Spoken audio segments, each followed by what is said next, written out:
So, good morning, everyone.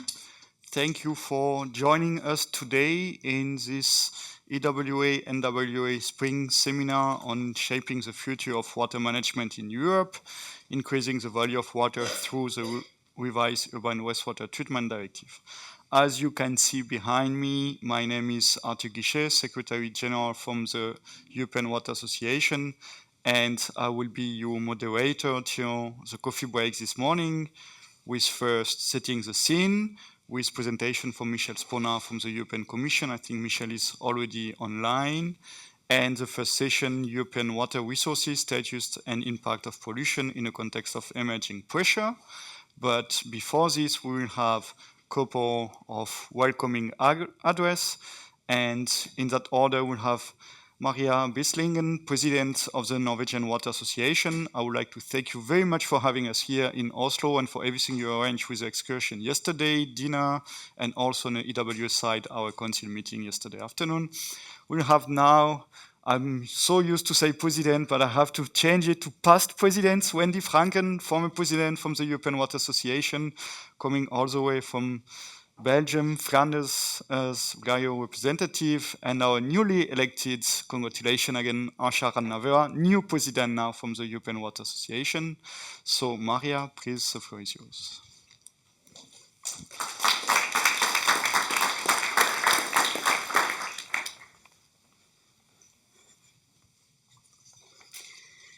Dear all, welcome to Norway, welcome to Oslo, and this spring conference of the UWA, which is jointly arranged with the Norwegian Water Association. Our association represents 1,466 water professionals across Norway, covering academics, industrial partners, consultants, and utility owners. All professionals in the water sector are now talking about the revised wastewater directive, so it is very timely to have this European conference. And we are especially happy to receive Mr. Spona from the Commission. I wish you a successful conference and a great networking possibility among the participants. Thank you.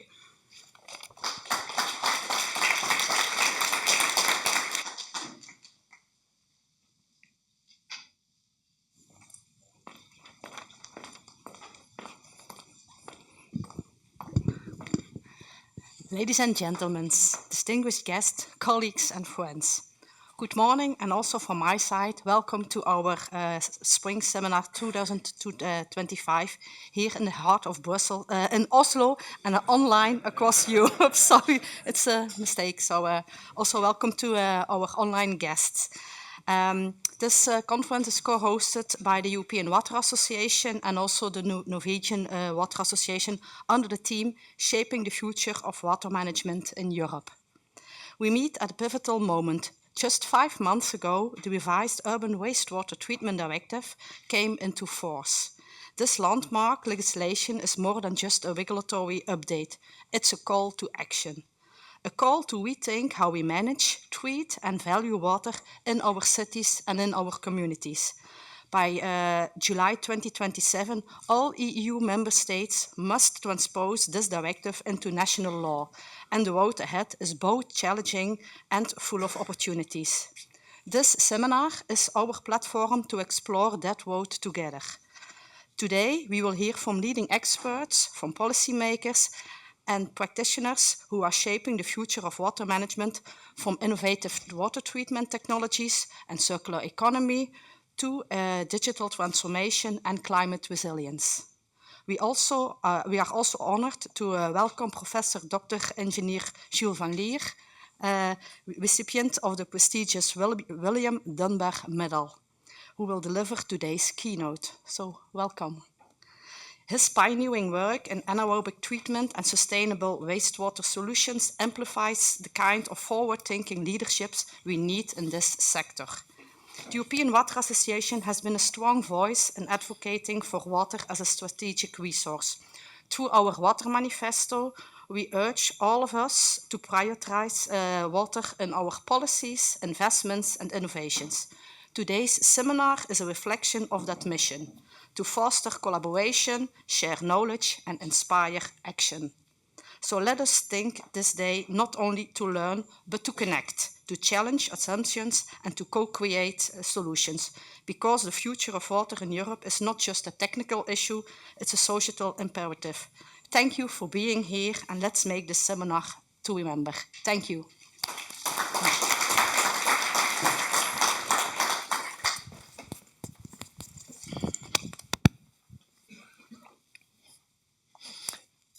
Good morning, ladies and gentlemen, colleagues and friends.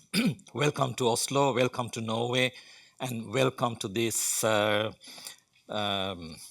remarkable seminar or conference arranged by the European Water Association and the Norwegian Water Association.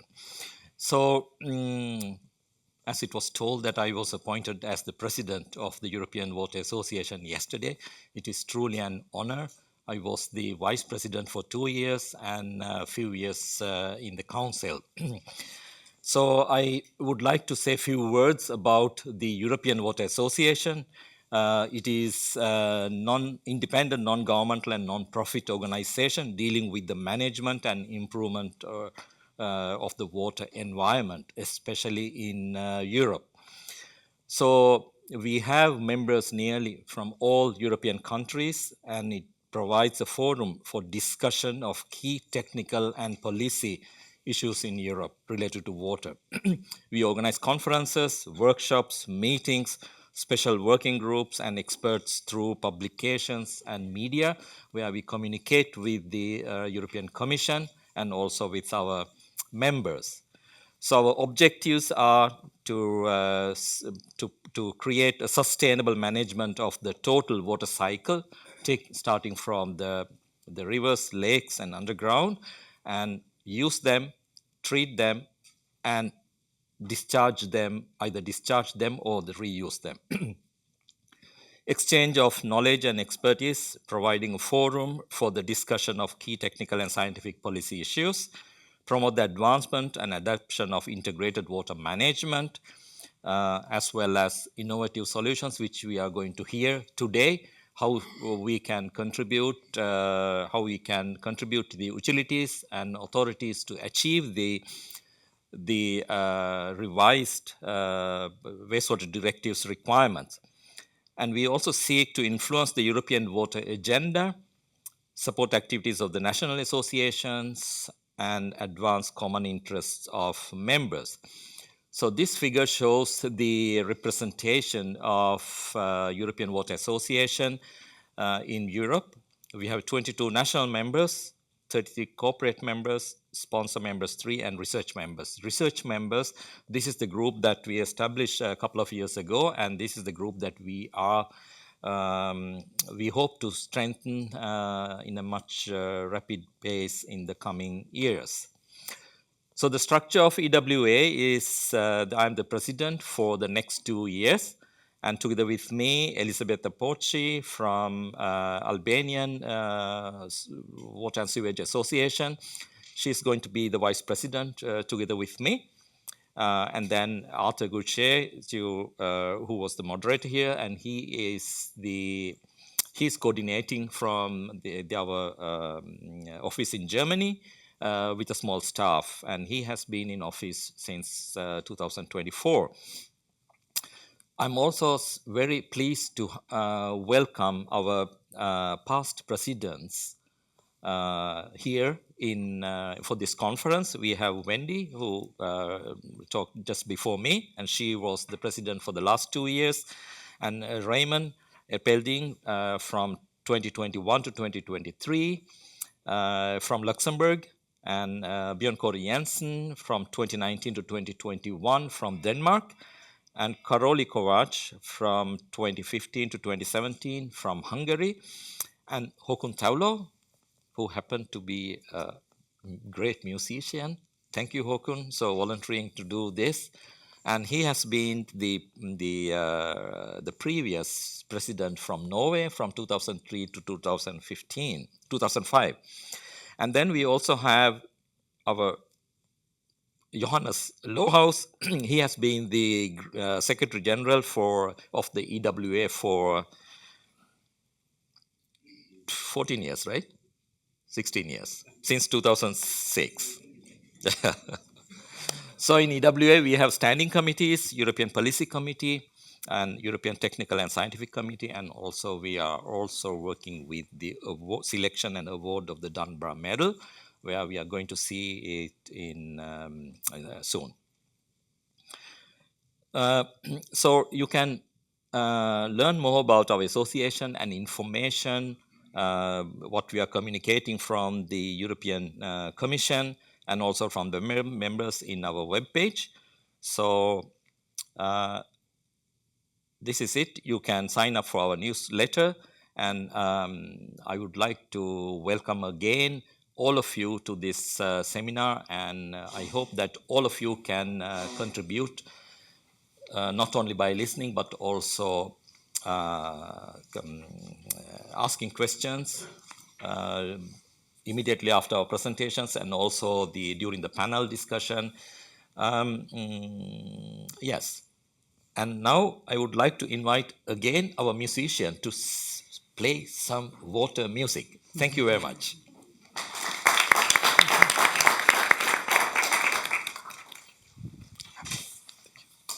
I'm going to play the melody from Godfather.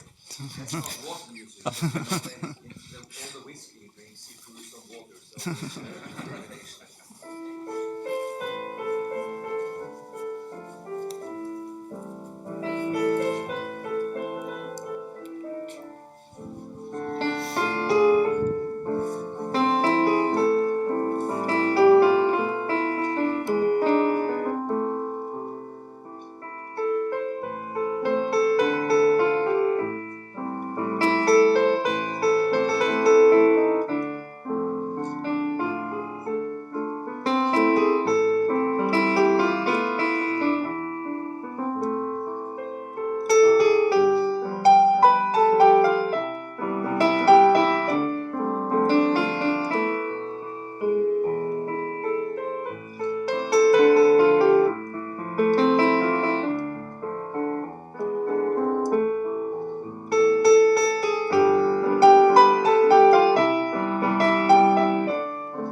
now, one more. It's directly related to water. It's called, and it's Norwegian one called "Then We Sail on Lake Mjøsa." Lake Mjøsa is the largest lake in Norway. It's a very well-known melody. So this is directly related to Mjøsa, which is both clean water and has history of very dirty water because of an algae bloom that comes up because of excess loads of nutrients. I still have some water pollution vocabulary in my brain.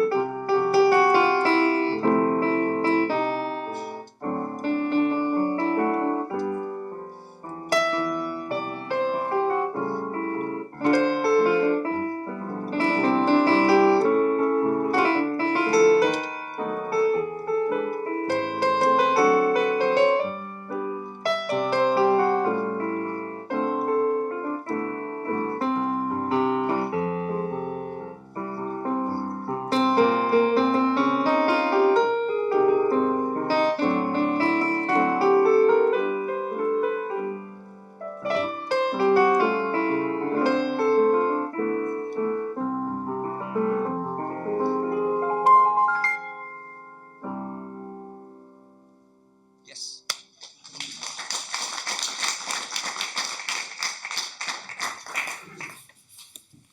So thank you very much for the very nice music, and I'm really jealous now, Arsha, that I didn't come up with that idea to ask him to play the piano during the conference. Yeah, so we will now move to our first presentation / let's say keynote for the day on the overview of the recast of the Urban Wastewater Treatment Directive. And we will have this presentation done by Mr. Michel Sponard. Michel, I think you are online already, and I'm really sorry. I always forget if you are still acting head or deputy head of units for the Clean Water Service and Marine Environment Unit at the European Commission under the DG Environment. And we will start with your presentation, and then we will collect questions either here or online. So, Michel, the floor is yours. Thank you very much, and good morning from Brussels. Can you hear me well? Yes. Okay. So I'm extremely sorry to not be with you in Oslo. I planned to travel to Oslo, but these days we have a lot of activities in Brussels around this directive, and not no later than this morning there is in parallel another meeting starting of a subgroup of the expert group on urban wastewater dealing with some implementing and delegated act, and that's why I need to rush after this presentation. I can take few questions, but I have to go directly to the other meeting. So I will try to share my screen. That's always a challenge, but can you see my presentation?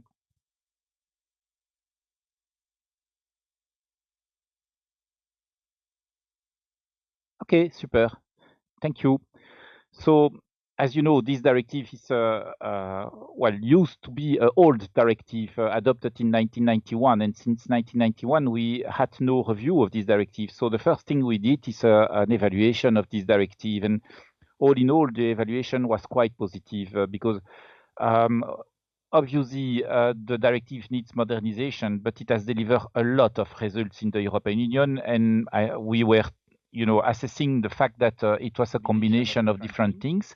First, the directive is quite simple. The 1991 directive is really simple, and this is a merit of our fathers having done this directive.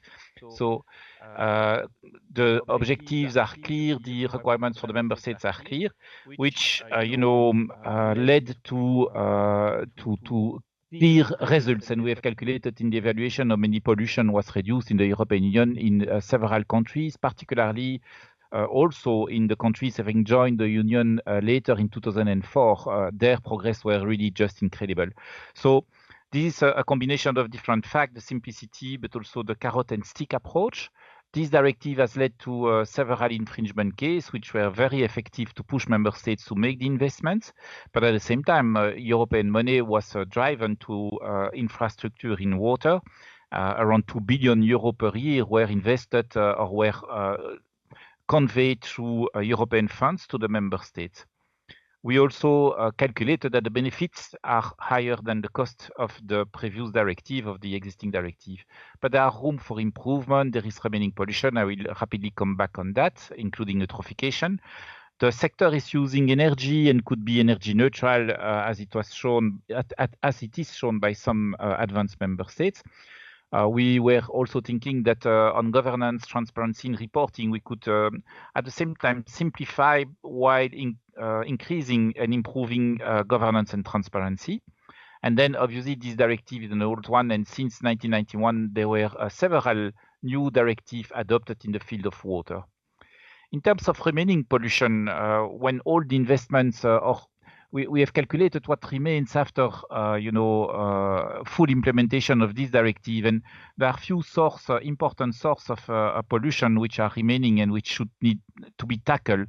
Probably the most important is rainwater, because with the climate change and the change of the rain regime, now we have more heavy rainwater in the cities, and that brings a lot of pollution back to the environment. In a sense, it's a little bit regrettable that we have made all these investments, and then suddenly with some heavy rain, the pollution is going back directly without treatment to the environment, and that's something which is a weakness of the existing directive. For the rest, small agglomeration remain an issue. This directive starts at 2,000 inhabitants, the existing one, and then also individual treatment, which are still which were allowed by the previous directive, were not really under control, and that's another source of pollution. Finally, nitrogen, phosphorus are, already tackled, and there were good progress, but the standards were from 1991, so there was some room for improvement as well. And last but not least, micropollutants are now everywhere, particularly pharmaceuticals. I mean, this is the old map, but a lot of new information and data are coming showing that these micropollutants are accumulating dangerously in our waters, and we have to try to limit them at source. So to make a directive, it's really difficult in the European context, but we have to make an impact assessment. So to calculate all the impacts for all the sectors, and we did it with a lot of attention. So with the support of different institutions, including the OECD, and obviously the Environmental Agency in Copenhagen, but also the GRC, our Joint Research Center. But I will not go into all the details, but we made several stakeholder consultation. We developed a model with the 25,000 wastewater treatment plants in the European Union, and we calculated the effects of different scenarios to try to find and to make a proposal which balance the cost and the benefits amongst the different scenarios that we have analyzed. So it was really an in-depth assessment of the possible impact of this directive. While in the European context, we have to pass through a kind of an exam, because our pairs are assessing the quality of the impact assessment, and they did that, and we passed this impact assessment board named, which is in principle, independent people from the Commission with an expertise and, assessing the quality of the assessment. And that was done, and we passed through. So we made a proposal. It took 1.5 years of negotiation in the Council and the Parliament, and then there was a decision of the Council and the Parliament of the 5th of November. The directive was adopted with a very large majority in both the Parliament and the Council.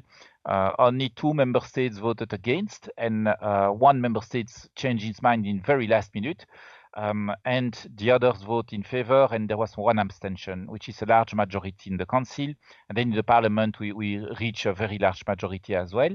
So it entered in force on the 1st of January, and member states have now 2.5 years to transpose this directive in their national legislation. What are the main new novelties in this directive? Well, to tackle remaining pollution, on this issue of rainwater, we have tried to imagine a European approach, but leaving enough flexibility for the local authorities, because the solution must be defined at local level. So there is not really an obligation to reach a target. There is an indicative target of limiting pollution from rainwater. But in fact, the main obligation is that member states in their cities must have put in place integrated water management plan. This is already in place in some countries, in some advanced member states, and we took inspiration of existing measures and to push the member states and their local authorities to have a kind of optimization of the management of their system of water in the cities, with a kind of hierarchy of action which is promoted, starting with prevention, and then if need be, going and envisaging, new infrastructure where it's needed, but after having first trying to optimize the functioning of the existing infrastructure. So there is a kind of hierarchy of action which is detailed in the annex of the directive. For the small agglomeration, it's very simple. We move from 2,000 inhabitants to 1,000 inhabitants. And this was difficult in terms of negotiation, and several member states asked for time derogation, which are included in the directive, but they are conditional, so they have to demonstrate that they are meeting conditions. And one of the conditions is to explain that the starting position is really not favorable, because in some countries, indeed, below 2,000 there is not so much infrastructure or not so much action taken. So if they can demonstrate that their starting position is really low, they will have a few years more. For individual system, we have now a mandate to develop minimum requirements at European level, and that's for the design of the individual treatment facilities. But also we have a mandate to develop minimum criteria for maintenance and inspection. So that will be done through an implementing act. The level of treatment of the wastewater treatment facilities must be at least secondary treatment everywhere, every time in the European Union. Again, we have some conditional time derogation because for some, because there was a possibility in the existing directive to avoid secondary treatment in specific circumstances, but that will be finished with some deadline for those countries meeting difficulties to reach this minimum level of treatment. But they are quite marginal. All in all, secondary treatment is already well in place in the European Union. As for nutrient and micropollutant, we have reinforced the standards for nutrients. But at the same time, for nutrients, we have also limited the possibilities of, reinforce, in fact, the definition of area at risk for eutrophication, meaning that more basin will be covered by an overall obligation to install tertiary treatment and to remove nitrogen and phosphorus. For micropollutant, that's completely new. We took inspiration from the Swiss legislation, so it's not very new or original. But we change it by including a risk-based approach. So all facilities above a certain size, 150,000 inhabitants, will have to be progressively equipped. And then below 150 inhabitants, there is and above 10,000 inhabitants, there is a risk-based approach, and quaternary treatment to remove micropollutant should only be installed where there is a risk for health or for the environment. And there are some criteria in the directive. The initial proposal of the directive was, the criteria were quite strict, but after negotiation, these criteria were made a little bit more flexible. Together with this new obligation on micropollutant, we have also introduced the system of producer responsibility, which is causing now a lot of discussion. So in fact, in our impact assessment, we have identified that pharmaceuticals and cosmetics are the most, the dominant sector in terms of what is found in urban wastewater as micropollutant. So we are starting with these two sectors with a review clause. So other sectors could be added later on, depending on the monitoring data that we will now gather during the implementation of this directive, and probably later other sectors might join. But we are starting with these two sectors. So this is quite classical and inspired from the solid waste legislation, where there are several extended producer responsibility in place already for cars, for packaging, for several things, including, by the way, solid waste pharmaceuticals, which are already covered in 9 countries with this obligation of gathering solid waste residues from pharmaceuticals. So this will be the same system where the producer or the importers will have to make a declaration to their producer responsibility organization and pay a fee according to the quantities and the hazardousness of the product that they are placing on the market.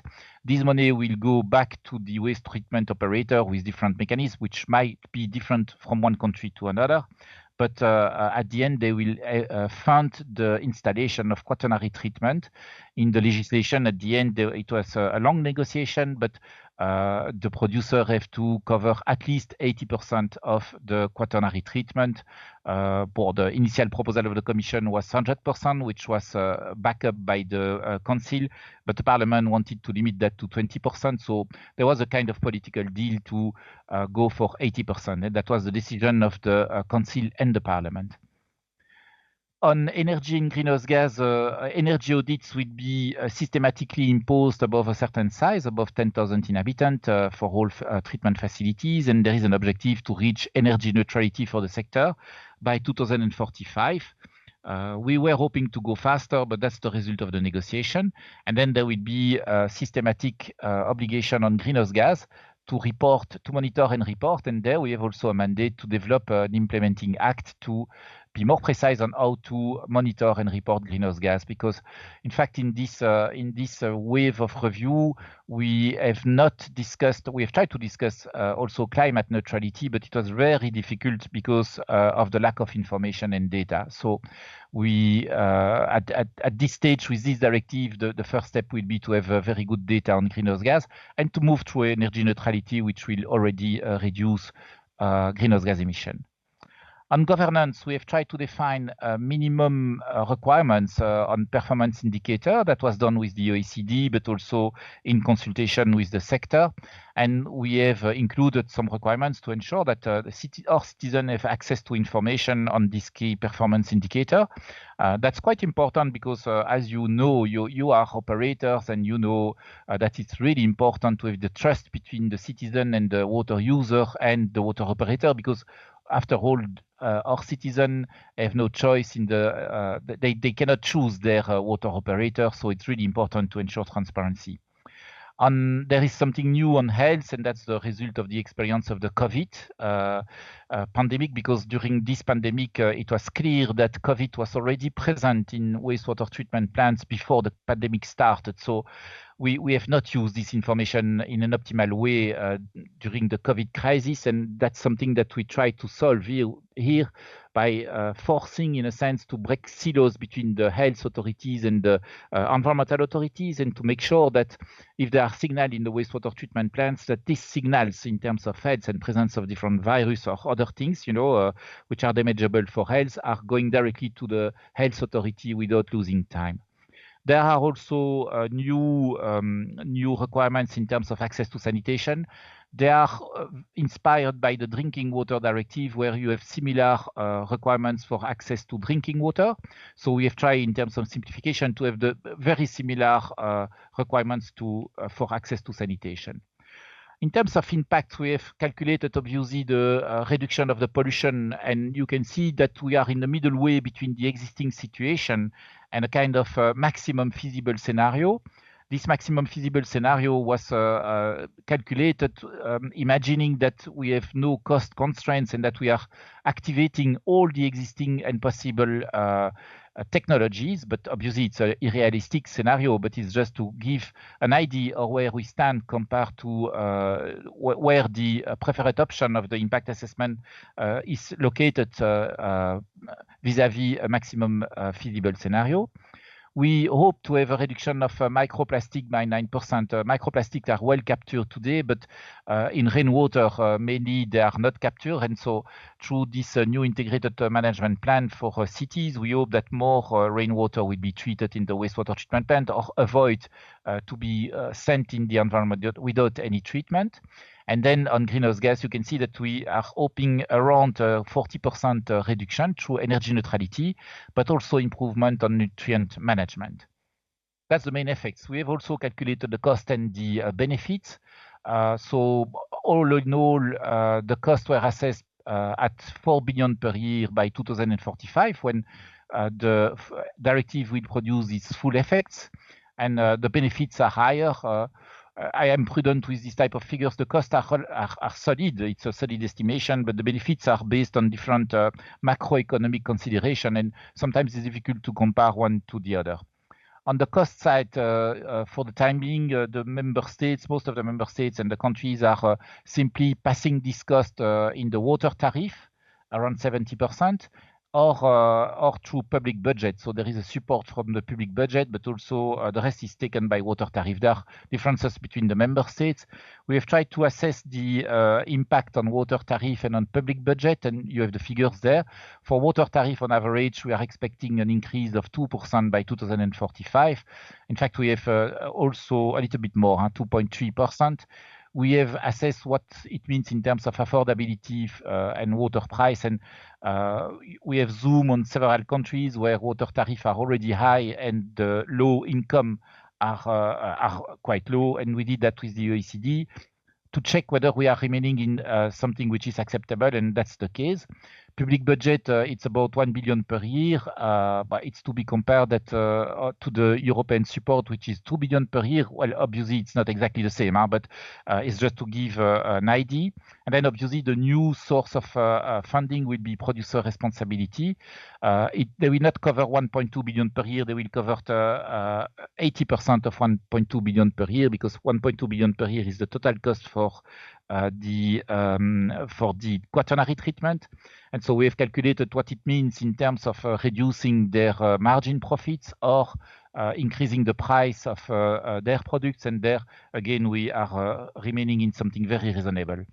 I can tell you that industry is contesting our figures, and we have recently decided, but it's not because of industry, but there is something that is clear, is that all that was calculated before inflation. So we are launching now a review of these figures to factor in inflation, which will work in both directions, because obviously the water price has increased, but at the same time, the cost will increase. So probably the percentage will remain very similar, but we would like to understand what is the effects of inflation on these figures. And so that will be done before the end of the year. I hope we will have a kind of update of this cost assessment to factor in inflation, but also factor in the fact that the new directive, the adopted directive is in fact more flexible, notably for quaternary treatment, than the initial text. So that's in summary on the impact. This is the calendar of the investments, the main investments to be planned until 2045. I must say that we have included different deadlines in the directive which are legally binding. And is this really based on the experience of the previous directive? We think that we need to leave enough time to the member states to implement this directive. It's useless to go to multiplication of infringement procedures, but at the same time, we need to be strict on the interim target and not waiting 2044, for instance, to start infringement procedure if it's needed. So that's why we have different deadline and legally binding objective, and obviously we will really follow the implementation of this directive with a lot of care. I'm nearly there. We have 14 implementing and delegated acts to develop on different technical issues, but also on monitoring and reporting. The work is launched. We have 3 subgroups depending on the issues, and the first subgroup is taking place just now as I am speaking, with the Netherlands as chair. The second one will take place next week. This is on energy neutrality and greenhouse gas, and this is chaired by Denmark. And the last one on monitoring will take place also at the end of next week, and it's chaired by Portugal. All this work, we have deadline, and which are summarized on the slide for all this implementing a delegated act, and we are on time and on track to respect this deadline. Thank you for your attention, and I can take a few questions now or later, I don't know, but I have to leave, myself on my side. Thank you. So thank you very much, Michel, for your presentation. I need to see how do I get you back on screen now. Yes, perfect. So thank you very much for your presentation. We'll still have you for 11 minutes now. So do we have any questions, comment from the audience? To Michel? Yes, no, maybe.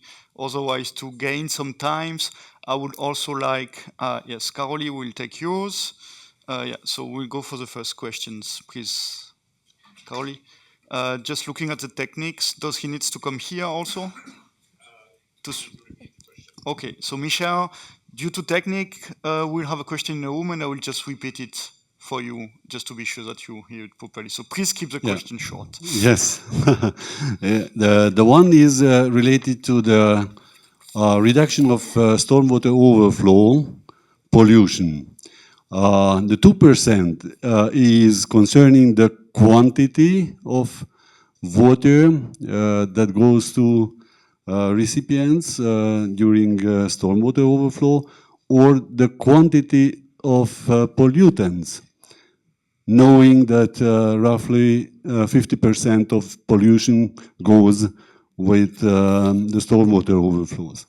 And the second question is, when going for energy neutrality, sort of climate neutrality, did you assess an alternative approach or the alternative effect of the cooling effect of water, rainwater, keeping in cities, in urban environments, as an alternative option to reduce climate effect of the water sector?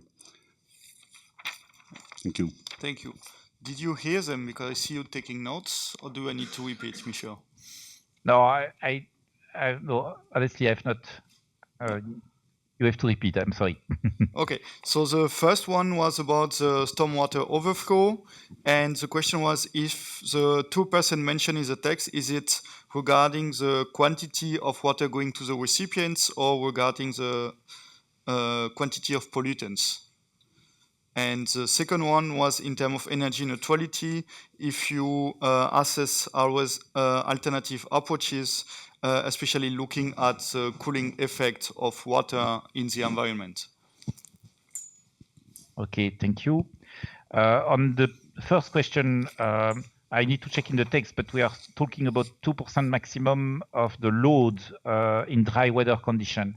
But this is not very precise, and that's why we have now we are starting a work on an implementing act to precisely define what it means and how to monitor these 2%. So this work is going on and has started well today. So. And on climate, no, we have not assessed other impacts. I must remain modest. I mean, this impact assessment is already covering a lot of things, but not this one. I think that in the next review of this directive, probably we will have to move towards climate neutrality and assess in depth, what are the challenge and what are the possibilities to move towards climate neutrality, but also what are the costs and what are all the implication of moving towards climate neutrality for the sector, but it was not possible to do that at this stage. But probably that's the next review to be done. That will not be for me. It will be for my successor. Okay, thank you very much. Do we have another questions, comments in the audience? Otherwise, I have quickly one for you, Michel, just to be sure on what you said. So you will produce potentially by the end of the year from the Commission side an update on the EPR estimated cost. Is that right? Well, it's not an EPR, it's an update of the cost of the impact assessment, generally speaking, but obviously we will cover also quaternary treatment there. For the timing, our estimates are obviously contested by industry.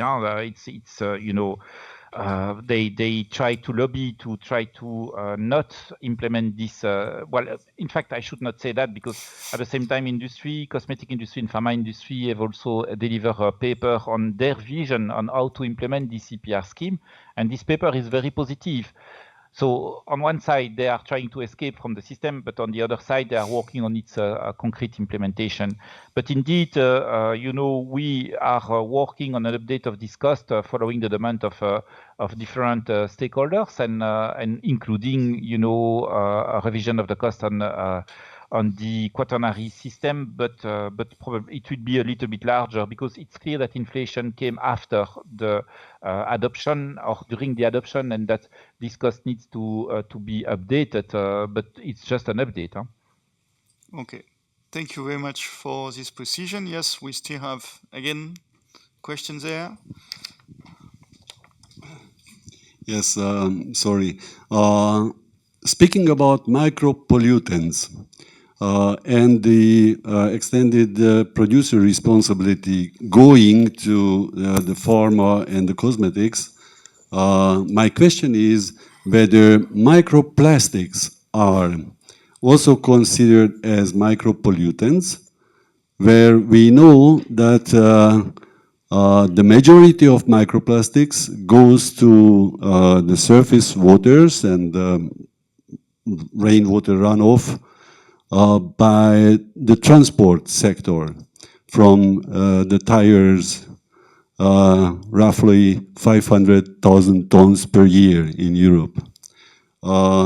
Would you or did you consider to extend this responsibility to the transportation sector as well? Yeah, thank you very much. So to repeat quickly regarding micropollutants and also the EPR, the question was toward microplastic as micropollutants, and we know that especially during rainy events, we have a high pollution / contamination on rainy water actually coming from tires and so on from transport, let's say. And do you consider it or did you consider it under EPR or not? Okay, thank you for the question. In this, when I'm speaking about micropollutant, it's organic micropollutant which can be treated by quaternary treatment, so it excludes microplastics, but it's just a question of language. We are discussing microplastics in the impact assessment. In fact, wastewater treatment plants are capturing high level of microplastics already, but they go to sludge, and when these sludge are reused in agriculture, that is causing problem. But we don't know to what extent it's an important or a little problem. That's why we're imposing now monitoring of microplastics when they are used in agriculture, particularly in sludge, to get an idea, but also to push the member states to take measure if the microplastic concentration in the sludge is too high. We should stop using them in agriculture. That's absolutely clear, but there are no standards for the time being. For the timing of, we were not able, we were thinking and checking whether there are techniques to remove these microplastics in the wastewater treatment plants before they are going to sludge. But in fact, these technologies are not developed for the time being. Should them be developed, then we could envisage later on, an obligation to capture these microplastics when they are coming in the wastewater treatment plants, and then why not to develop a system of producer responsibility.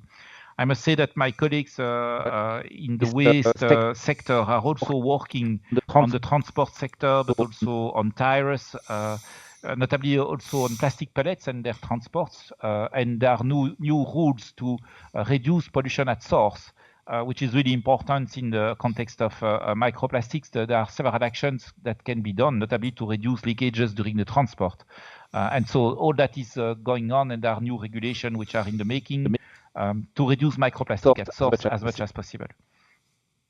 Thank you very much. Michel, do we have one final comments, questions? Otherwise, I will thank you very much, Michel, for your availability today. And I would like also to raise information that you mentioned, the Commission expert group on the Urban Wastewater Treatment Directive, as well as the 3 subgroup, and especially looking at the EWA colleagues and members in a room and online. EWA is observer into those expert groups. And so if you have any best practices, inputs, comments, but also questions, as we saw now that we have some about, for example, stormwater 2%, what's the definition and all of it. So please do not hesitate to share it with us. We'll pass it along to the Commission. And we are really looking forward working into the subgroups and being involved there, Michel. So thank you very much again for today. I'm really hoping to see you this afternoon, but I understood was a tight agenda, so I think you faced it all already. We will see. Otherwise, thank you very much again, and good luck with the subgroup then today and for the 2 upcoming meetings next week. Thank you. And we will now move to session 1, and I would like to invite the 2 speakers, Christian Vogelsang and Elisabetta Pocci, just to go, first of all, to pick up your mic and to be equipped.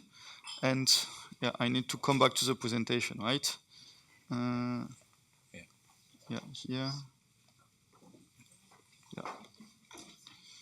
So we had the slides, so we need to go up a bit in case of technical issue. Exactly.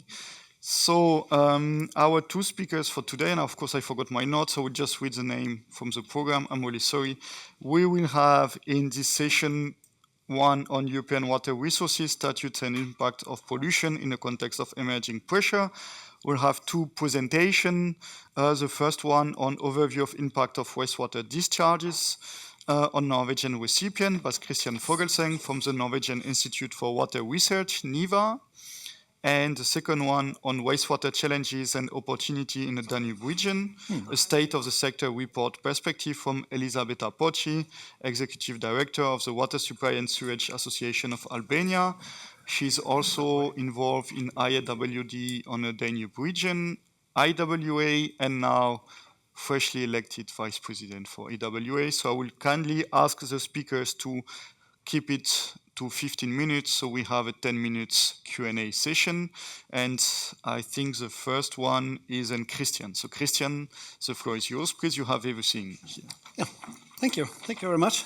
and thank you for the invitation and the honor of presenting here today.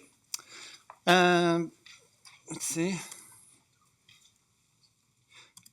So, what I will present is an overview of the impacts of wastewater discharges on Norwegian recipients, and I will focus on eutrophication status in selected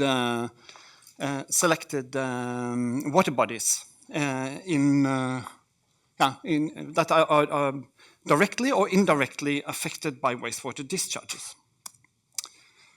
Eutrophication, as it is defined in the Norwegian legislation, is that it is an enrichment of water with respect to particularly nitrogen, to nutrients, particularly nitrogen and phosphorus, that accelerate the growth of algae and also larger plant species, and which then induces disruption of the equilibrium between organisms in the water and distortion of the water quality.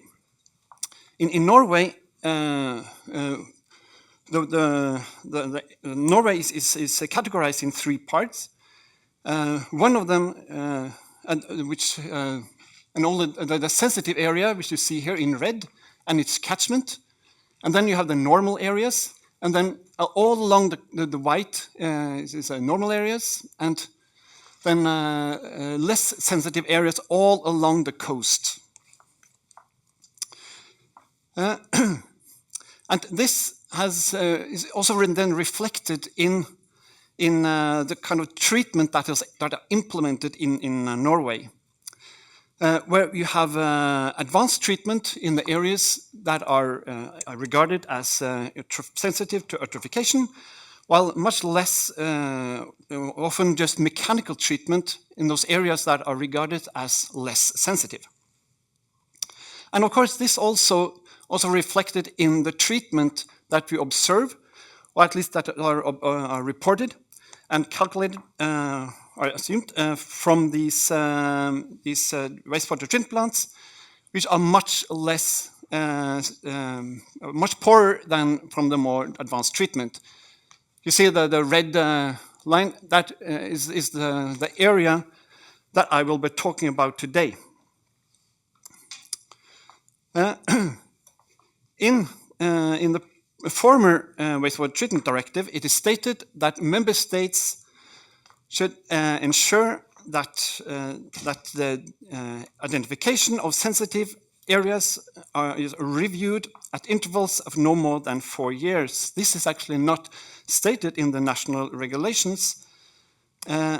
However, in the revised wastewater treatment directive, it is stated that the member states shall establish and publish a list of areas by December 31, 2027, over territories that are sensitive to eutrophication.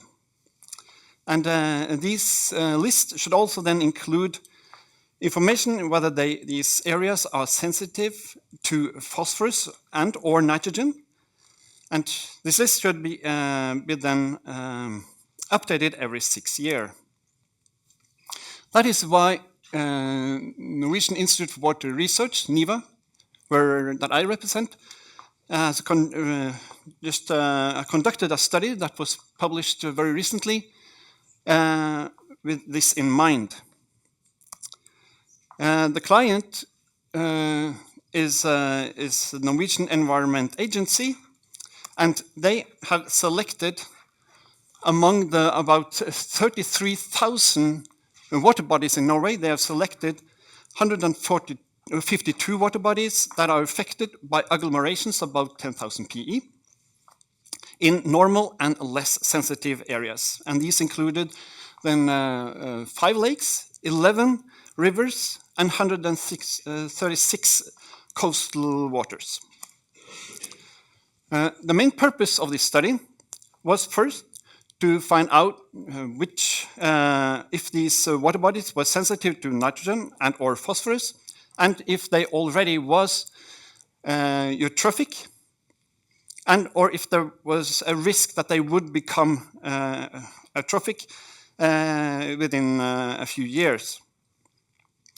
And additionally, we're supposed to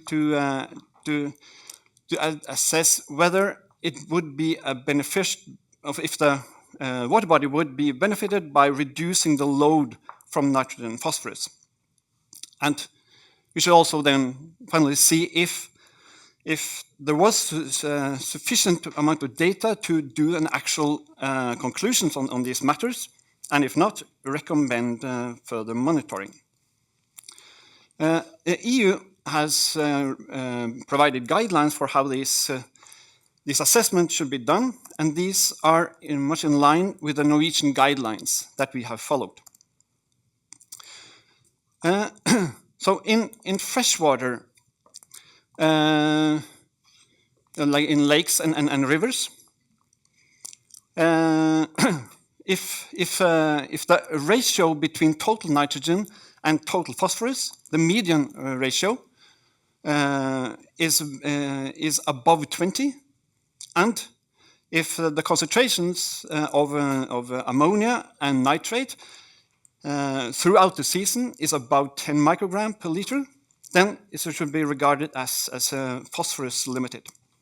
And if it's opposite, below these levels, then it's regarded as nitrogen limited. And if this ratio is about 20, then assumed to be both limited by both nitrogen and phosphorus. In a recent study, it was found that about 55% of the eutrophic water bodies or eutrophic lakes in Norway were potentially nitrogen limited. This was probably due to the low ratio of total nitrogen and phosphorus in sewer discharges, untreated sewer discharges. In coastal waters, the dynamics are very complex and often are both phosphorus and nitrogen limited, and it changes during the year. So for simplicity in this assessment, we assume that they were both sensitive to nitrogen and phosphorus. When we're looking at try to determine whether a water body is eutrophic, we look at the biological quality elements for the different types of location of different, if there's river, lakes, and coastal waters, they have different biological quality elements and indexes. And each of these indexes are normalized so they can be compared, and then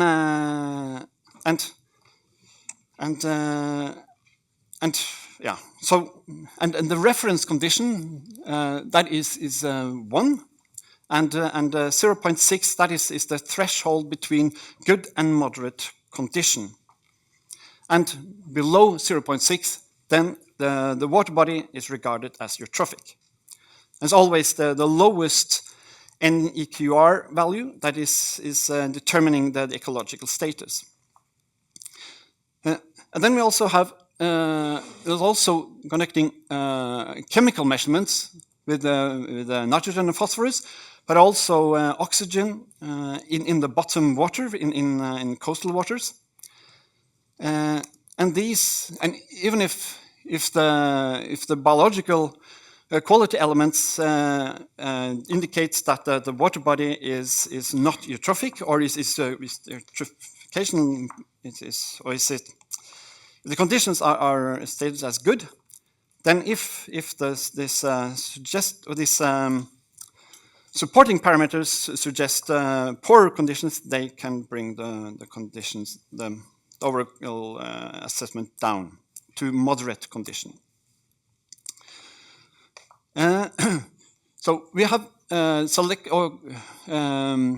collected all the data that we found available for the last 10 years, and used them in the assessment. The minimum criteria for that we have used in our assessment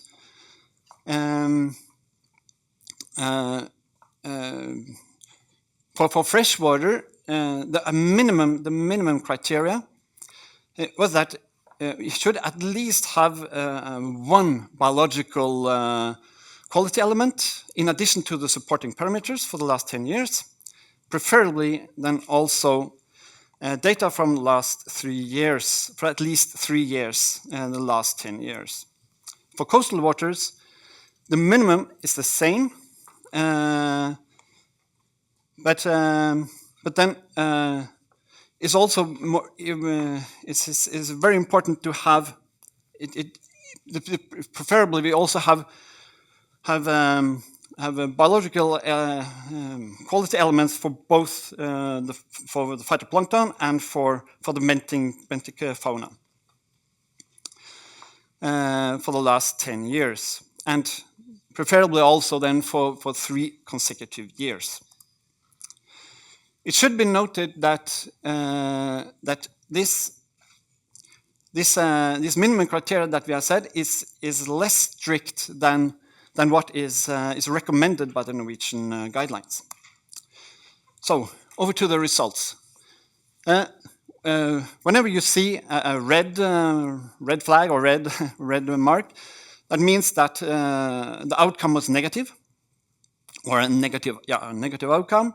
If it's green, then it's positive, and if it's orange, then it's unclear or unsure what the outcome was. And if there was complete lack of data, then it's white. First, for the lakes. Here, for these 5 lakes, only one of them had sufficient data available. And, well, as you see this table shows the 2 upper rows. They show the ratio of wastewater discharges to this water body compared to total discharges from all sources.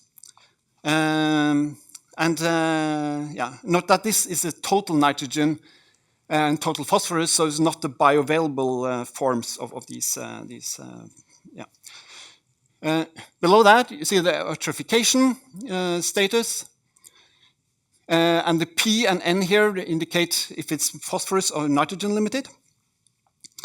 And below then, if it's a risk that it becomes eutrophic, and below that, if there's a benefit of doing measures to decrease if it has a positive impact on the environment. So all in all, apparently there were no lakes that were eutrophic. For the rivers, much the same, very little data.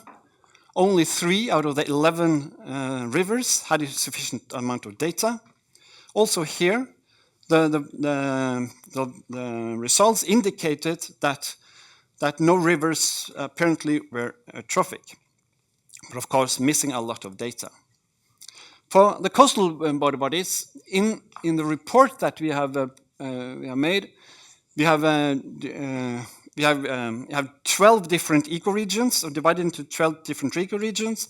Here we have 6 for a little bit simplicity, which I will go through one by one. In Skagerrak, only 1 out of the 8 water bodies had sufficient data, and the status was partially quite okay, but several water bodies were at risk.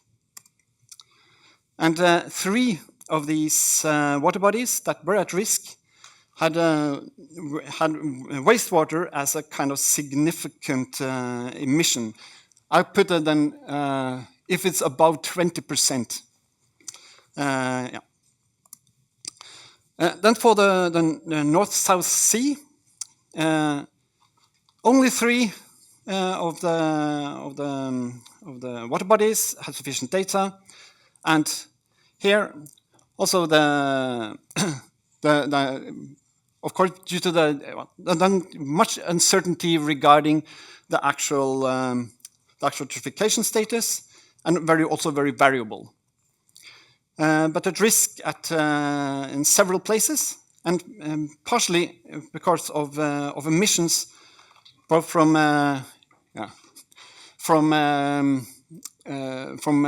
aquaculture. This is the blue dots, and from wastewater, the red dots.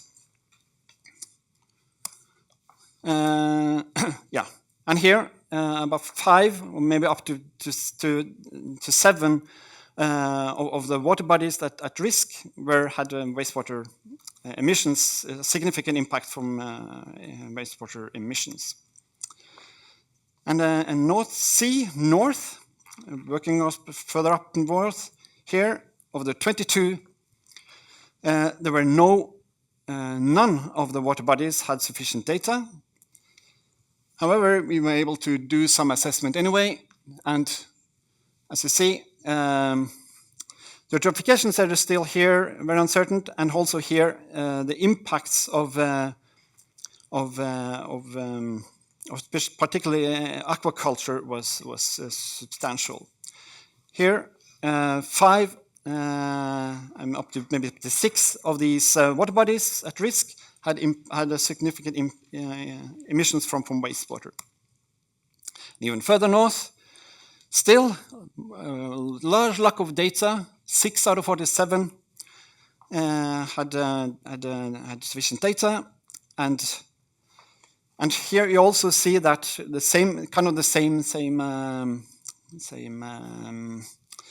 situation, much the same, with also here a huge impact from aquaculture, but also several places that had increasing emissions from wastewater.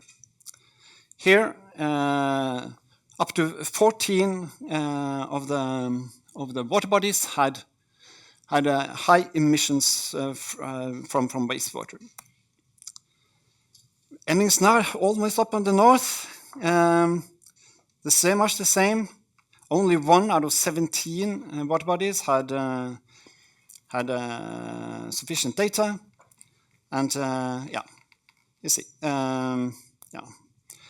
Here, yeah, still very unwell, and here is still you see along, as you know, aquaculture is really huge and increasing in Norway, and here the increasing aquaculture activity is affecting the water bodies, apparently. Yeah, 3 water bodies at risk with wastewater emissions. And finally, in the Barents Sea, none of the water bodies had sufficient data, but some of them appear to be at risk, and one of them, or maybe up to 3, had wastewater emissions that had significant impact. So, in conclusion, or a summary, as you've seen, there were very little data available, very few of them that we could do a conclusion. However, if we had used if you have followed the recommendations from some legislation, none of the water bodies had sufficient data to do actually conclusions regarding eutrophication status.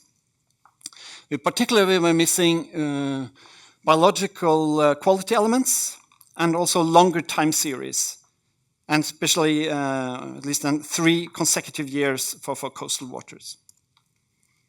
The data suggests that 23 out of the 36 coastal water bodies were already eutrophic, and additionally, 29 additional coastal water bodies may be expected to become eutrophic. And of course, as a result of this, there is a need to significantly increase the surveillance on normal and less sensitive areas. Yeah. So, thank you. Thank you very much, Christian, for your presentation. We will go directly then to Elisabetha's one, and we will collect questions after it. And I think Asha has something small for each of our speakers today. So, Elisabetha, the floor is yours. Thank you. You can hear me.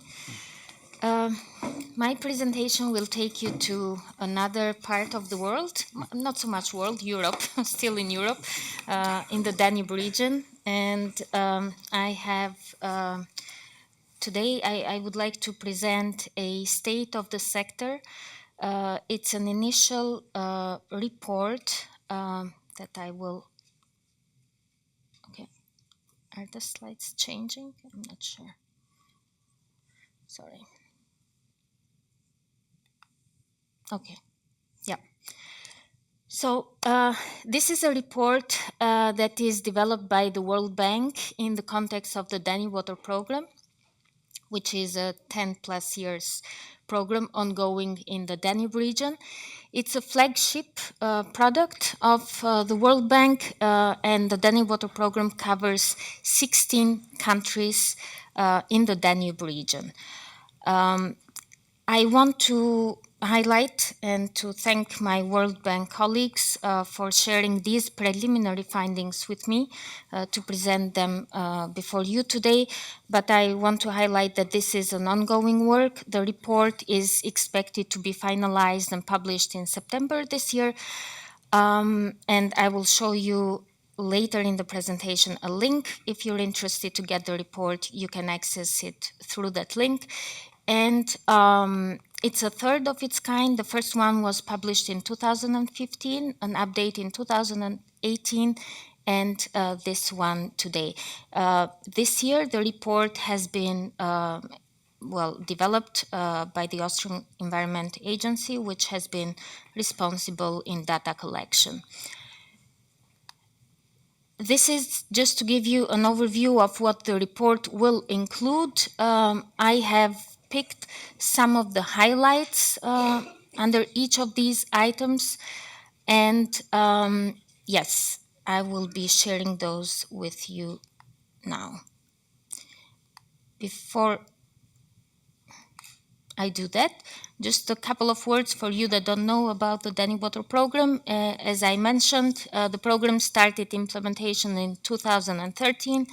It's implemented jointly by the International Association of Water Utilities in the Danube region, a member of EWA, together with the World Bank.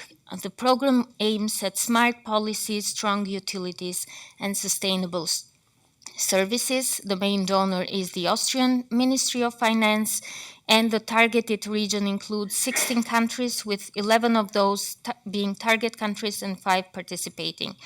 The objective is to build a resilient and water-secure Danube region, and the activities are shared between IAWD and World Bank. The first to look at is the enabling environment of the water and sanitation services, and a critical factor in those is the socio-economic context, which is critical in shaping the water and sanitation services among all, particularly the GDP growth, the trends in poverty reduction, and overall poverty population trends. Looking at GDP, the differences in GDP per capita are still noticeable across the countries in the region. The rate of growth has varied across the countries over the decades, with some countries reaching a growth up to 110%, while others less so, about 60%, but this is due to a higher base level. On the other hand, there is a substantial disparity among the GDP per capita in the countries, as you can notice. So ensuring sustainable water services doesn't mean the same for everyone. The same trend, a positive trend, can be noticed also in the poverty reduction graph, which reflects notable improvements, with some countries again showing better progress, but that depends also the baseline where they started. And finally, looking at the population in the Danube region has continued a downward trend, declining from 132.6 million in 2015 to 122.7 million this year. The decrease is driven by low natural growth and migration, and over the past decades, especially the region where the sub-region of the Danube region where I come from, the Western Balkans, has seen quite a significant migration of people in general, but also a huge brain drain. Let's move to the next factor, enabling environment factor, the EU integration. It has been and continues to be one of the main drivers of the water service sector development in the region. Comparing the two maps, three countries, actually, Bosnia-Herzegovina, Moldova, and Ukraine, officially changed their EU membership status since the last time when we checked, 2018. And today, as we speak, out of the 16 countries, so 8 are EU member states, while 7 are EU candidates, with only Kosovo still being in a different category. They applied for membership in 2022. It's clear that the EU agenda and then the corresponding with the EU agenda for the water directives are driving the development and the transformation in the water sector, also for the countries that are not EU members. But that comes with challenges, as we know, challenges of compliance, in addition to the opportunities that are offered by the EU membership. Urban Wastewater Treatment Directive remains the most expensive and demanding directive, at least for water. The region is well below when it comes to compliance compared to the old 14 EU countries. And history has shown that every country which joined and was supposed to comply with the fulfillment of the Urban Wastewater Treatment Directive has failed, and a major reason for that has been the underestimated time allocated for compliance. While I say this, I get concerned about my own country, where I come from, Albania, which is on a very fast path towards EU integration. We opened negotiations last year, and as we hear from our leadership in the country, our aim is to be a member by 2030. Sometimes they even push for 20 or pull back for 2027, which I think it's quite aggressive. I was asked last night over dinner if we are concerned with the new or revised Urban Wastewater Treatment Directive, and my answer to that was, we're still concerned very much with the old Urban Wastewater Treatment Directive. We have a plan of investments, both on water supply and wastewater. For wastewater, we expect to invest 2.4 billion euros over a 25-year period up to 2050, and 1.5 for water supply. And we did this critical math and exercise right before the directive actually was revised. So we have to redo the exercise and see what the real numbers will be now. Looking at the service provisions, the evolution of those, some few positive trends can be noticed. There is an overall increase in population that receive both services now. There is an 11% reduction in self or informal service provision, and this is quite positive to note. Increased regionalization of services, and this is one of the factors that has, I think, is the factor behind that reduction in self and informal services, and the private service provision remains relatively similar. Regulation in the region is expanding. There is a clear trend towards more regulation and better regulation. A number of countries over the last decade have moved towards from self-regulation, where the tariffs are set by the municipalities as owners of the water utilities, to excuse me, to regulations, to tariffs regulated by an independent institution, which has a specific tariff methodology behind, and also provides licensing of services. There are still countries in the region who do not have regulation, and that's mainly because of tradition. And if it works for everyone, that is fine. Benchmarking is another, showing another positive trend in the region. More and more countries are collecting data, performance data, and using performance indicators to compare trends within the country, but also presenting these data publicly in an effort to increase transparency of the services. And usually this is a task of the regulators.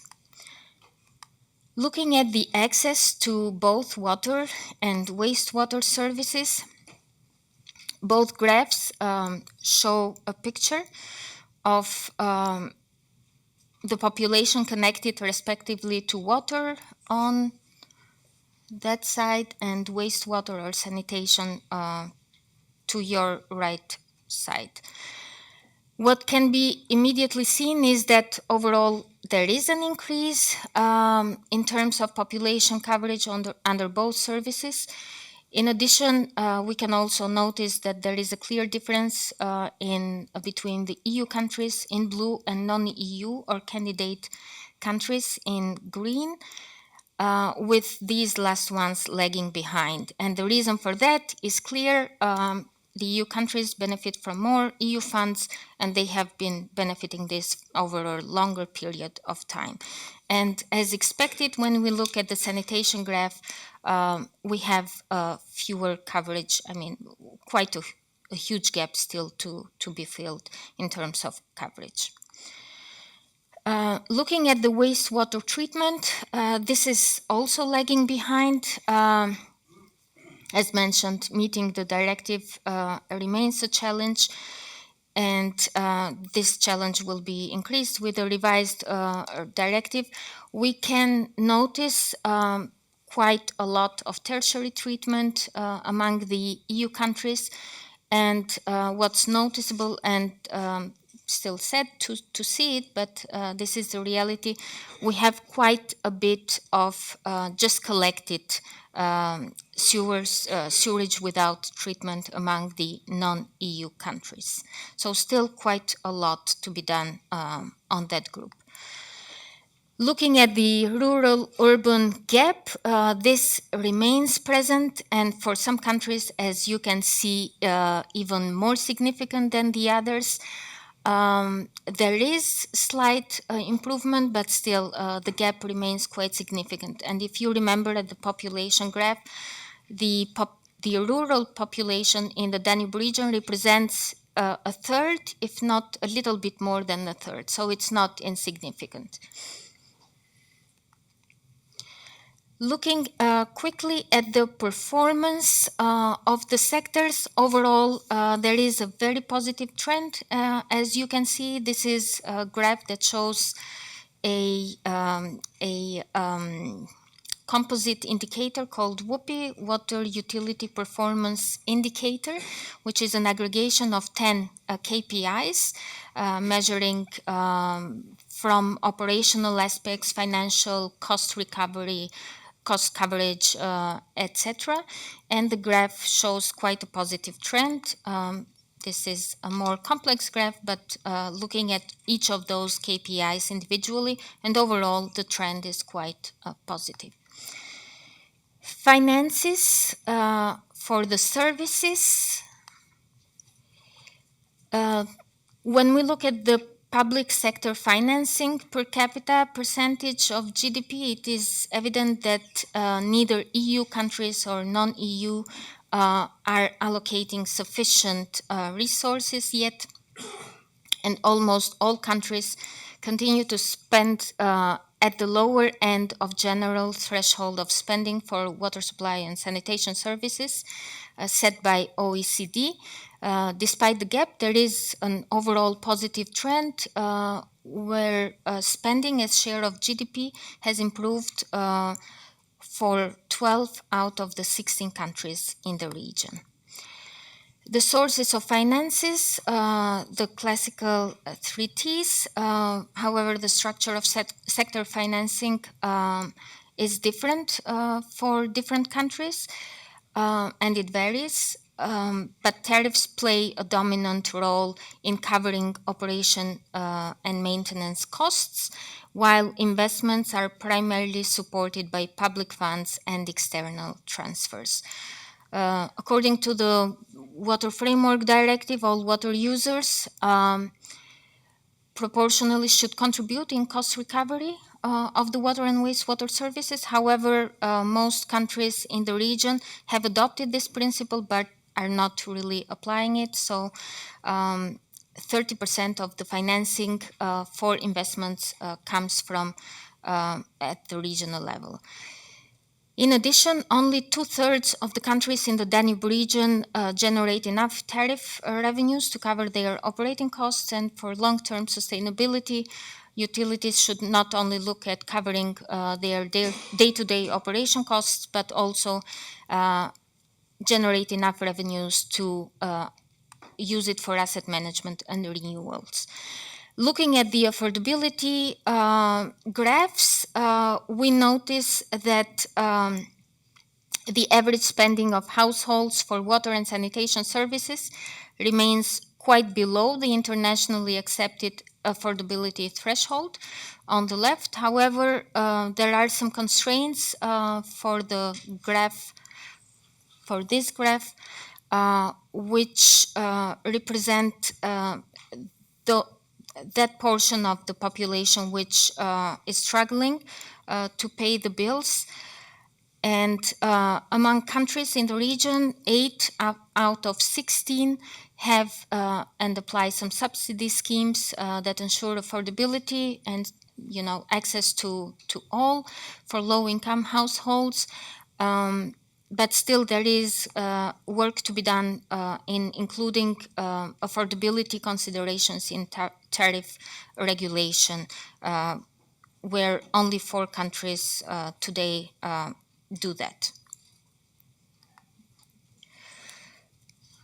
Okay, I will move a little bit more fast now. The effects of climate change is visible. There is a significant, from the reports, a significant increase of temperature compared to 2015, with temperatures rising across the region. Some small precipitation changes, but what is more evident is the much higher intensification of seasonal changes, drier summers, wetter winters, and this together on the flip side with the floods that affect 2.8 million people in the region are threatening the water security overall and of course have an economic effect. Okay, we saw yesterday at the EWA Council meeting quite some similar figures. The region is not immune to the aging workforce of the water sector, and these are just some figures of that. And as you see, 61% of the people working in water services are 46 years or older, and only 16% are under 35, less than 3 between 18 and 25, and we have about 13% that are expected to retire in 5 years. There are challenges in both recruitment and retention. For water utilities, 43% of the utilities face staff retention problems due to low pay, limited career growth. The private sector, of course, it's a very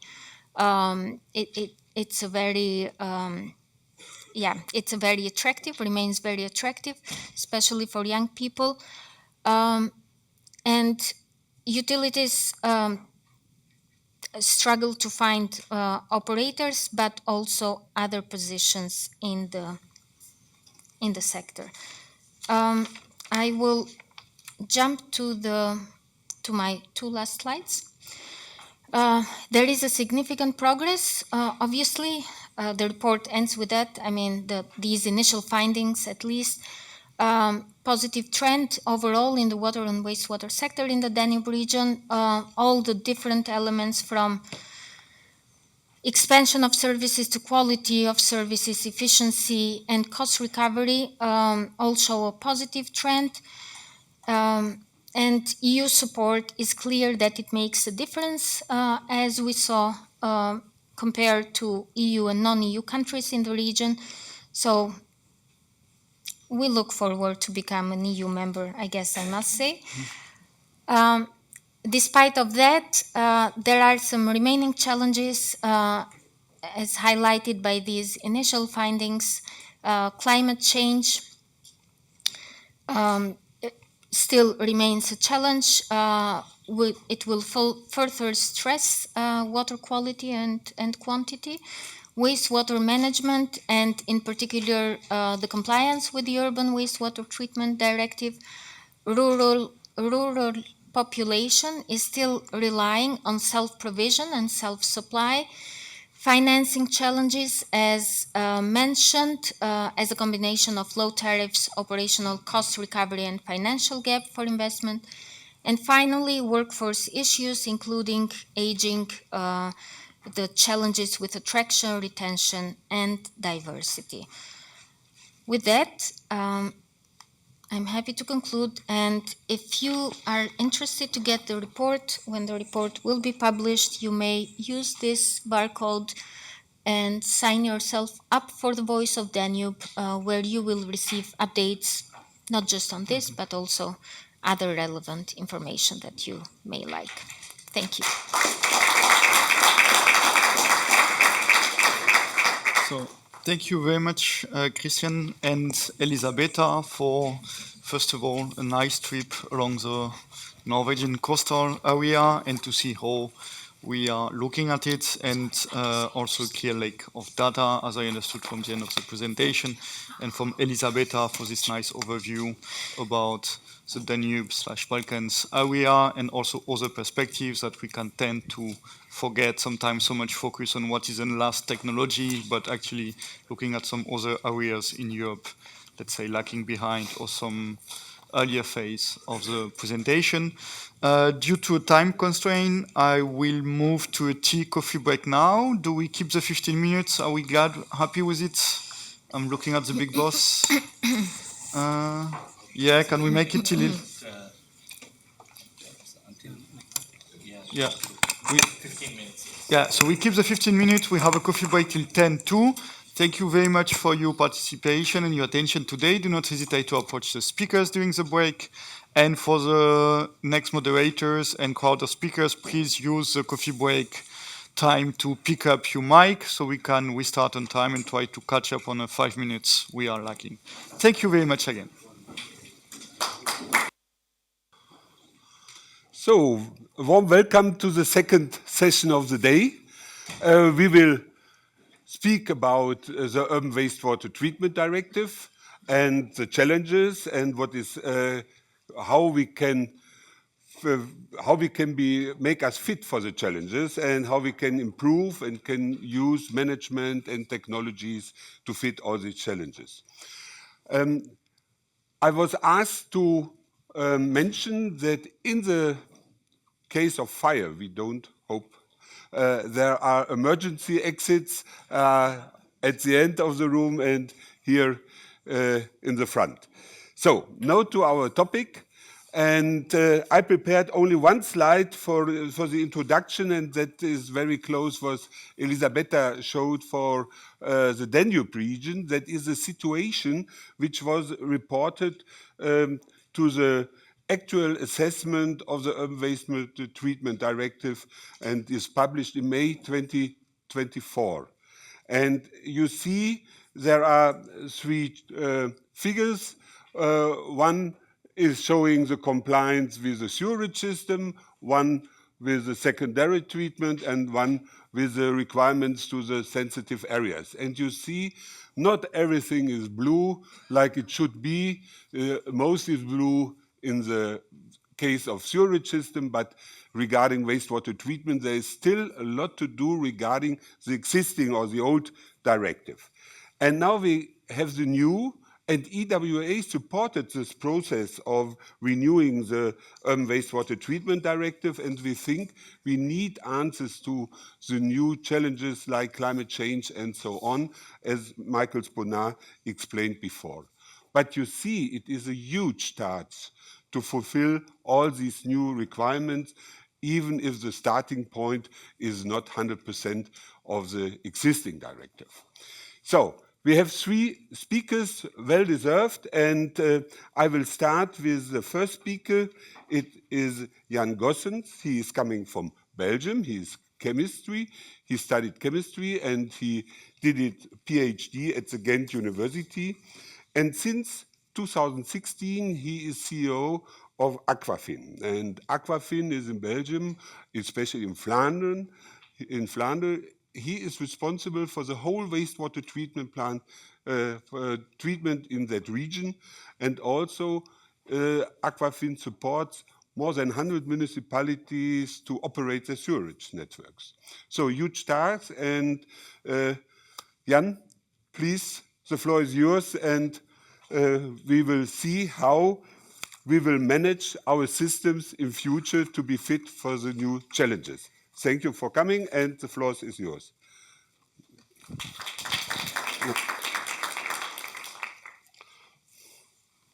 Test, is this working? Yes, thank you very much for the introduction and the opportunity to speak here on, and I hope the next slide is coming then for my presentation, or not.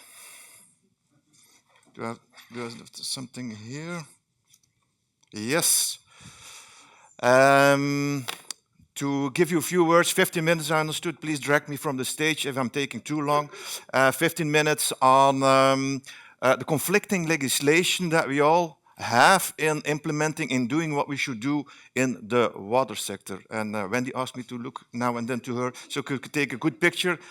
I hope we're through that already. What you see on this picture is a young lady that is selling, if you want to, advertising Rio Limo, which is a lemonade that is made from treated wastewater, and she's doing that at the world famous festival that we have, music festival, Tomorrowland in Belgium. You can get all kind of stimulating substances there at that festival, but this certainly is one of the most healthy ones. So water, clean water, not only has these times in ecological importance, but also an economical importance. We all know that. And this economic importance goes a long way back, because what you see on this picture, I don't know if somebody recognizes, there's a construction of more than 5,000 years old in the ancient Egypt. It's a nilometer. And a nilometer at those times was meant actually for each year to determine the river water level, the level of the river Nile. In this way, it could be determined what the total surface that was irrigated that year because it depended from year to year. So also in this way determining the crop yield that was to be expected. And in this way also an indication for the farrow how much taxes he could raise that year from the farmers in terms of water level that was reached that year. And this water also, already at the ancient Egypt, has brought a lot of economic prosperity, unseen, I would say, economic prosperity, unparalleled culture at that moment, temples and pyramids. If you not have been visiting them, you certainly should do. But also at that time, probably, or most certainly, there was legislation to be followed when you were dealing with water.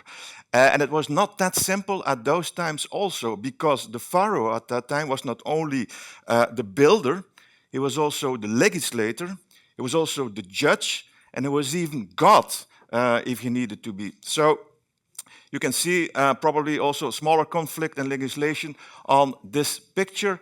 And may I also mention the fact that even at those times, safety was already important.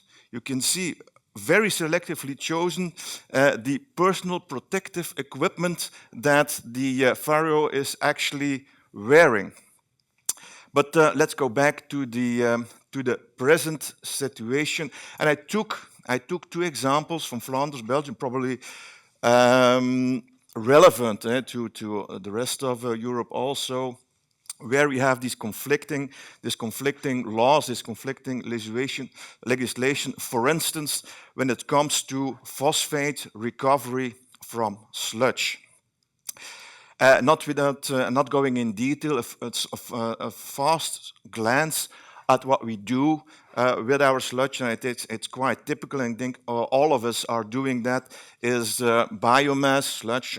The bacteria is in several steps. They are thickened, they are dried, then they are digested, what most companies do, and that biogas is actually then used for the production of electrical power, basically captive use in our science, and also some residual heat that is used, for instance, for the digestion. That's basically, I think, what all companies, wastewater treatment companies, do. Since a few years, we also upgrade actually this biogas to biomethane. We have 5 units now running in Flanders, the northern part of Belgium, where this biomethane, this green natural gas actually, is then injected directly in the natural gas grid and feeding in this way actually green methane to consumers.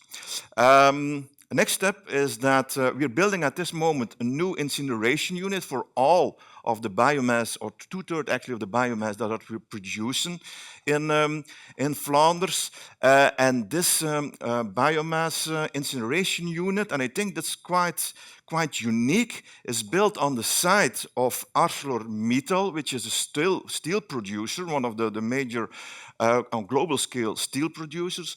And this incineration unit will feed 40 bar steam and also electrical power to directly on the same site, directly to this steel producing facility in Ghent. I don't know that much connections worldwide, globally, where a biomass from wastewater treatment incineration unit is coupled directly, literally, on a, for instance, steel producer.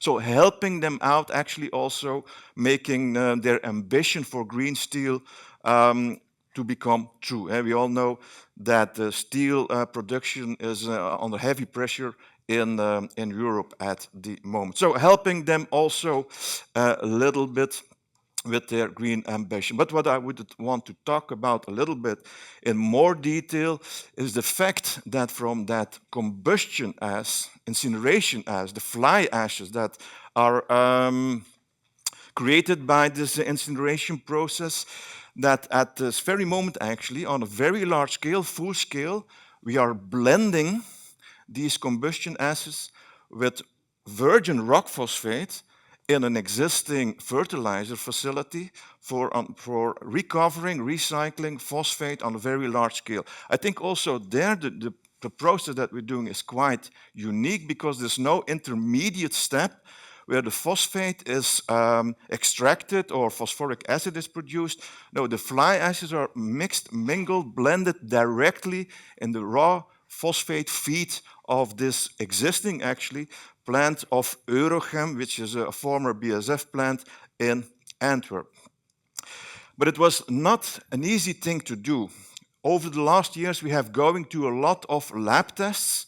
We have going through a lot of pilot tests, and legislation, I must say, was not very helpful to get through that, because we have, we call it in Belgium, we need some kind of raw material certificate, and other countries, like the Netherlands, calls end of waste status certificate, and it was very difficult to get from our permits.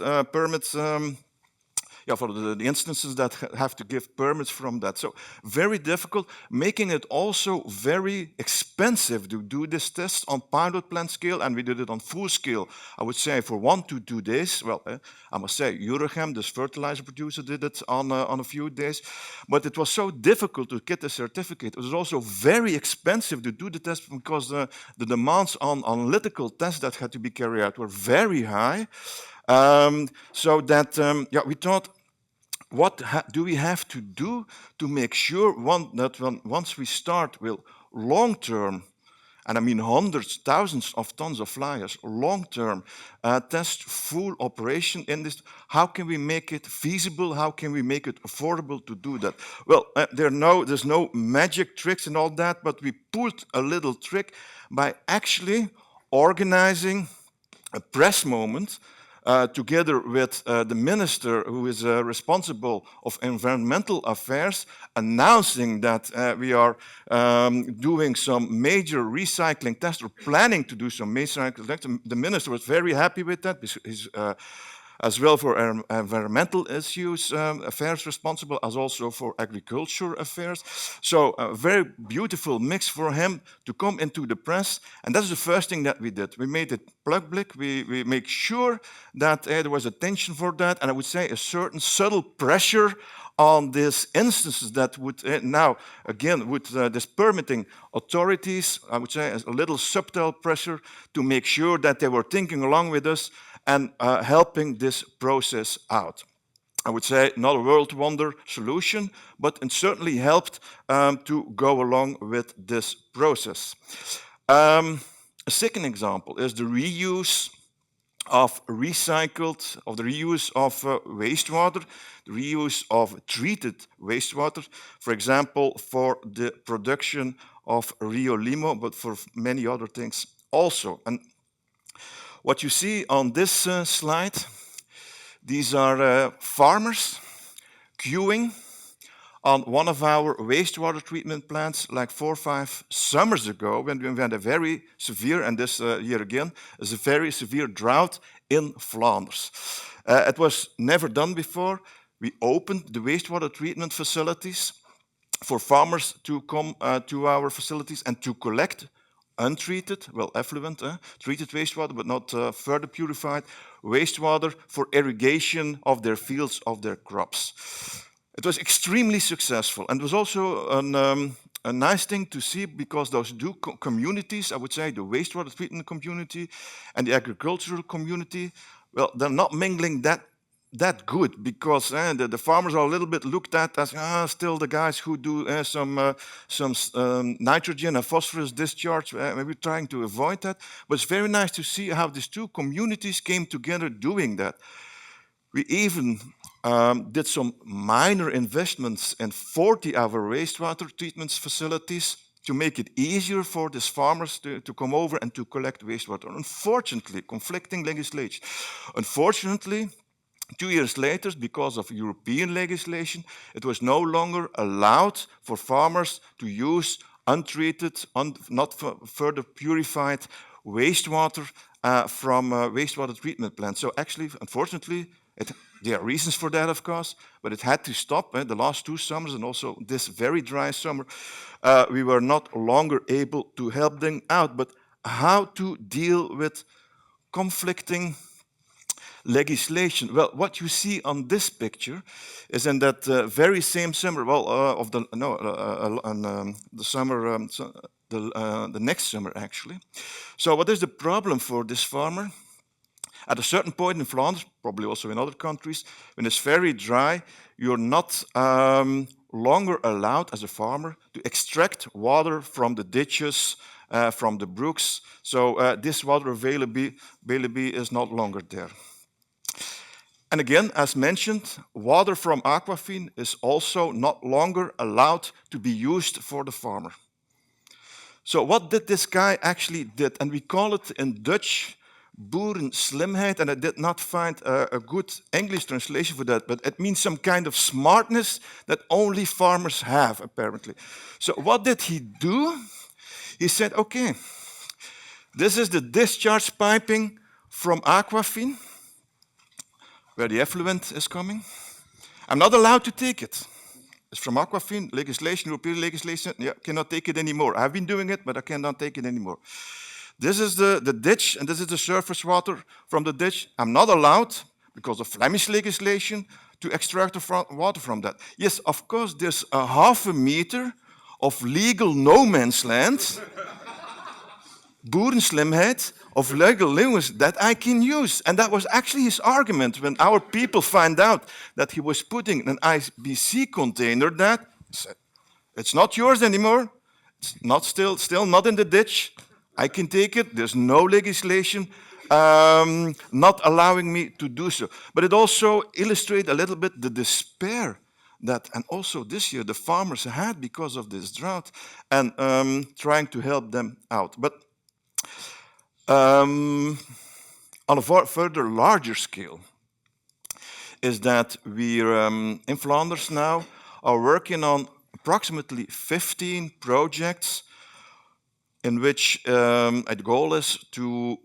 purify, to further treat effluent in terms that it can be used as drinking water or as processed water, more or less the same quality. We have one facility already quite some time for 2 million cubes per year, not that much, over 15 to 20 years, where we are actually converting effluent into drinking water. But we want to do that together with all the partners that you see on the slide here on a much larger scale. But it's it's very difficult. We all know the urban wastewater treatment directive is promoting the reuse of effluent. But on the other hand, we see all of these projects, it's very difficult to get them actually started for two reasons. First reason is actually you need a positive business case, which is not simple, because every industrial facility, 5 minutes, I will do fine. Because every industrial producer, for instance, is interested in using recycled water for sure. But at the price that he has been paying in the past for instance, the drinking water that he got. And it's converting effluent in processed water, for instance, also is a little bit more costly than surface water or groundwater. So because of reasons of a positive business case is already very difficult. It is even more difficult to get a permit for a plant like that for many reasons. But one of the reasons is when you are upgrading, reusing effluent for processed water, for instance, mostly this is done with reversed osmosis. Then you get a brine, a concentrated flow, and that you have to discharge somewhere. And to get a permit for that, you need to do that for a permit. To get a permit of that is very difficult in Flanders. I don't know how it is anywhere else, but yes, everybody is thinking of that as a good idea to upgrade effluent, but nobody gets, exaggerating a little bit, nobody gets, very difficult to get a permit then to discharge the brine that comes along with that process.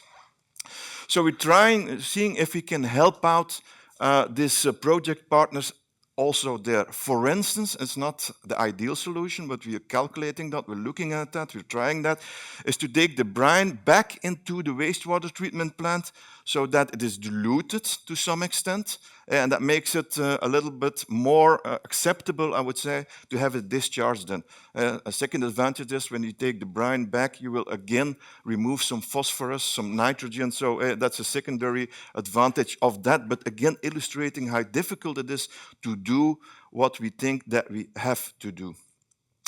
And the last slide is, and I don't want to be negative, because we indeed have projects that actually have are being implemented. And this is one picture of a wastewater treatment plant in Aalst, where we will indeed upgrade the effluent to drinking water and to inject it directly into the drinking water grid of Flanders. And a second option is when we have excess of water, for instance in winter, then there's also the possibility foreseen to store it 200 meters below surface, what they call aquifer storage, and then reuse it from this buffer once it is needed. So 2 minutes exactly what I need, and even less than that. I can end my talk here just saying that despite all these conflicting laws and difficulties that we have, and I think all of us are experiencing that, a lot of possibilities, a lot of results already. So despite this paradox of legislation, together with all of you, we are trying to shape the future in water management. Thank you very much. Thank you, Jan, for your inspiring presentation. It was really nice to listen, and it shows that we need ideas and that we had to act and to find solutions. Now I have the honor to introduce the next speaker, Harvard Odegaard. He is professor emeritus. He is very famous in Norway and outside Norway.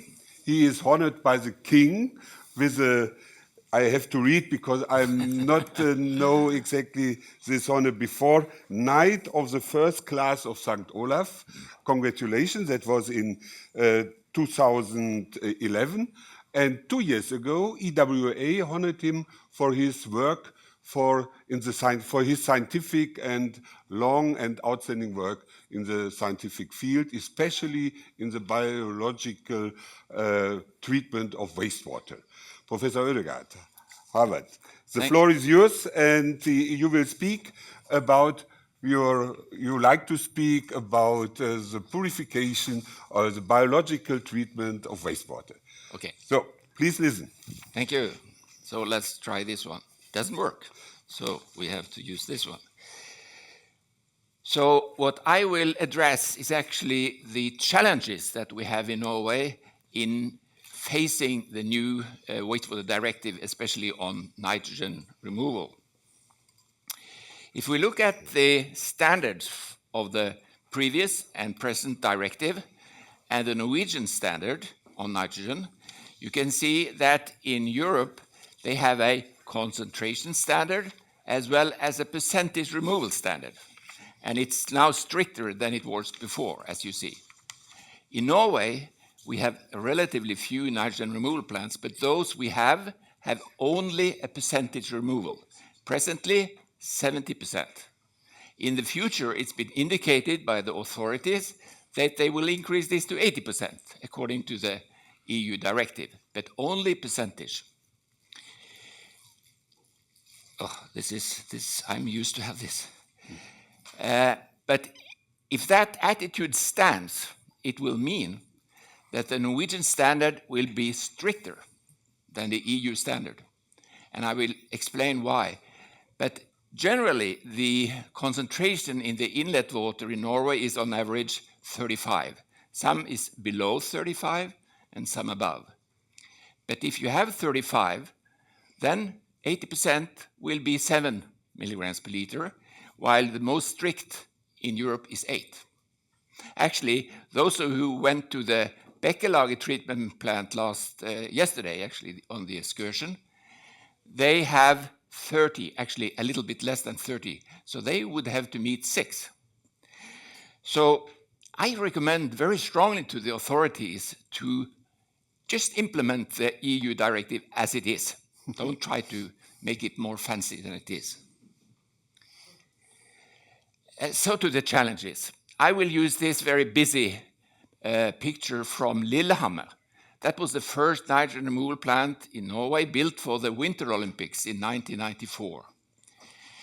And what you see from this picture is that the large variations in everything, large variations in temperature, lowest temperature here is 3.9 degrees Celsius. In flow, why? Because of snow melt in the spring.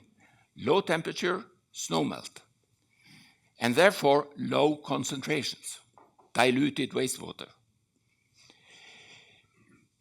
And as a consequence of these things, you have a low carbon to nitrogen ratio, which is absolutely crucial for nitrogen removal. And the fourth challenge we have is that we almost always build in our plants. The bigger plants are all underground. We visited one yesterday. And most of the others, they are built in a house. So we need compact processes. So typically Norway, decisive is the spring period with snowmelt, with high flows, low temperature, low concentrations, and low CN. Everything bad for nitrogen removal. Why do we have low CN? Because dilution is the same. Well, this is a speculation. We have pretty steep pipes in Norway, and in many cases, the water is actually aerobic in the pipe network. When it's aerobic, the easily biodegradable stuff, the VFAs, will be consumed by biofilms in the network. So easily biodegradable stuff is transferred into heavily biodegradable stuff, cells. While if you go to Belgium or Holland or Denmark, it's flat. The wastewater in the pipes is anaerobic. So the particulate COD will be hydrolyzed anaerobically to VFAs. So they go from heavily biodegradable organic matter to more biodegradable. So, and this is the reason why we for many years in Norway was very much depending on chemical treatment plants, because so much of the organic matter was actually in particles. So we could easily meet 70–80% removal of BOD just by coagulation. Now, I took some of the data I had on my computer and I looked at the concentrations. The upper line is from a long time ago. We had a research program that I was leading in 1990 approximately, regarding removal of nitrogen. It was just when the first directive was going to be implemented. At that time, you see the average, I think, of 10 plants was as low as 25 milligrams per liter. When I looked at the data now, it's a little bit higher, but still the bigger plants, those above 100,000 persons, they are still around 30 to 35, so quite low. And you see the very big variation in concentration over the year. But the most important thing is that the CN ratio is quite low.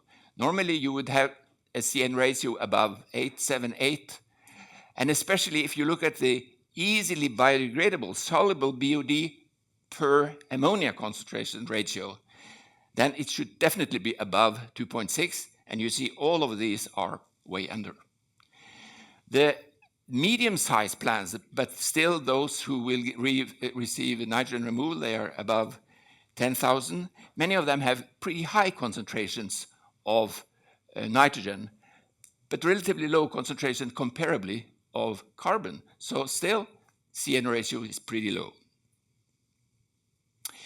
So in this research project in the beginning of the 90s, we investigated, of course, the standard pre-denitrification system that was used already in Europe many places. Mind you, we always remove phosphorus in Norway, and we are very good at that. We are much better than Europe in removing phosphorus. But since we had these chemical plants, we also investigated the post-denitrification system because it would be much more compact. But in the end, we recommended the combined pre- and post-denitrification system because we had no limit, actually, in removal of nitrogen. We were not in absolute need for carbon source because we had to add it, some of it. But since we used both pre and post, then we could add less than if we had only pre-denitrification. Now, at the same time, we developed the moving bed biofilm reactor. And many of you know about this, but the whole point, I don't have the time to go into it, but the whole point is that the biomass is growing on small carriers. And this makes the reactor very, very compact. In comparison to a typical ATV, activated sludge design treatment plant, the residence time with the MEBR would be one third to one fourth of a typical activated sludge. But one of the good things about this system is it's very easy to control. This is a typical reactor. Actually, it's the reactor from Lillehammer, as far as I can see. The first reactor, which is pre-anoxic, can be controlled through the DO. The rate can be controlled through the DO, even though the DO is very, very low, below 0.5. It can control. And it can also control the recycle. How much can we take back? Because the recycle will always have some oxygen in it. The next reactor is a swing reactor, as we call it. When we need more volume, for instance, in winter, because of the lower temperature, then we use it as an aerobic reactor. When we don't need that much, because it's higher temperature in summer, then we use it as an pre-anoxic reactor, reducing the amount of external carbon source. And then we come to the aerobic reactors. And one of the fantastic things about biofilm systems is that they are very linearly dependent. The rate of nitrification is linearly dependent of DO, up to more than 10 milligrams per liter. Those of you who have practiced with activated sludge know that this levels off at around 4 or 5. So it means that you cannot increase the rate, but here you can increase the rate all the way to 10 if you want. It costs you money, of course, but you can do it. Now then, there is a smaller reactor where it's aerobic, but we don't aerate because we want to bring the DO down in order not to recycle too much. And then, of course, you have the post-anoxic, to which you have to add carbon source. And this is, of course, a big drawback, but as I demonstrated in the beginning, you cannot do without it in Norway, actually. Okay, another positive thing about the system is that you can use any biomass separation alternative. In activated sludge, you are stuck with settling or membranes. Settling is very area-consuming, membranes very expensive. While with the biofilm system, you can use you can of course use settling, but you can also use the more compact lamella settling and the extreme compact microsand ballasted lamella settling. And very commonly, we use flotation, which is also 1/4, 1/5 of the settling tank. And of course, we can polish with disc filters, with sand filters, and with membrane filters. Now, I will now give you some results from 4 of the plants that use this system. And you can see all of them. The upper one have a house over it, and the lower down is underground, actually. If we start with the upper one, it's Lillehammer. That was the first one. It was originally built in 1994 as a combined pre and post, but now it's overloaded, so now it's only run as a post-denitrification system. You see the results are pretty good, also on nitrogen. Remember, the standard is 70%. So it means that very well. And it does that with a minimum temperature of 3.9, an average temperature below 10. And this takes place at a total residence time of 3.5 hours in the bioreactor, which is pretty good. The results are actually from a Swedish project that I was doing, where I investigated the temperature effect of the MBBR process. And the surprising thing was that the temperature effect was much lower than I expected. But the reason is that the operators know this. So when temperature goes down, they compensate by increasing the DO. And as you saw, the rate goes up. And the denitrification, they compensate by increasing the carbon source addition. Gardermoen is the treatment plant where you landed, actually. It's from the international airport and the surrounding communities. It was also built in the 1990s and is now, today, actually expanding to triple capacity with the same process. So they were pretty happy with the process. And again, you can see total nitrogen around 85%, even though the requirement is 70%. And also the other results are quite good. Now, let's have a look at some data from this plant. The violet is the temperature. You can see the temperature goes down during the winter and has a minimum in the spring because of this snow melt. Nevertheless, you can see that the green and yellow big dots, that's the rate. Very much. And if you look at the nitrification rate, you can see, of course, this is a big splash. It is not experimental, but it is real data from a real plant. It's very low influence. And if you look at the denitrification rate, you see in the pre-denitrification, it is decreasing the rate when the temperature is decreasing. But if you look at the post-denitrification, you can see, no problem. In the post-denitrification, you can see that when the temperature comes down to the lowest value, they increase the carbon source and they bring back the rate to what it was before. So the take-home messages for you is that, of course, nitrification and denitrification are biological processes and they are significantly influenced by temperature. This is a textbook fact. But nitrification rate is strongly influenced of DO, especially in biofilm systems. So therefore, reduced nitrification rate with decreasing temperature can be compensated for by increasing the DO. And there is another very interesting thing that not many think about. You know, from physics, we know that when temperature goes down, the dissolution of oxygen in the water goes up. So when the temperature goes down, there is another active force to bring the rate up, while the biology brings it down. So there is also a balance. I already said that. I want just, before I end, to say that there are two different uses of this MBBR system. We have now talked about the pure biofilm flow-through system without sludge recycle, right? But you can use it in an activated sludge system. You add carriers to, for instance, the aerobic part of an activated sludge system, then you get the so-called IFAS, integrated fixed film activated sludge. And it has many benefits for an activated sludge plant because it takes the ammonia out on the biofilm. So nitrification happens mostly on the biofilm, while the BOD and denitrification happens mostly in the suspended solid. That was a very simple way to say it. But I did a system comparison in 2018 that was published.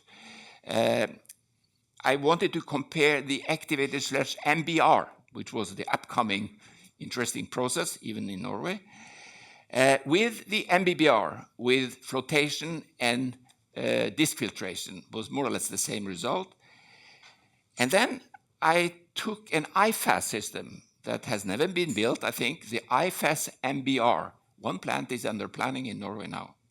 And I calculated the bioreactor volume. I calculated many other things, but let's concentrate on that. And the red one is the reference. That is the activated sludge MBR, which is supposed to be a very compact activated sludge system. The blue one, which is a little bit smaller, is the MBBR system. The green one is the MBR if you use carbon source. But the interesting thing is the violet one. The IFAS is actually the system that gives the least volume of the bioreactor. Now, that brings me to the conclusion. First of all, it's a pity to say that Norway has been lagging behind the rest of Europe for 25 years when it comes to nitrogen removal. Hence, nitrogen removal represents a considerable challenge to Norway in these days. And everybody in the audience, I think, from Norway, they know that. I strongly recommend the Norwegian authorities to implement the revised directive as it is written. Don't try to make it better. And we have more than 30 years of experience with the combined nitrification denitrification system with MBBR. And I think I have shown that it's now well documented that this process solution can give the Norwegian situation a possibility to meet the new directive. So I thank you with this picture taken from my window. I live by the coast in the middle of Norway. So thank you very much.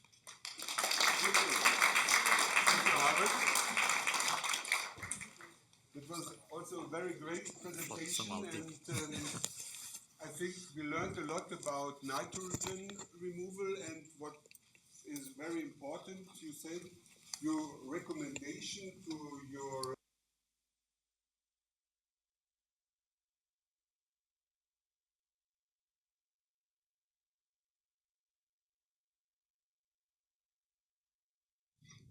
No, it's better.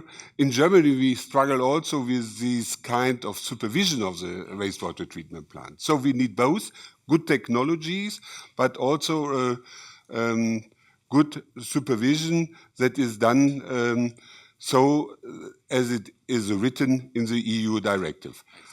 Harald, thank you for your presentation, and we go on.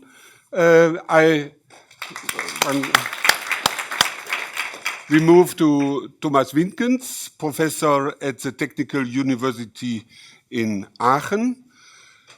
Thomas is also the actual chair of the European and Scientific Committee of the European Water Association. And he studied in Aachen. He made his diploma there, also his PhD. He was professor in Switzerland, and since 2019, he is professor at the Technical University of Aachen. And after we learned a lot about nitrogen removal, we go now to the new technologies to remove micropollutants and the quad treatment plant step. Thomas, the floor is yours. Thank you very much, Johannes. The mic. Thank you very much, Johannes, for the very kind introduction. And it's a great honor to speak at this conference, particularly after such distinguished speakers before, giving excellent overviews on practical challenges, new perspectives, and really a long-standing experience of Harvard in the field of nitrogen removal, which is very inspiring. And I will talk today about quaternary treatment. We've heard already from Michael Sponar that this is a new requirement coming with the revised Urban Wastewater Treatment Directive. And so far, the experience with quaternary treatment is a bit limited to a few countries in Europe, and I will pick on some of those experiences and also depict what might be future developments in the field. I will very quickly look into what came up recently with this revision. We've all heard about it, that I think very fortunately for the water sector, consensus was reached about the new standards. We also see that some regions in Europe are still also facing the challenges from the previous directive, but nevertheless, I think it's a good moment to look forward into the new requirements, and particularly around quaternary treatment and the cost recovery principle and the polluter pays principle. There will be a lot of discussion. Not to forget is that with this new wastewater treatment directive, there come a number of fields of actions, not only in advanced water and wastewater treatment, water reuse, but also with respect to public health protection. We've heard about this. Antimicrobial resistance was mentioned, phosphorus recycling. We also heard about this.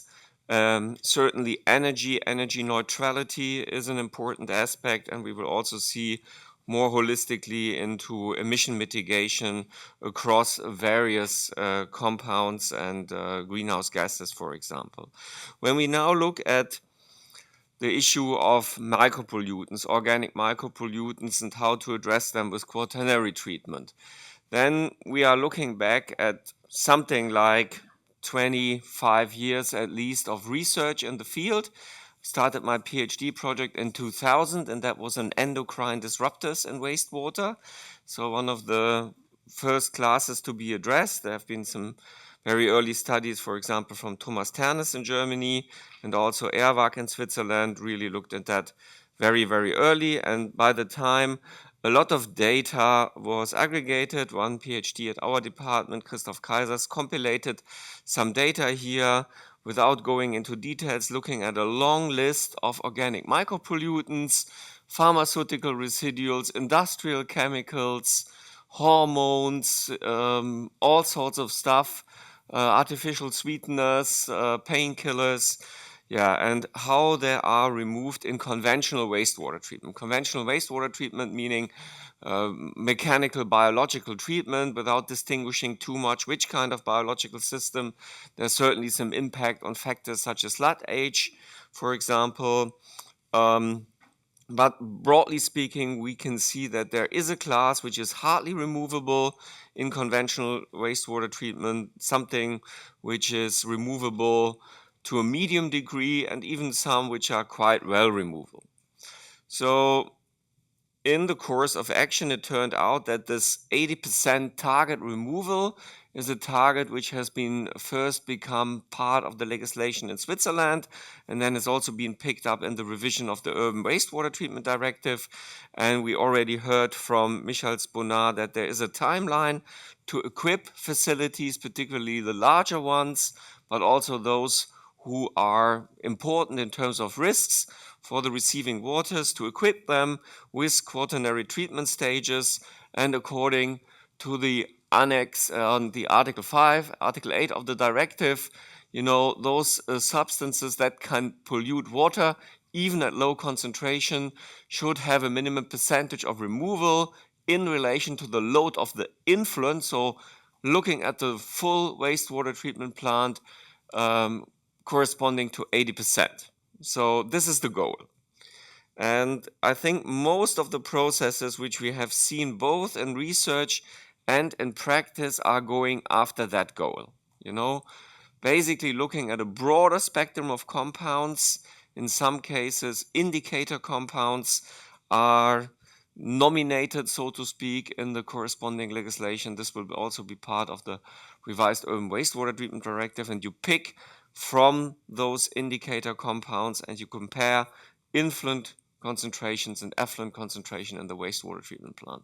So typically we will have a conventional system, and then we will have some sort of add-on, and the two processes so far being investigated the most and even being implemented in full scale are activated carbon-based, and the other one is ozonation-based.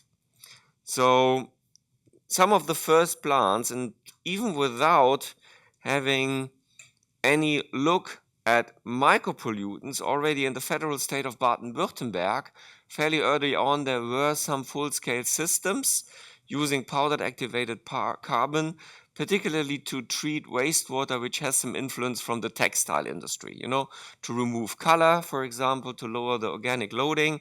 They already used powdered activated carbon, and building on that history, they also employed this process when the discussion came up around 2010 to remove micropollutants, and they also had an incentive to lower the COD level below the threshold level of the German wastewater legislation so that they can get a financial benefit. And only activated carbon is able to address that efficiently. So the process which was developed, and we also call that the Ulm process, because in the city of Ulm, in the beautiful city of Ulm, the first large-scale wastewater treatment plant with this process has been equipped.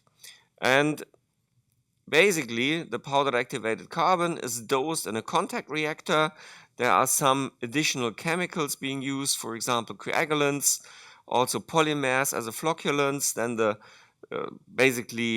activated carbon sludge is settled and returned into the contact reactor. So you have a activated carbon recycling loop here, and you have a polishing filter. You might add some extra coagulant here, typically a multimedia filter. There are also schemes now with surface filters to retain the residual activated carbon. Because with any powdered activated carbon process, and I've supervised a PhD thesis on that, you would have to minimize any powdered activated carbon loss.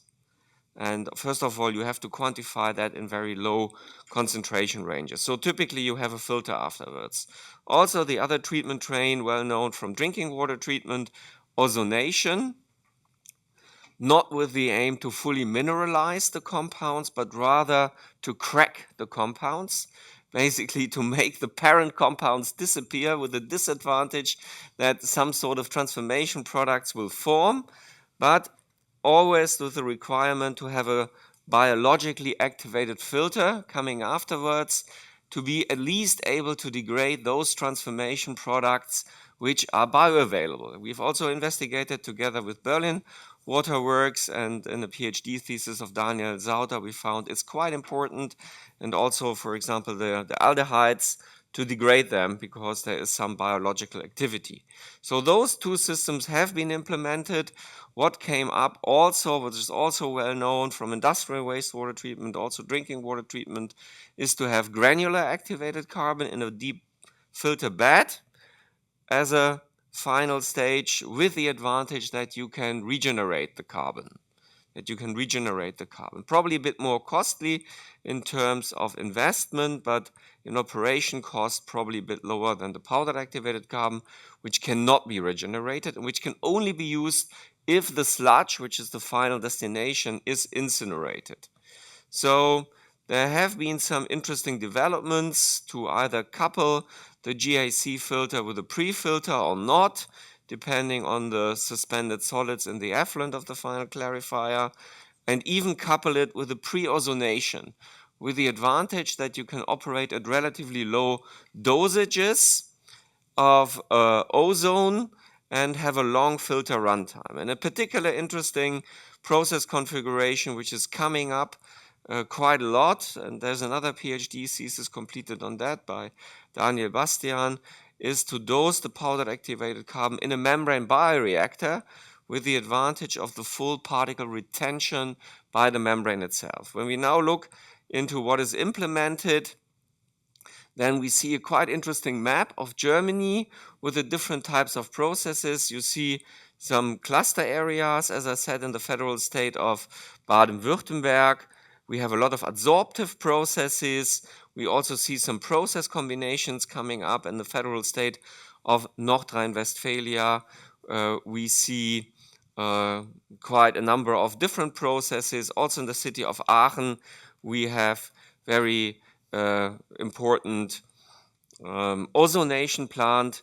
I don't have much time to say, but this is a view which shows the very nice, I would say wonderful, Aachen wastewater treatment plant here, being located in the north of the city and treating the wastewater before it is discharged into the river Worm, which is a quite small, sensitive small river, and this is why the wastewater treatment plant was one of the first to employ quaternary treatment, a final ozonation stage here, and then comes the filter afterwards.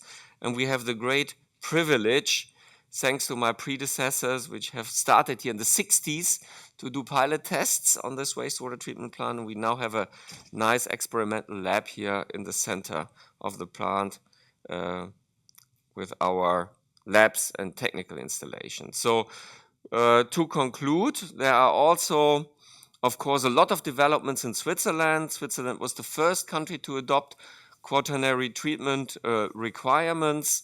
There are many plants already being constructed, both activated carbon plants as well as ozonation plants. Wherever possible, I think in many places they put ozonation, but nowadays we also see this MBR PAC project being realized. There are 3 recent examples: Simmerberg, Falkenstein, Briglina. Thanks to my colleagues in Hunziker BetterTech, they're involved with the planning there. They have provided some information. I think I'm running out of time, but I want to mention 2 projects which we have recently completed. One is funded in the German BMBF WAVE program, where we looked at processes addressing micropollutants by different process trains, for example, ozonation, filtration, even constructed wetlands with granular activated carbon, combinations of PAC dosing and tertiary ultrafiltration, and also combining constructed wetlands with post-chlorination. And we had some interesting insights, particularly showing the benefit of recycling the activated carbon into the biological stage. And with that, we could really lower the needed activated carbon dose, respectively increase the micropollutant removal by this recirculation in the biological stage, which simplifies that process. And you might ask, is activated carbon usage really a sustainable solution for quaternary treatment? We asked that question also years before, and we entered into this process called RIAS, Resource Saving Integrated Activated Carbon Production.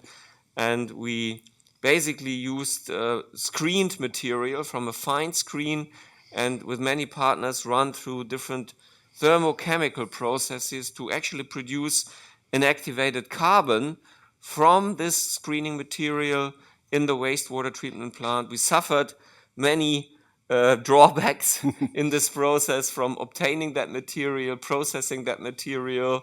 This is the dewatered screening material, turned it into pellets, and then put it into tests, into a pilot system. We scanned different types of, let's say, regenerated or renewable activated carbons, and we found that their performance is not really comparable to the high performance material on the market, but that you can achieve goals, for example, this reduction of this indicator parameter at elevated dosages. And it seems not to be fully unrealistic to use these materials from the wastewater treatment plant itself in the future. There are also other options, but we have to work on this. With this, I would like to conclude. Sorry that I had to rush a bit. Thank you very much for your attention, and thanks to the funding agencies and the partners to work on these projects. Thank you very much. Thank you, Thomas. Thank you to all speakers of this session. Due to time, we have not the possibility to ask questions and to go for a deeper discussion, but we want to use our breaks for this. And I invite you all later to ask the speakers if you have any questions. And now we have to stop this session because the next highlight is coming, and I think I give over to Asha. Thank you very much. Thank you. Nice moderation. Thank you, Asha. Okay. Ladies and gentlemen, in Denmark and we will start from our great musician. Thank you, Rasha. The next melody is actually from a movie that has its 50th anniversary last year, Sound of Music. And the melody is composed by Richard Rogers. It's called My Favorite Things. And then you might ask, what is the link to the water? I can tell you, I'll make the link myself. One of my favorite things is a glass of pure drinking water from the Oslo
Thank you, Håkon. So I will give a small introduction to the Dunbar Medal, and then a little bit of background why we are awarding this medal to Professor Van Leer this year. William Phillips Dunbar, born in 1863, was an American physician, later became the director of the State Hygienic Institute in Hamburg, Germany, who made seminal discoveries about cholera and control allergies. In September 1892, Dunbar went to Hamburg to help deal with the disastrous cholera epidemic. He improved the detection procedure for the cholera and other pest pathogens. He developed a regular methodology for monitoring the river and tap water, which was especially significant as this was the primary means for the spread of cholera. His pioneering research in the city sanitation led the European Water Association to award a Dunbar Medal for outstanding scientific contributions to the wastewater treatment and water purification. The esteemed William Dunbar Medal is presented biennially to an individual from a member country of the European Water Association in recognition of exceptional contributions to applied technical advancements in the water sector. The William Dunbar Medal is sponsored by the IFAT Munich, the world's leading trade fair for water, sewage, and waste and raw materials management. And this year's recipient is Professor Dr. Engineer Jules B. Van Leer from the Netherlands.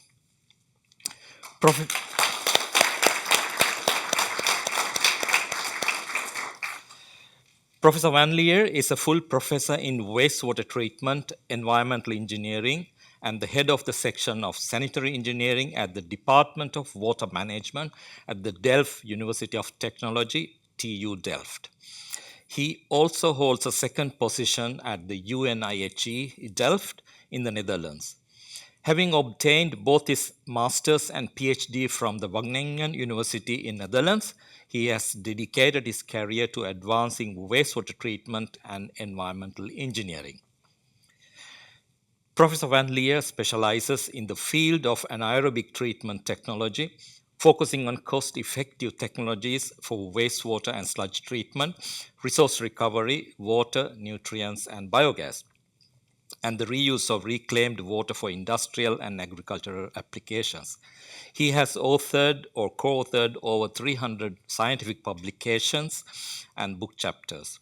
Furthermore, he chaired the IWA Anaerobic Digestion Specialist Group between 2001 to 2009 and was nominated as a member of the IWA Fellow Program in 2011. His TU Delft online professional education course on anaerobic wastewater treatment is highly regarded. Considering all these achievements, the European Water Association has decided to award the 2025 Dunbar Medal to Professor Dr. Engineer Jules B. Van Leer from the Netherlands.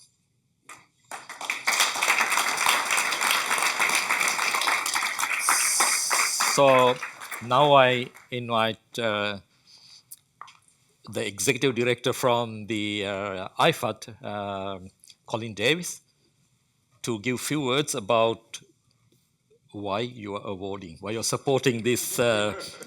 Thank you very much, Harsha, for your kind words. Already on? No? Can you hear me now? Yes. Yeah. It's better? Good.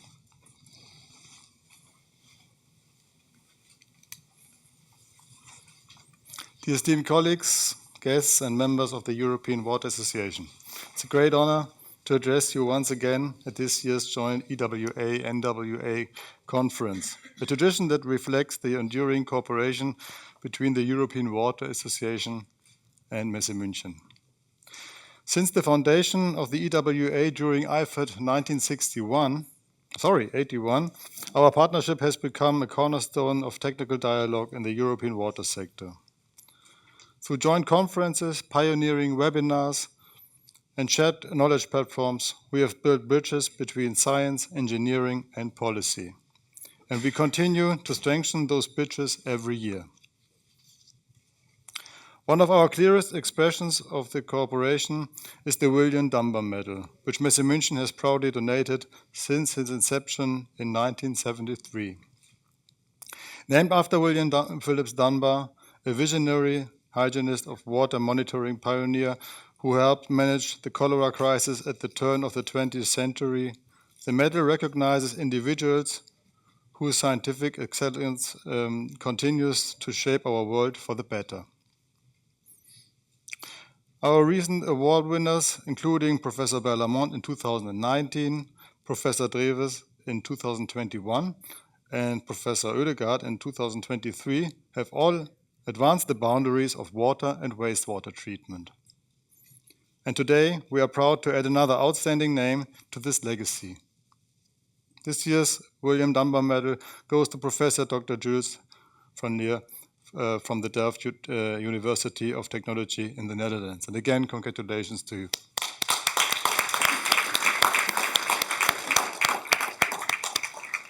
With more than 300 publications, Professor van Leer is one of the world's most respected researchers in the environmental biotechnology and wastewater treatment sector.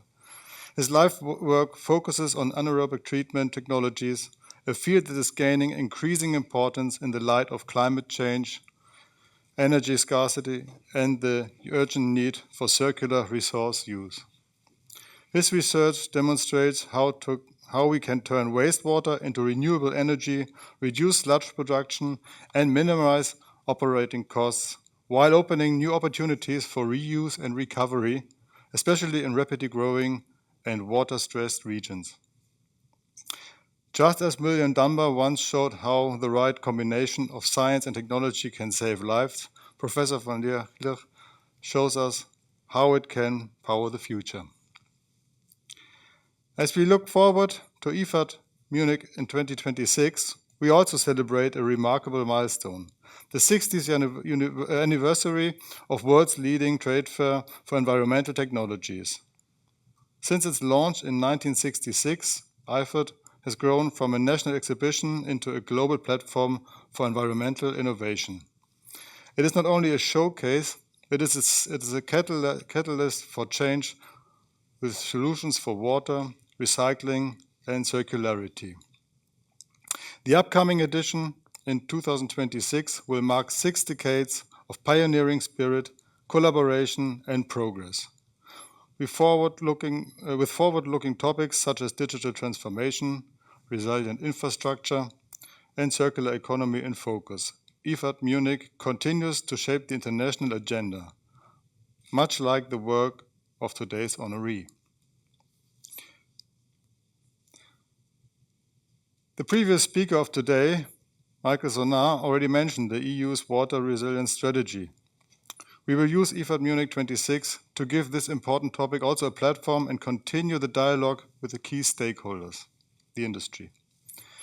IFAD remains committed to offering solutions that shape the future of water, fostering dialogue and collaboration that are essential to achieving long-term sustainability.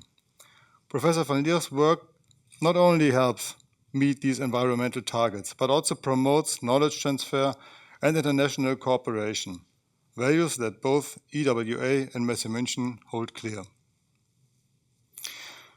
Dr. Professor Leer, on behalf of Messe Munich, I warmly congratulate you on receiving the William Dunbar Medal 2025. We are proud to honor your outstanding achievements, and we thank you for all your work and your decades of commitment to a more sustainable and resource-efficient water future. Let your example inspire others to continue the path of science, courage, and cooperation.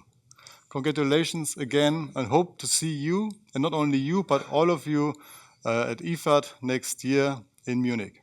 Thank you very much.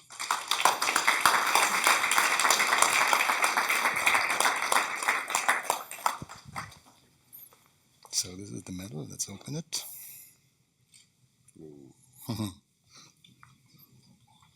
Do this and this. Okay. You come on this side.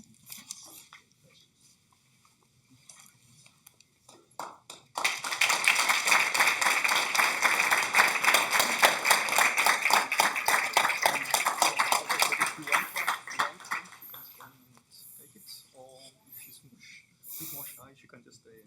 Okay. You have another hand? Yvonne, even naar voren komen. Ja, of je even wel naar voren komt.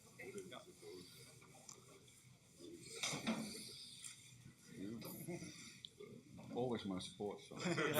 Today as well.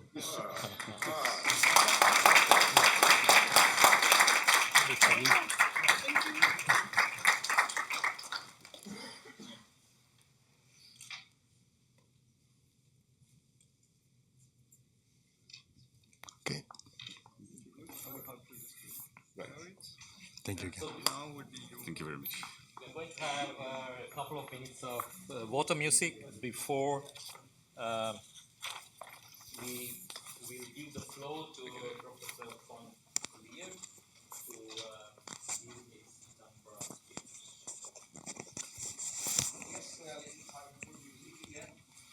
This time I will not tell you the water link. You have to listen and I tell you the water link after.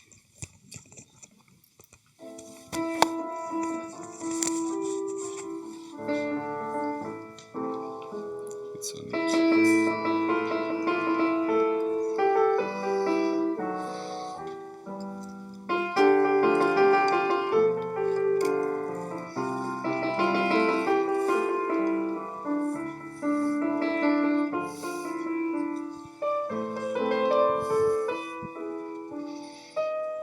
Keep it here.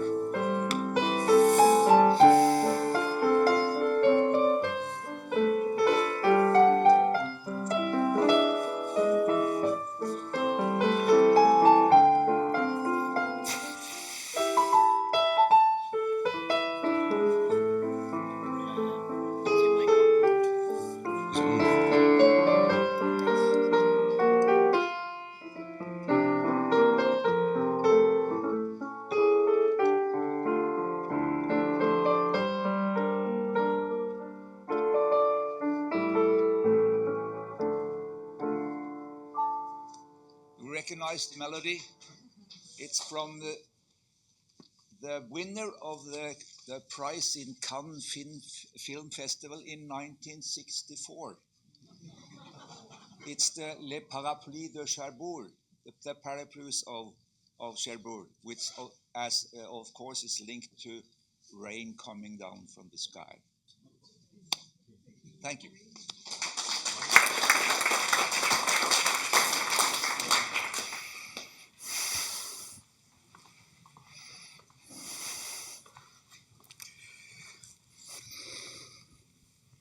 Yeah.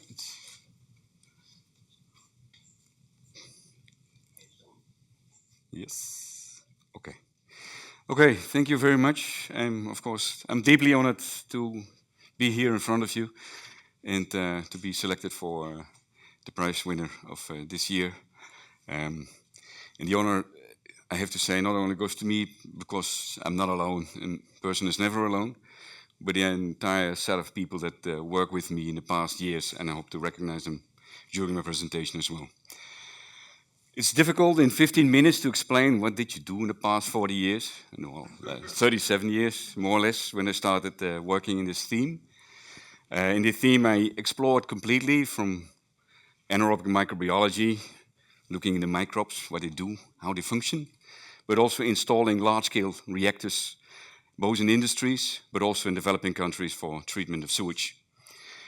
So all corners I've seen, and now in the civil engineering faculty of the TU Delft, I'm of course more related to application field. Just those who are not very familiar with anaerobic technology, and a slide that I also start with the students, just to have a brief comparison about anaerobics and activated sludge, because it started this way in the 70s and the 80s. Well, we have 100 kilograms of COD and an activated sludge, it costs you 100 kilowatt hours of aeration to get rid of it. Meanwhile, an activated sludge should produce 50 kilograms of sludge, or more, even 60 kilograms of sludge, and here you produce 10 times less. Of course, we have an effluent, probably they need some further treatment, but the all biochemical energy that is contained in all the pollutants is not lost. In the activated sludge, it's burned like you burn wood. In anaerobic, it's contained, and it's going to its end product, methane, and the end product is energetic. So these 100 kilograms of CD, they are equivalent to 1200 megajoule, or 350 kilowatt hours theoretically. Not yet electricity, because you have to convert it to electricity. But if you compare activated sludge and anaerobic treatment, and then I have to say, okay, this is based on a fossil fuel consumption, not yet on the green energy that we have now, but it's more or less 17 to 20, let's say 20 megajoule per kilogram of COD removed that you now win, that you gain in the industry. And that was the driving force for developing the technology, and it was also the driving force why I stepped into this. We say, whoa, why don't we apply this? And to give you an example, this is an example of a brewery. It's a batch process. Everybody knows it's a digestive fermentation process. So it comes batch-wise with an irregular pattern and with a large concentrations, flows. Well, this brewery discharges 17 tons of COD per day. And it has an energy potential of 12 gigajoule on biochemical energy, 3.4 megawatt hour.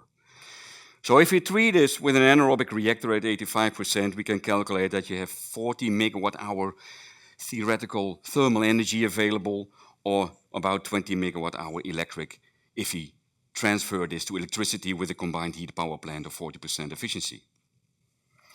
And we do not have to array this, so we save more. It's a dual side gain. So we save more, about 15 megawatt hour by not aerating. So with the current price that we have now, this is about 3 million euros per year. Only choosing anaerobic technology instead of activated sludge. And still, if I travel now worldwide, also if I go to the Nile Brewery in Uganda, they still have activated sludge.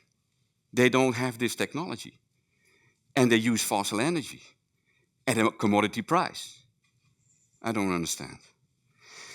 I don't understand. So apparently this technology is not well diffused into the textbooks, diffused into the university education profile. And that hurts after so many years. Then, of course, we have the other side. If we can recover the biochemical energy and use that as a renewable fuel instead of a fossil fuel, we also save on CO2 emission reductions. And this is calculated with the current 0.65 tons of CO2 per megawatt hour electric, because we have a mix now with green energy and fossil fuels. Of course, that number will drop down if you have more green energy. But with the current status, then we save quite some tons of CO2 emission reduction per day, some 12 tons and 94 tons because we do not aerate. So we save 20 tons of CO2 emissions per day. And you can trade the ones that you use as a renewable fuel, giving again €500,000, accepting the price of 100 euros per ton, which is the current price nowadays. Now this fostered a lot of industry to go to anaerobics. And it was in 2025, I think now we have about 5,000 high-rate reactors worldwide treating organically polluted wastewater instead of activated sludge processes. And this technology is, this is also captured by the industry developing all kinds of technologies. And if you go to the reactors whole development, I don't have the time to go into all the details, but they go from the upflow anaerobic sludge blank to the expanded bed reactors, the IC reactors, clean bottom reactors, all kinds of fancy names were created by a lot of companies. And from the start, when I did my PhD with Professor Lettiger, who I give all the credits that I learned, because I was one of his scholars, he was in fact the driving force, and he already in the 70s said, we have to cooperate with industry because they have the problems, they are the problem owners. We may have ideas, but our ideas need to be fed by real world problems. So I continue that process, and in the Netherlands we have the two world market leaders on anaerobic technology, parks, and Biothane Veolia, and they're both cooperating with us. I don't have the time, but I mentioned there is little information known. It was also my driving force to put the technology on online courses. And if you're interested, be my guest and follow our course. You're most welcome. In the past decades, I was further developing technology, widening the application potentials. And one of the technologies that we're focusing on in the TU Delft, after I left Wageningen after 20 years, was the development of anaerobic membrane bioreactors. Now here are a number of PhD students. They did all kind of works on the feasibility of the technology, on fouling control, cake layer research, cake layer compression, hydrodynamic shear forces that are required for cleaning the membrane. We worked with submerged membranes, and we worked with side stream membranes, which have a better controllable shear. And all these PhDs, they graduated. There's one that needs to be graduated coming years, and they contributed to the further development. And particularly with this technology, we cooperated with the Biothane Veolia company, and they implemented it at full scale. And nowadays they have about 25 references, quite successful. This one is successful in Poland, treating chocolate and pet food. And as you can see here, if you are understanding a bit of membrane technology, there's on the axis you see at the time, and we see the flux. And what is interesting, this flux stays nicely around 2022 LMH. Good flux, irrespective that the anaerobic MBR has a lot of sludge inside, much more than an aerobic MBR. But nonetheless, with the shear force that you apply, you can have the cake open and the filterability at a high rate. Influent CODs, high levels of CODs, and the red line is the effluent COD. Perfect. 98% removal, no solids. You can in fact upgrade this. And that becomes the next step. What we worked on also together with the Biothane company is to couple the anaerobic MBR directly to an RO. Wow. Now we have a double bin because we have a perfect pretreatment. You have pretreated industrial water that is anaerobic. You couple it to an RO. Generally you apply a spiral wound RO system, but there is no oxygen there. So you don't have growth of biomass because there's a lot of nutrients in there. So an aerobic water will immediately clog, but the anaerobic ones, they don't grow. So the anaerobes, they don't grow. That means you can have a much more lifetime of your membranes, way less SIP cleaning in place requirements than under aerobic conditions. The drinking water company in the Netherlands, Vitens, also use RO under anaerobic conditions instead of aerobic conditions to reduce the fouling of the membranes. Now this is implemented. This is an example of a dairy industry in South Africa where all the processed water is in fact treated and recovered as processed water because they don't have a license to extract the fresh water. And if you go on closing loops, this technology might become more and more of interest. This is an example. Now the final slides, I would like to show some things that we do in the municipal sector in the past years. We all know this. This is the standard technology that we have in the Netherlands with the biggest sewage treatment plant at the Delft, treating the area of The Hague. And now we run according to the guidelines. They need to be upgrading following the new guidelines. That is clear. We're working quite hard on that in the Netherlands. And a central place has a sludge digester, traditionally, as was explained also this morning, for sludge stabilization, volume reduction, bioenergy recovery, improving the water characteristics. But in the past 15 years, the water authorities in the Netherlands, they work very hard in resource recovery. It's not just water treatment, but resource recovery. And a number of resources are nowadays recovered, like the energy, like phosphate, it's struvite and also vivianite currently. And or what we saw this morning from the ashes is also possible by Jan Goosen's example. Reactive ammonium is being discussed. In some cases, the fermenters, they don't go to methane, but to VFAs to have bioplastic precursors in production. Lignocellulosic fibers are being used with the Salsnes filters here, developed in Norway, to get the cellulose out and put it in road construction instead of fresh cellulose. Sulfur from the biogas, metals, with using the sulfur cycle, and of course, water. We also have several cases in the Netherlands where the sewage effluent is used in the chemical industry, after extensive treatment, of course. If you look closely to this set of resources that are currently being recovered, some have a somewhat lower TRL, but others, they have a TRL of 9 and they are implemented, following the European Green Deal. If you look closely, then we look to the role of the digester, and everything that's black is linked to the digester, is linked to our anaerobic digester. And it gives us also more interest again in anaerobic digestion. So currently our waste activated sludge conversion is about 30–40%, useful energy recovery, CHP 40%, and more the water authorities are separating the CO2, making compressed methane for fuel. Now again, the sludge digester is carefully looked at. Can we not optimize this better? It's still a simple system. The CSTR was 25 days of retention time. Can't we do that cleverer? So enhancing the digestion system. And we did see that a lot of these digesters have short-circuiting and they're not well mixed, etc., etc. Other development is the pretreatment, thermal hydrolysis, to crack the sludge and make more methane, but you also liberalize more nutrients, so take care of that. Co-digestion, although in the Netherlands, incineration is the only outlet, so co-digestion in us means a lot of money. The expenses for sludge incineration in the Netherlands are between 400 and 500 euros per ton. Gate fee, depending where you are in the Netherlands.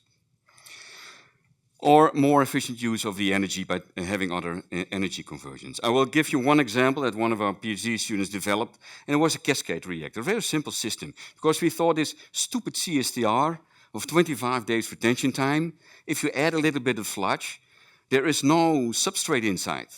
But enzyme induction, microbial enzyme induction, is directly related to the concentration of substrate. So you must have a high-loaded system first, and then you induce the enzymes for hydrolysis. And we found out that proteases were the most important enzymes to induce. A plug flow system will perform much better. And that was in fact his starting point of Hong Seok-Guo. He got his PhD by having a cascade reactor.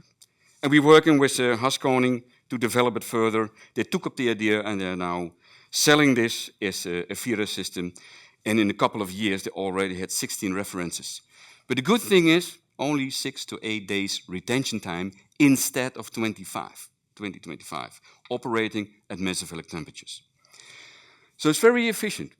And they also refurbished already existing CSTRs, 2 parallel CSTRs, one CSTR partitioning in 3 fragments, and the second CSTR as the 4th reactor. It works. Okay, final problem that I would like to address is ammonium, because the Netherlands is locked by ammonium. And we are looking carefully what to do with ammonium. Of course, we have the solutions of Anemox to destruct ammonium, but following the European Green Deal, ammonium is also a valuable resource. Well, valuable, not that valuable, but it's a resource. And if you can recover ammonium, we can take less dependency on Haber-Bosch processes. What we've developed in the past years is electrodialysis, bipolar membrane electrodialysis by PhD student Niels van Linden. If you're not acquainted with the technology has an anode and a cathode. It's fed with the feed, ammonium bicarbonate, which is the reject water of the digester. The ammonium is going to the cathode, and the bipolar membrane dissociates water in a proton and a hydroxyl ion. So the ammonium, together with the hydroxyl ion with ammonium water. High pH, ammonium volatilizes, and you can extract it again as a resource. And the bicarbonate goes to the acid component where it joins with a proton, and you mix CO2. Now, the performance, well, efficient ammonium at low energy cost. It's really low energy cost. We have to think a few volts. And we have the production of ammonium in the alkaline cell and acid in the acid cell. What about the energy? Mind you, nitrification, denitrification costs you 45 to 50 megajoule per kilogram of N. Anemox goes down to 20, 18, 20, more or less. ED costs you 5 megajoule per kilogram N. If you combine it with the bipolar membrane ED, so splitting the water, making NH3 and the acid, costs you about 20 megajoule per kilogram N. So energy-wise, we're competitive. And you can switch on, switch off. It's not a difficult biology that you have to take care of, but it's an easy process to switch on, switch off. Now, that was the lab. Now we went to the field, and then, whoa, reject water is way more complex than ammonium carbonate. So we have competing ions. We have calcium, magnesium, sodium, potassium, disturbing ions, chloride, sometimes a lot of iron. So this is way more complex than the simple process I previously mentioned. Now, in the past 2 years, and these 2 people, the 3 people, they need to get to finalize their PhD now, you can deal with the matrix by applying electrodialysis reversal for concentrating the ammonium. You work with monovalent selective cation exchange, so you keep the calcium and the magnesium outside, less precipitation.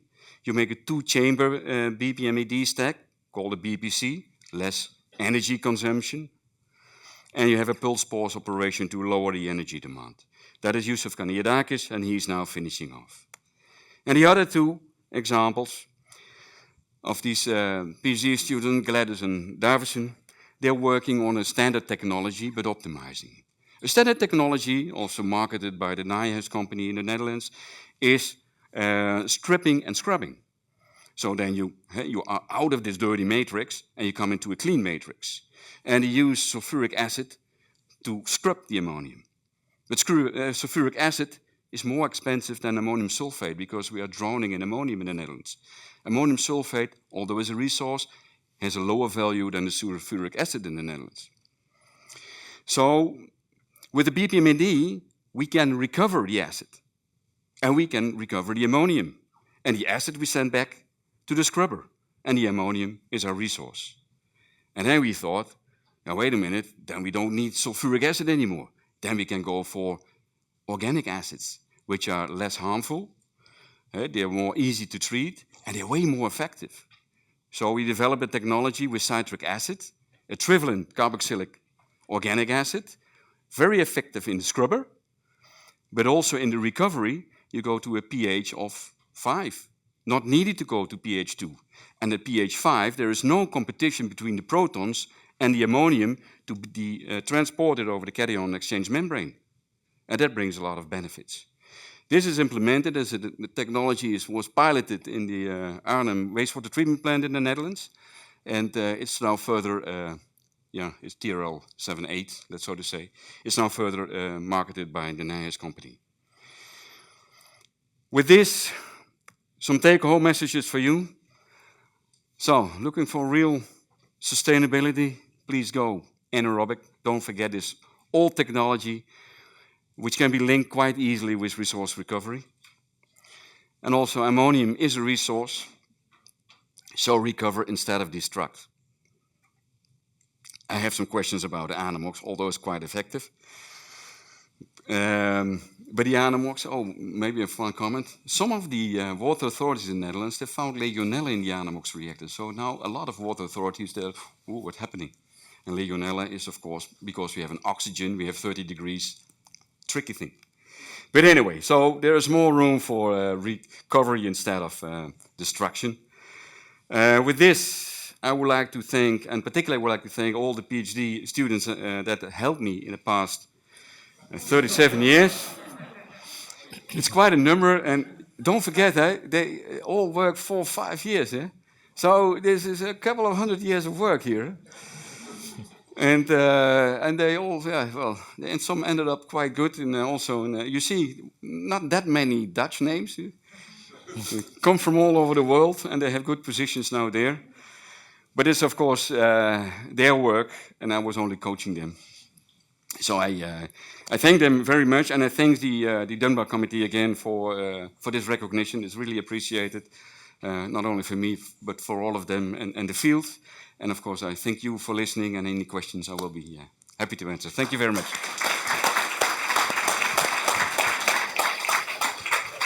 Thank you. Thank you very much.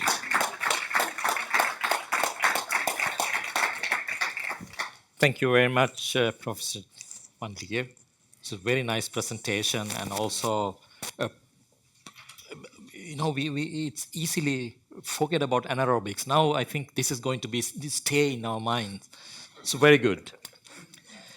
Colleagues, then we are completing our first sessions before the lunch. It has been an intensive session but very interesting presentations and events. Now we would invite all of you to go for the lunch. The lunch is served, you have to go to the left and then one step down. That's a buffet lunch in the main restaurant, and all the allergies are well marked, I was told. And on the and on the table you will find cold and very tasty Norwegian water. If you want to have a beer or any soft drinks, you are welcome. You can order and you can settle the bill there. And the coffee is back here, so I suggest that about 1:20 you should come back here and get a coffee, so that 1:30 sharp we are here. Thank you very much.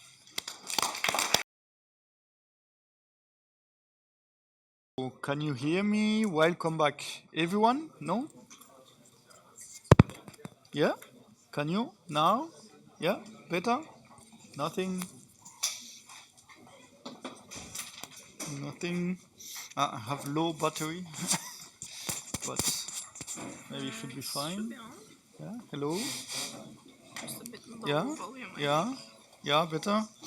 So I think now you can hear me better. So welcome back, everyone.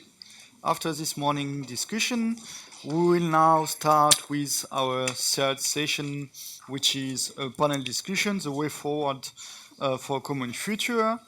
I don't think that Michel Sponar from the Commission will be joining us online. Let's see, we keep an eye open for him, the colleagues from the techniques and in the back. But I would like to apologize for this issue. Otherwise, I will already call our three other speakers. So first of all, we have Jan Goossen, General Manager from Aquafin Belgium. Aquafin collects wastewater in Flanders from the Flemish municipality and treats it before it returns to the nature. I think, correct me please, but you collect household wastewater from the municipal sewer in collector sewers and transport it to a wastewater treatment plant, as you show really well already this morning. So please join me on stage. We have after it Arne Haar, project manager at Norsk, Norwegian Water Norway. You are a national association that's representing Norway's water industry, and if I can trust the numbers on your website, you represent approximately 319 municipalities and covering around 98% of Norway population. And last but not least, we have Karol Kovacs from Hungarian Water Association, representing members from the Hungarian water industry, consumption and research education, and you are also president of the Hungarian Water Partnerships. Please join us as well. Okay, so Jan, we had the pleasure to have you already this morning, but I would like to still offer you, let's say, 5 minutes each to just introduce yourself, your organization, if I missed anything. And it would be great as well if you could maybe just already highlight or pin just one challenge and one opportunity linked to the Urban Wastewater Treatment Directive recast. So Jan, I would like to start with you. Yes, good afternoon again. I have been presenting Aquafin to some extent already in the presentation this morning. What could I add to that? So we exist like 35 years, and we're responsible for all wastewater treatment activities in Flanders. Flanders, which is the Dutch-speaking northern part of Belgium. We actually are organized as a private company. We are actually also a private company, and we consider the Flemish region as our main customer. But we're also working for more than half of the municipalities in Flanders, because it's organized in Flanders like that you have local super systems, and these belong to the municipalities themselves. We have the supra-local, what we do at the supra-local level, but at least half of the municipalities, we're also working for them. And we also actually work for the industry. We have a daughter company, Aqua Plus it is called, that is specialized or having its main customers in the industry, for instance, building wastewater treatment facilities for an industrial plant. For instance, Johnson & Johnson is one of our customers. And we maybe can mention that also. Like a half year ago, we also we started another daughter company, we call it Accelerator, that is actually used as a venturing organization, a venturing daughter, to invest money actually, so financial participations only in startup activities mainly that have to do with water development, all kinds of things of that. So we're going quite broad within our activities, in addition to what we have been showing from reuse of water, nutrient recovery and things like that.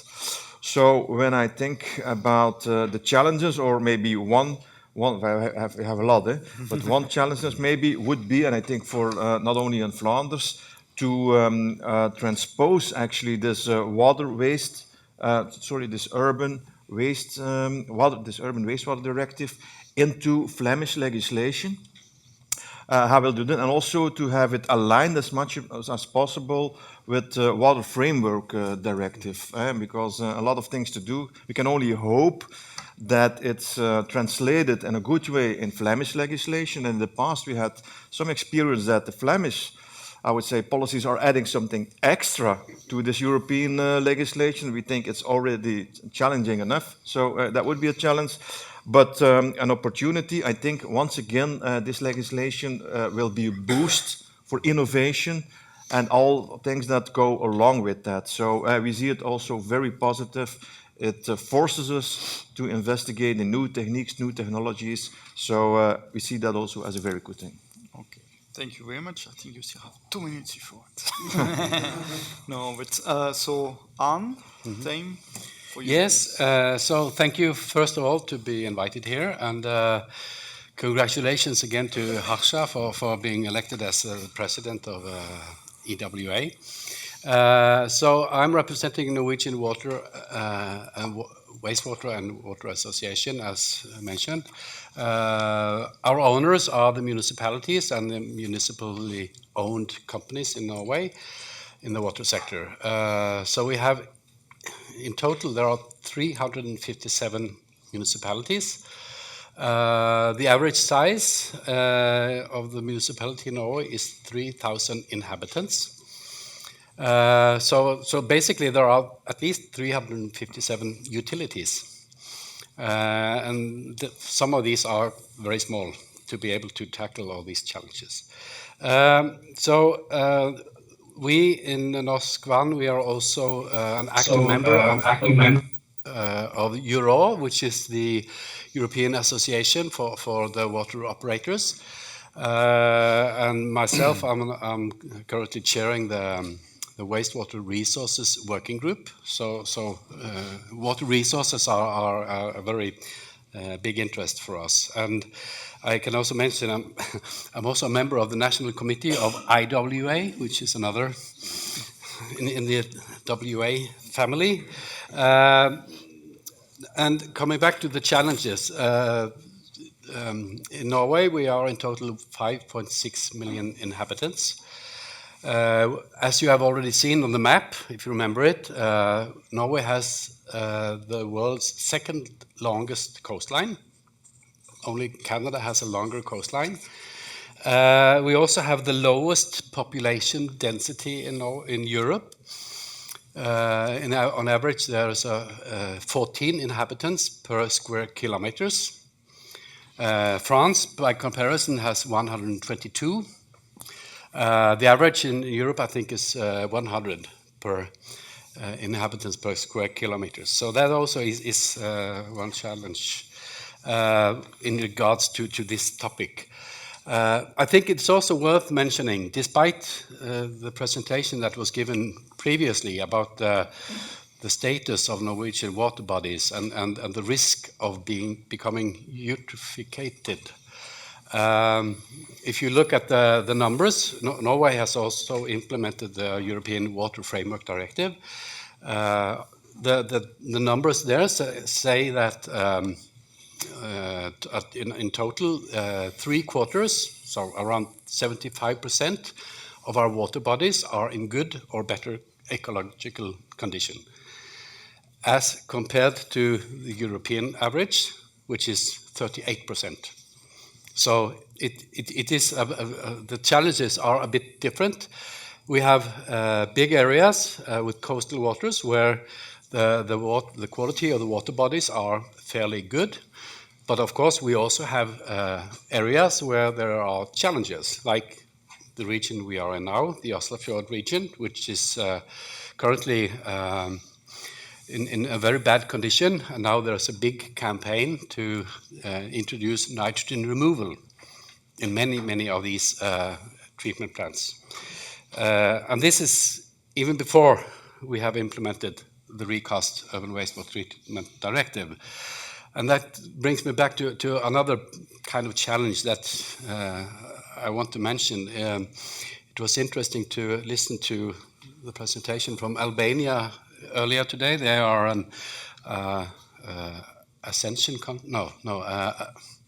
they are negotiating currently, I think, for membership. Norway is not a member of the EU, so before we can implement formally the directive, there has to be some agreement, some negotiations between Norway and the other EFTA countries and the Commission. And currently we know very little or nothing, to be honest, about the status. When will those negotiations take place? Meaning, when can the implementation process start? And when will the deadlines that we will have to face, when will they apply? So I think that's giving some introductory views about the challenges. Yeah. Yep. Thank you very much. And then, Karol? Yeah, focusing on the 5 minutes introduction, yes? Yes. Okay, I'm a civil engineer, but I am holding a PhD in economics related to water. I did it because I realized that with all the technological and technical arguments that we have, and we have a lot of, we cannot reach neither the politicians nor the public, because they do not understand what we are talking about. I personally, with my companies, I'm also an entrepreneur, designing turnkey projects, producing, selling in the Central Eastern European region, in Far East, in Africa. So in good many regions and countries, when we want to sell something, then we have to prove also benefits for our partners. And there it comes when a little bit coming also to the question of regulations and recast and the new urban wastewater treatment directive. One could say that yes, happily at least requirements are rising, so the authorities will force some entities, municipalities or industry to do something and to invest and to act.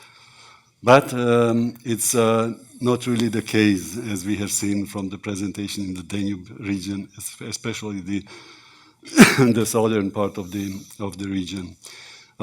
The association, Hungarian Water Association, has started and was founded roughly 1995-96. Started with cooperation with the German water, or at that time wastewater association, ATV. So we took over technical standards, and later on we also started to implement cost efficiency calculations, so option analysis and the preparation of EU projects. That was also connected to to the financial aspects. I could say, yes, Hungary, concerning the regulations, is in a good position because we have stricter regulations than the EU. Even the recast is not strict enough. Hungary has inherited a Soviet sort of paper-based requirements, and I would like to draw the attention of all of you. The further east we go, the stricter requirements we see on paper, which were never fulfilled. So there are some regulations even today in place in Hungary and also in the neighboring countries, which are stricter than the EU ones. So for now, I think enough, because there will be other questions. Yeah.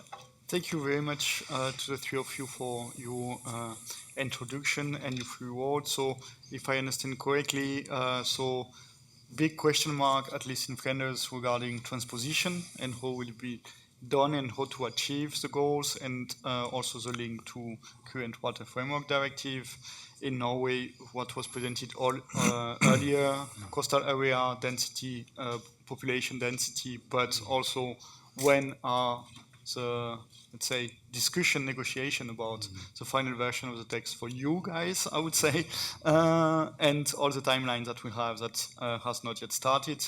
But I think it also, or we can discuss it, but I think it will also give you an opportunity to see what's happening, what could match better, let's say, your way of working and all of it. And then for Hungary, let's say, was a good situation then at the moment regarding the recast, but also there will still be a few questions about it. And now I would like to, after this short introduction for you, to maybe potentially dive in a bit towards more national situation actually, and to pick up on what you said already on, for example, do you already, like, can you please let or enlighten us on how the text was received? You had like already massive, not scandal, but debates on it, and do you see already some, let's say, barrier regarding the implementation? I mean, Jan, you had put him as the biggest question mark, because we know from the EWA Secretariat and from feedback from some of our members that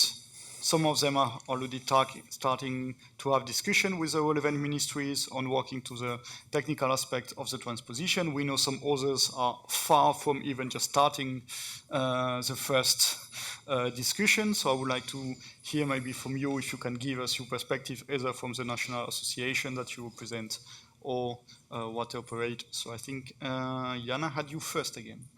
Again? Yeah. Well, in general,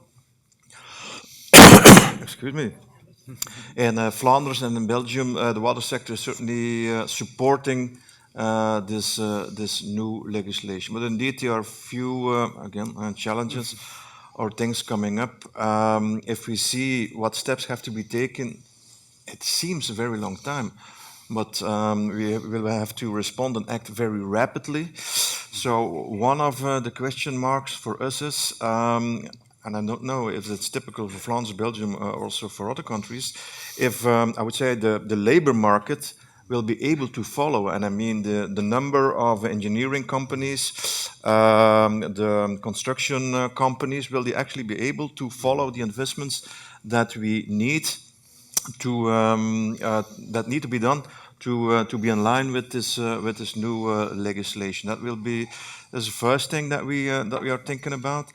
And another thing that had also been mentioned, but the financing, of course, because this is a massive investments that are needed to come align with the new.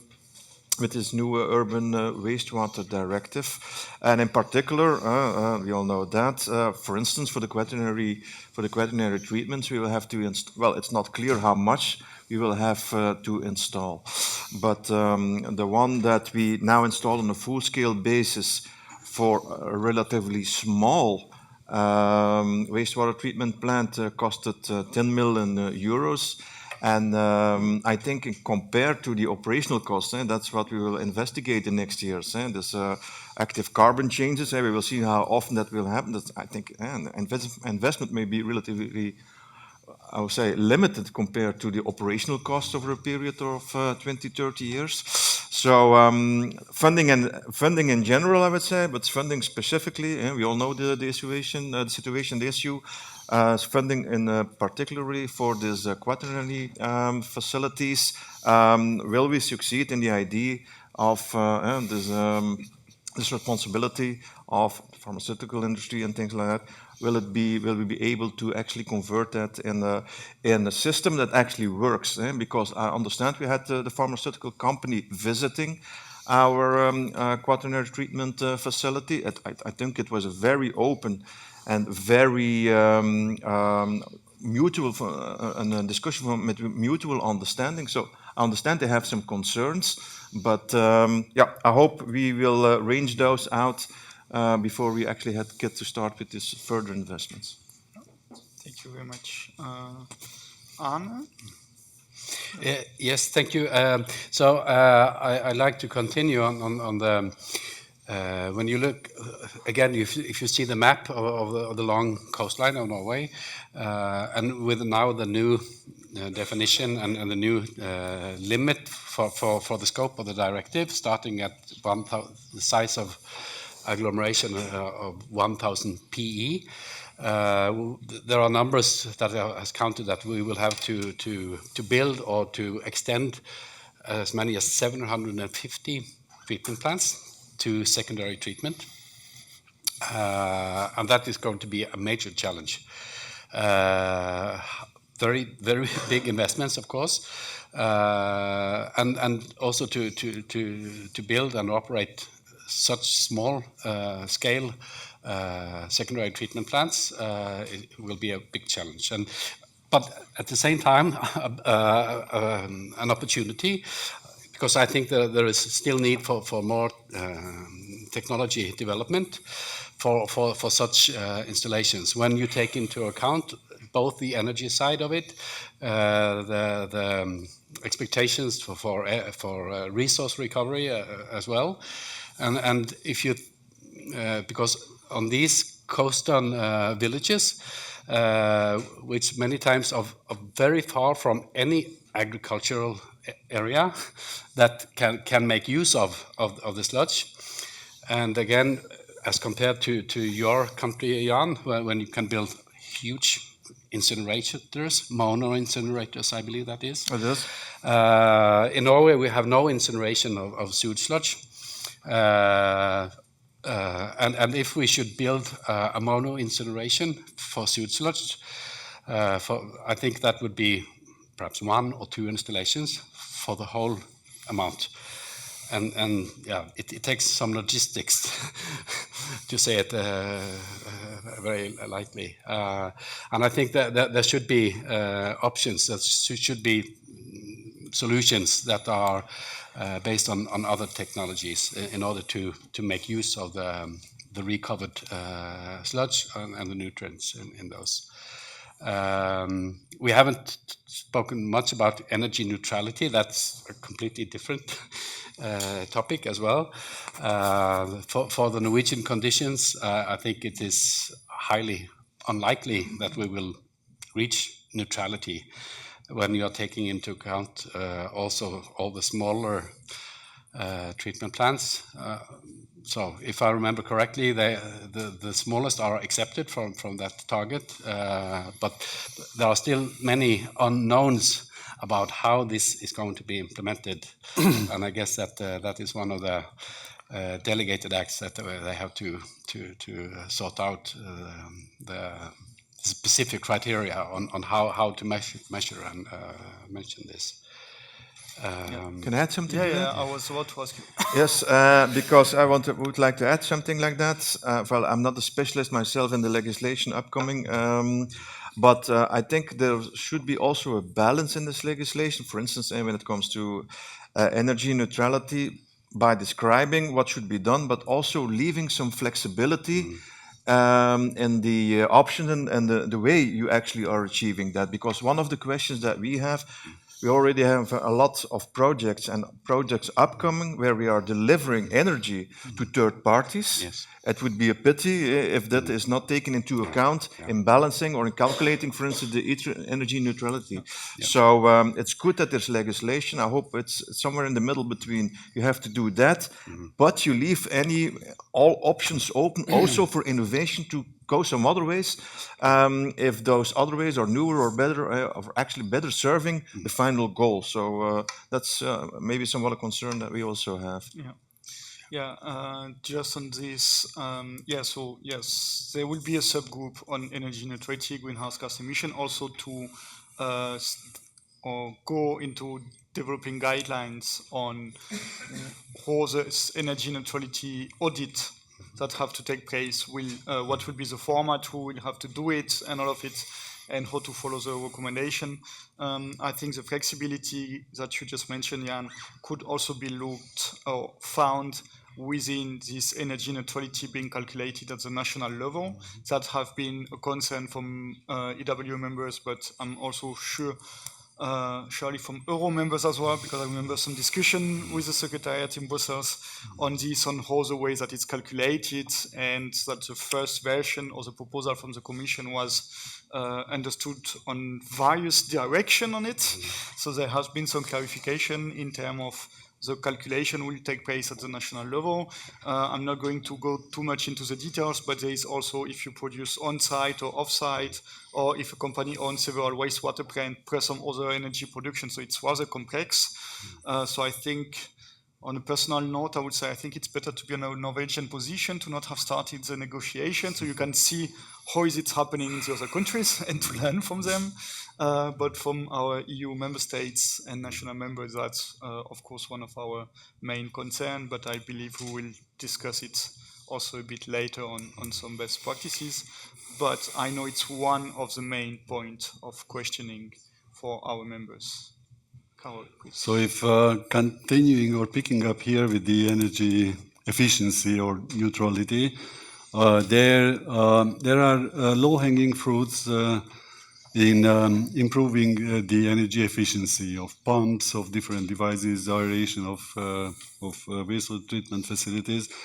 And there, due to the energy crisis in the past years, big attention is paid. And I think it is also typical in other countries, at least in our region, I would say. So the one thing is that we are investing in energy efficiency, increasing energy efficiency. On the other hand, you also can, and we organize to this topic seminars and conferences, and dealing with very nice presentations, first of all from larger wastewater treatment facilities, where they do reach very interesting and very impressive numbers in going to this neutrality. But on the other hand, the small wastewater treatment plants never ever. And on the other hand, but this will be later on in my presentation, what was first, the climate issue or water issue, and how they are interconnected. It would also be interesting to discuss water neutrality of energy, renewable energy facilities or whatever. So I think it is nowadays on the equal level. But coming back to a bit national situation, Hungary has 97% of the population connected to potable water, and this is everywhere drinkable. I am drinking it, but 50% of the population, public research, does not. They say they have different problems with the taste, with whatever, and they go for bottled water, which is not part of the World Bank research presented by oh,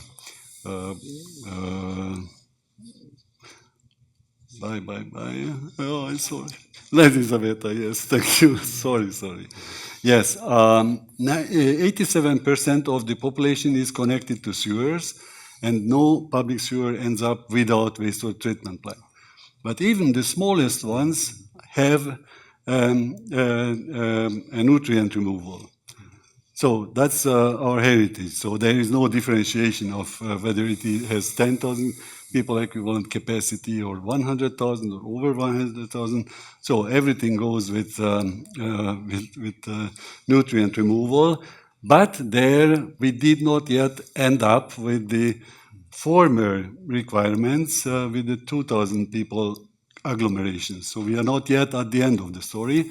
But recently, however, there were open budgets allocated for Hungary from European financing, but these monies are recently not flowing, and we do not see where and who would take the money from, at least to finish this program of down to 2,000, and how we will manage it to go further down to 1,000. This is another question.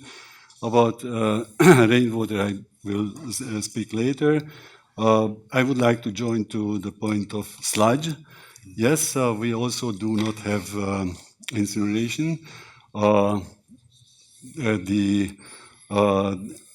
The agriculture is partly ready, partly not ready to take over.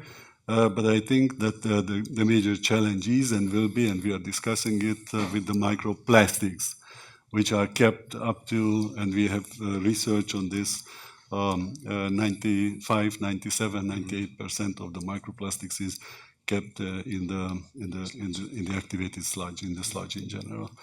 So yeah, challenges. No financing in view, so it's a bit desperate. Okay, thank you very much. Can I add something? Yeah. There was in the text that we could do that, eh? Yeah. You are strongly encouraged to interact one with another. Well, side remark or side thinking about water meeting actually other environmental issues like greenhouse gas emissions. I think that's a very good thing in this new legislation that this connection is made, because also at our company, certainly 5, 6 years ago, we had discussions. Are we now a water company? Are we an environmental company? Are we maybe even a social-oriented company? But the discussion of, I remember this because we are a water company, and whatever energy it takes to get this water clean, we will do it. Although we all know energy has some side effects and directly causing also again problems with water. So I think it's very good that in this new legislation, it's all integrated. For public, I would say, for politicians, but even for the employees working at these companies, we are not only involved with water, we need also to be involved with energy consumption, greenhouse gas emissions and things like that. So that it's now integrated. I think that's a strong step forward for everybody, but certainly even for the companies, the water companies themselves. Do you think then, if I can link it to one point that you had about is a labor market going to deliver? Do you think that it can make you more attractive than for new employees if you can, let's say, shape your narrative to you're not only doing water but also, say, protecting the environment and all of it? I certainly think it does, and we actually also use that in our employer branding. We put a lot of I would say attention to this innovation and the fact that it's more than only water. Although in Flanders, fortunately, we have a lot of people actually studying on the university specialized in water treatment. But even then, it's for everybody, I think, difficult to get the right people and for all of our positions. So this indeed, it certainly helps. I think certainly we also, on the other hand, we have to be careful because we sometimes, from our company, our employees themselves, we get the feedback, all that we see on the website and the articles in the press and the employer branding, it's all about this innovation, energy, quaternary treatment, but most of us are still working in, and that's very important, of course, but most of them are still working day and night on this classical process. So I think it's finding the balance. It certainly helps, but you have to take care that you're not losing your basic population, which is still putting a lot of effort, and that will be necessary in the upcoming decennia, putting a lot of effort in the standard business, keeping that running also. Yeah. Arne, you want to? Yes, I'd like to also add about the financing issue and labor. Many people tend to think, well, Norway is a very rich country. So many say, oh, you can afford it. Don't worry. I would think so too. Yeah. So yes, we are a rich country, but in Norway, the whole water bill is paid by the single household. There's no funding coming from the government or from the revenues from the oil and gas industry or anything. It's a single house that has to pay. And we see already currently that the water bill are increasing. And in some municipalities, these topics are causing big concerns. And it's now on the political agenda. Because, as I said, in this region, now they are stepping up investments. And many mayors are now approaching the government, say you have to support us. But the answer is no, you have to pay it yourself. You have the right, you have the mandate to write out the bill and make your customers, your inhabitants pay. So that's there's no discussion about that. And we tend to think our association, we are working now to release a new updated report on the investment need for the sector for the coming 20-25 years. The last version was launched a couple of years ago, and the numbers are increasing. And we tend to think in our sector that, well, as long as there is money, there will be labor, there will be people, and the solutions will be there. But what we know now is that we cannot think like that any longer, because in our country, I think the situation is the same in other countries as well. There are no extra heads and hands available on the market, so we have to think smarter, and perhaps we even have to organize these things in a more smart and efficient way. And of course, this is a kind of a delicate political topic that I have to be a bit cautious to step into, because this is our owners, the municipalities' domain. But again, remember, we have 357 municipalities. We are advocating, we are trying to motivate them that you should be cooperating much more. And that's May I step in here? Yes, please. Because you said that the municipalities went to the state, to the government to ask for some support or whatever, because of different reasons, aging, also the aging infrastructure, not only the workforce, and the increased living and the increase, whatever. Yeah. I can tell you that we have conducted a re-evaluation of all of our assets. Our region, Eastern Europe, has suffered very high inflation in the 90s. Hungary accumulated inflation over 10 years. In the 90s, it was over 1,000%. So, which means the value of the assets underground and in the books, on the paper, was lost due to the inflation. So if you are deducting depreciation based on the historical values, then you will, not only you will, but you do not have any coverage for replacement. But even in Germany, with 3 or 5% inflation or less than that, over 20, 30, 40 years, because this is the longest life cycle infrastructure, the water supply network and the sewerage, etc., you will have a couple of hundreds of percentages of inflations over 20, 30, 40 years with the low inflation. And this means that if you depreciate your historical values, you will never ever have something. So we conducted a complete re-evaluation. Now it's done. And it produced very interesting statistics. And there was partly part of my PhD study that per capita, I was looking at numbers, per capita, what should be invested to have infrastructure in place for water supply and for sewerage and wastewater treatment. And the smaller the municipalities are, the more expensive it is per capita, 5 to 10 times higher. So, and then in the smaller municipalities, people have also lower incomes, so there must be a solidarity. This was also the title of part of the title of my PhD study. So I am telling you, and there are also other European countries going this way, also some sort of integration of service provision areas, but also supporting this horizontal stuff. Smaller municipalities, otherwise they will be in a bad position. And the other result, where I have told to you that half of the Hungarian population is expressing they are not taking the tap water as such directly. So there we were also asking, what do they think? What do they pay for more, for electricity, for telecommunication, for transportation expenditure, or water?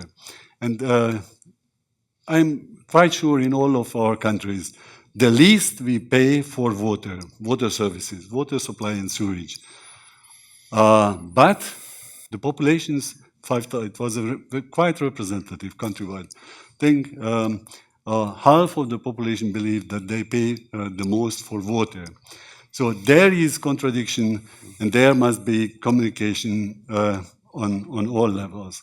And then, on the other hand, they also see the worsening numbers in pipe bursts, missing reconstruction, missing rehabilitation, and they would be ready to pay more, not to leave it to the future generations. So when we are discussing the new challenges arising from the recast, then we also have to keep in mind all depths that we are promoting in the European Water Association since 20 years, aging infrastructure, aging workforce, but these problems are staying with us.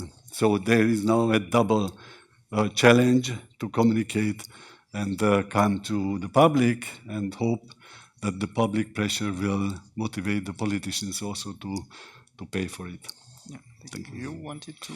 Yeah, I recognize these things very well also for Flanders, Belgium. And so this political sensitivity for the households and criticism if they would have to pay more, but also recognize the fact that I think most people overestimate what they're actually paying for water compared to other utilities. But even then, that's the thing I would like to add. Even then, when for instance, on a federal level, you have some subsidizing of this water cost. We're still living in a globalized world, somewhat less globalized since a few words. But sometimes I'm also a little bit worried about, certainly was in Flanders, about the costs of utilities in general, because also for the industry, for instance, chemical industry, for instance, metal industry, suffering very hard from now high energy prices. We see also all kind of other utility costs are increasing because of this legislation that we're all in favor of, because of the water quality that will improve. But we should also keep in mind it makes working, living, investing in a country like Flanders a lot more expensive. So all the good goals that come from this new legislation, we should keep in mind it costs a lot of money. And we still are in competition with other, within the Union, European Union will do the same, but with other regions worldwide, which will not go that far, and it can add up to some competitive disadvantage that we have in Europe also. Just to keep that in mind. So we also contribute. You mean related to water? I think so. No, I have a little bit other opinion, because as far as you are not protecting your water resources, quality and quantity-wise, so they are suffering already, African countries, Southeast Asia. We have heard here about the aquacultures. I can report you that in Vietnam is one of the greatest, if not the greatest, seafood producer. They are suffering with epidemic diseases in their aquacultures. So if they what we spend for protecting our waters, I think it's fully pays off in keeping the ability to prosper. So other regions are far, far from it. So countries reporting in African water associations conferences of fully 100% of all the wells are contaminated, without exception. And then you have all sorts of problems.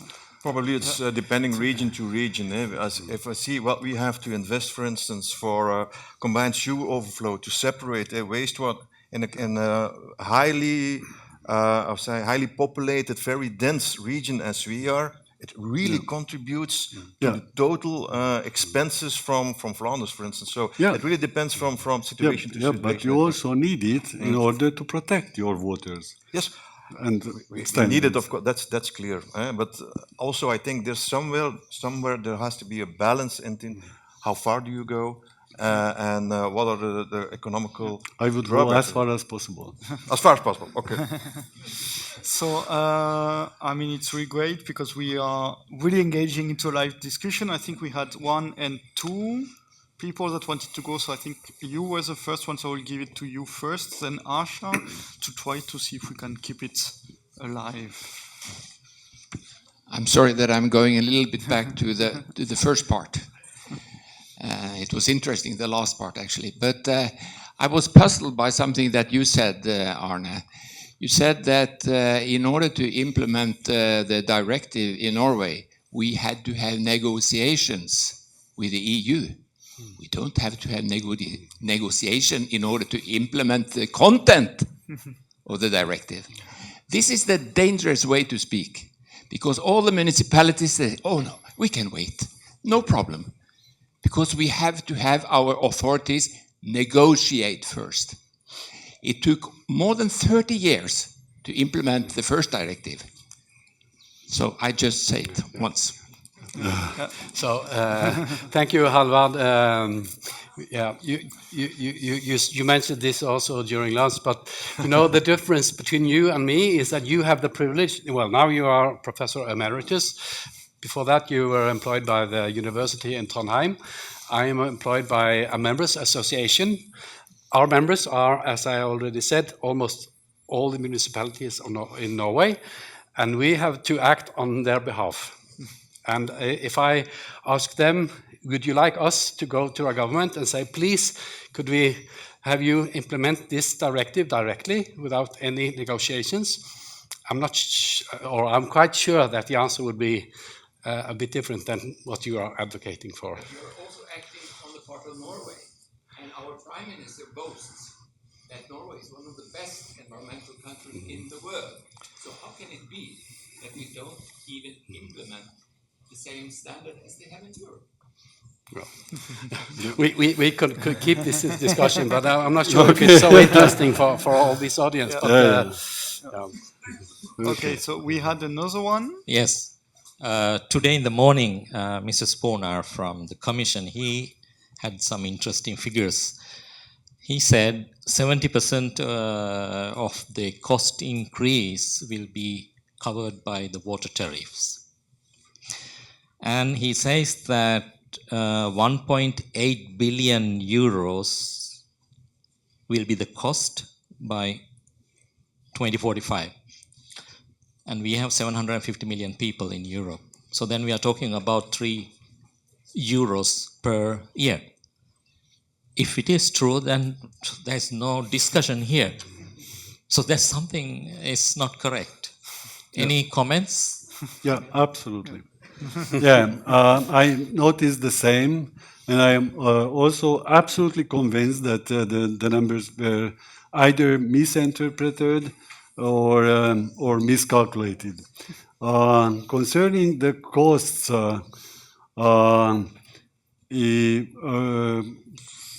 there is at least a 50% gap in the costs if we would go for just a simple and timely replacement of our networks, which is not happening, not in Germany, Not in Norway, not in Switzerland, nowhere, not in the United States, and newly we have learned this last year in Munich at the IFAD, not even in Japan, where they were at the IWA Asset Management Conference, they were reporting of not applying discounting future costs because they are so rich. It was 10 years ago. They are calculating future costs with zero discount rate. I was congratulating them. But then those who were there at the UWWTD and Japanese something conference, the Japanese have reported that the state has decided to invite private capital to cover the gap.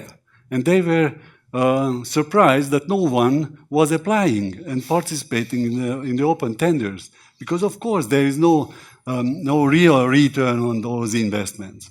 So basically the numbers are for sure not true. And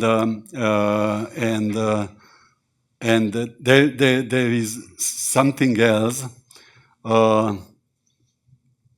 If we go for the quaternary treatment, it's not only taking the pharmaceuticals and the cosmetics, it's also solving a lot of other stuff. So I personally, I understand the two industries going against these regulations. But on the other hand, I am welcoming. Let's go further because at least this is generating something on prestige. I fully accept, but there is the one of the greatest challenges: how to attract young people. So we are dealing with young professionals back and forth and trying our best. But yesterday we were discussing. So the numbers in our universities are in civil engineering and environmental engineering are going back like this. Yeah. Do we want to add something on the comments? No? Okay, so thank you first of all for the two interventions. I think we already touched some of the points that we had planned to touch later on, but I would like now to maybe move from the national level that we already presented and a bit the playing field to maybe some specific points. And I think, Jan, we had already mentioned a bit on energy neutrality, but I would like to see if you have maybe from other Aquafin side some energy neutrality, let's say best case scenario to all or experience feedbacks to share with us on this and also on stormwater overflow. I can give a few examples, and they are not, I would say, always groundbreaking. But I mentioned already in the talk this morning that we are investing now. We opened we started up the 5th unit for the production of biomethane, putting that on the national grid instead of actually, because it's also more efficient, ecologically also better, economically also better, instead of using that biogas, making that power from it, and then losing some part of the heat that comes with that. So I think that's the way that we are going. We have a lot of companies. But in the meantime, we have 50 solar parks, large solar parks, spread over Flanders on our wastewater treatment facilities. We have several wind turbines, not easy to get a permit for that, even on a site from Aquafin, but we're also investing as third-party investment in other wind turbines, so not our own turbines, and making special agreements with energy companies on that. We have not that much, but now we start investing in heat district projects. It's also in the center of Antwerp. We're working on a very large project to recover the residual heat from the wastewater, and that cranking that up to a temperature of typically 50 degrees for a new residential area that is built in Antwerp. So investing in that, we have not that much experience. But we see there to have a positive business case, again, is not that easy. When it comes to greenhouse gas emissions, we have now 3 dryers that are running on natural gas. We will stop those by the end of next year, and we are building at this moment 2 new drying facilities running on residual heat from incineration units. So on the side of green gas, and also mentioned the new mono sludge incinerator that we're building that will then provide actually energy, high pressure steam. I don't think that's that common, 40 bar steam, to ArcelorMittal. Maybe a last thing also, we're working very hard on energy efficiency. And one of the things that we did is installing for large wastewater treatment plant a digital twin that has been running for 1 year, focusing mainly on the use of chemicals, for instance, for phosphate reduction, but certainly also on energy consumption. So not only investing in energy production, but also focusing digital way. You could call it a slight, I would say, artificial intelligence, even in digital twin, to see, let this plant run and optimizing itself towards actually energy optimization. And I must say, we learned a lot from that, and our operators were sometimes very surprised on what this model, after a few months of running and learning, actually does. It's taking steps or combinations of steps in the plant that operators were learned never to do. But yeah, that's typically what you can learn from a model, a multi-factor model like that. A few examples, what we're doing in, with respect to energy. Okay. Yes, or do you want to switch energy as well? Or no? Yes. If we come back to the resource recovery, again, what we need to develop for the Norwegian sector at least is more small scale solutions, both for the wastewater treatment itself, but also for the recovery, the reuse of the nutrients and the sludge.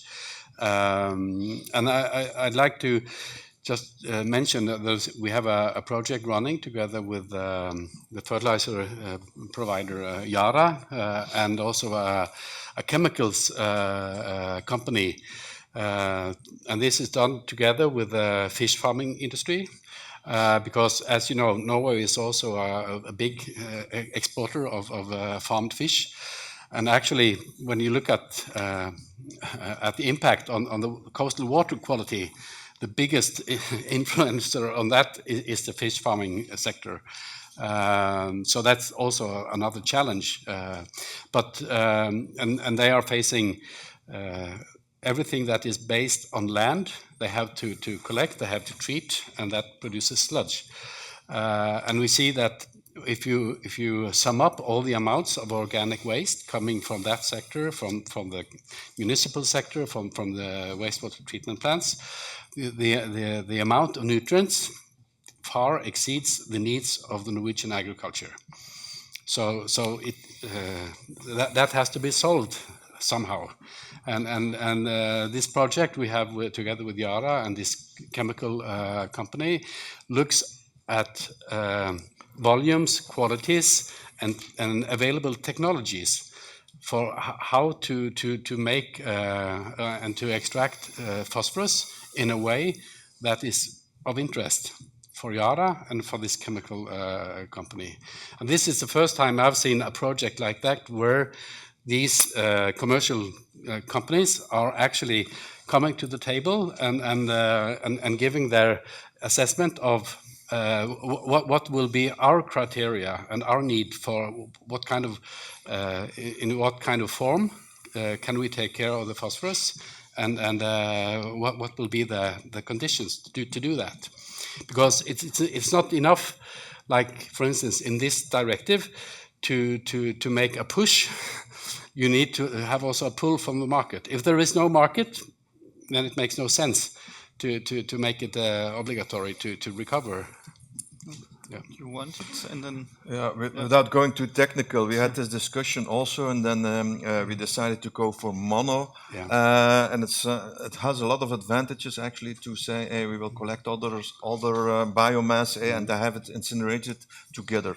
And there's certainly reasons to do so. We went in the other direction, hoping, as I mentioned also in the talk, that you would not have to extract it afterwards, and that you could blend it directly into the feed, which you cannot do when you had other materials and you're then contaminating it with heavy metals or something like that. But interesting discussion, and the discussion that we also have in general, knowing what legislation is coming, what requirements are coming with this new legislation, how useful is it to invest in local small facilities, which is good, it's cheaper, and it helps one step, it helps us to some extent.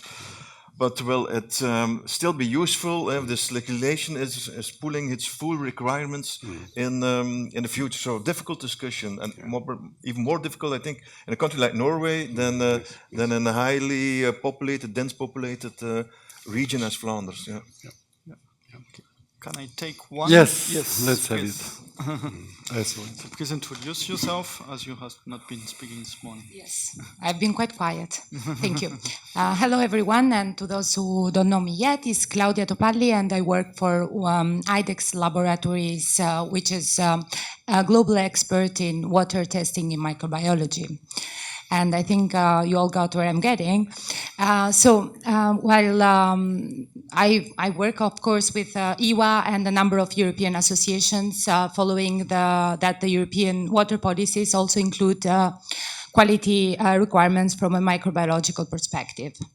And so does the Urban Wastewater Treatment Directive as well. There is a couple of articles which look to that more directly. We saw this morning at Michel's presentation that one of the impact in the impact assessment was the reduction of E. coli. Later on, I very much thank Professor Jules, and not by any case he won the medal, you know, like he totally deserves it, because he brought also to the attention to the fact that whenever we speak about quality, it has to be a holistic approach. We are very much focused in what is now and the future. However, and we're talking yesterday with Mr. Gossens as well, on the fact that there are certain pollutants which are there from centuries and will be there long after the PFAS, the microplastics and whatever is going to be sold.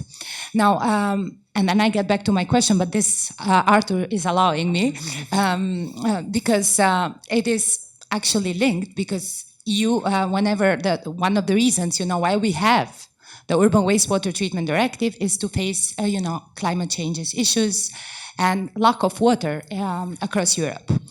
What we want to do with the Urban Wastewater Treatment Directive, in addition to everything super interesting and very important that we are tackling today, is also to make sure that the quality is from a holistic approach. So this is now tackled in Article 17, and that's addressed to the member states when we talk about, you know, public health. We do also have Article 18, which is looking to the risk assessment for all the receiving water directives. Just to explain it, for example, if the water is going, the used water is going to a water affluent that is going to be used for drinking water purposes, in that case, the company, the utility is going to be needing to run the risk assessment based on the parameters of the drinking water, so that the quality it is matching and the prevention it is accomplished. This is the same for Article 21, where we have the monitoring, of course, for a huge list of all the chemical and organic parameters, energy, and more to come.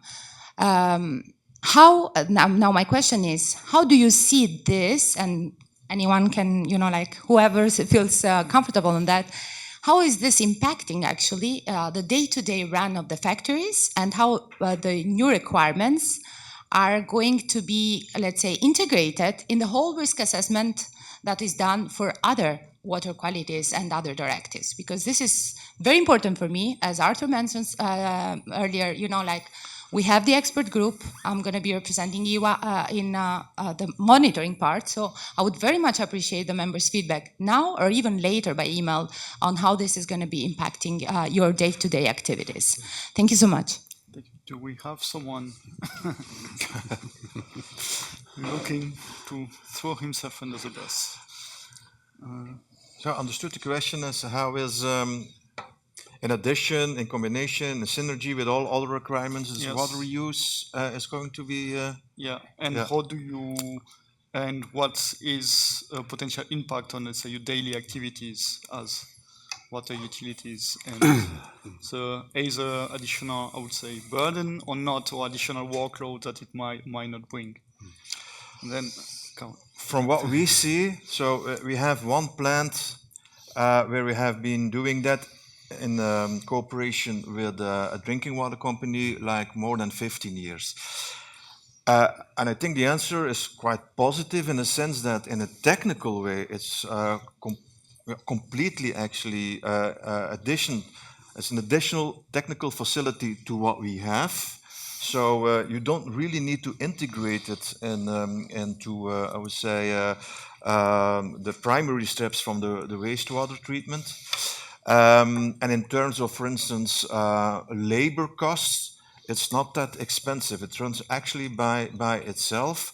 I don't see too much complexity, if that is the question, and we have a lot of other projects, as I mentioned, doing the same.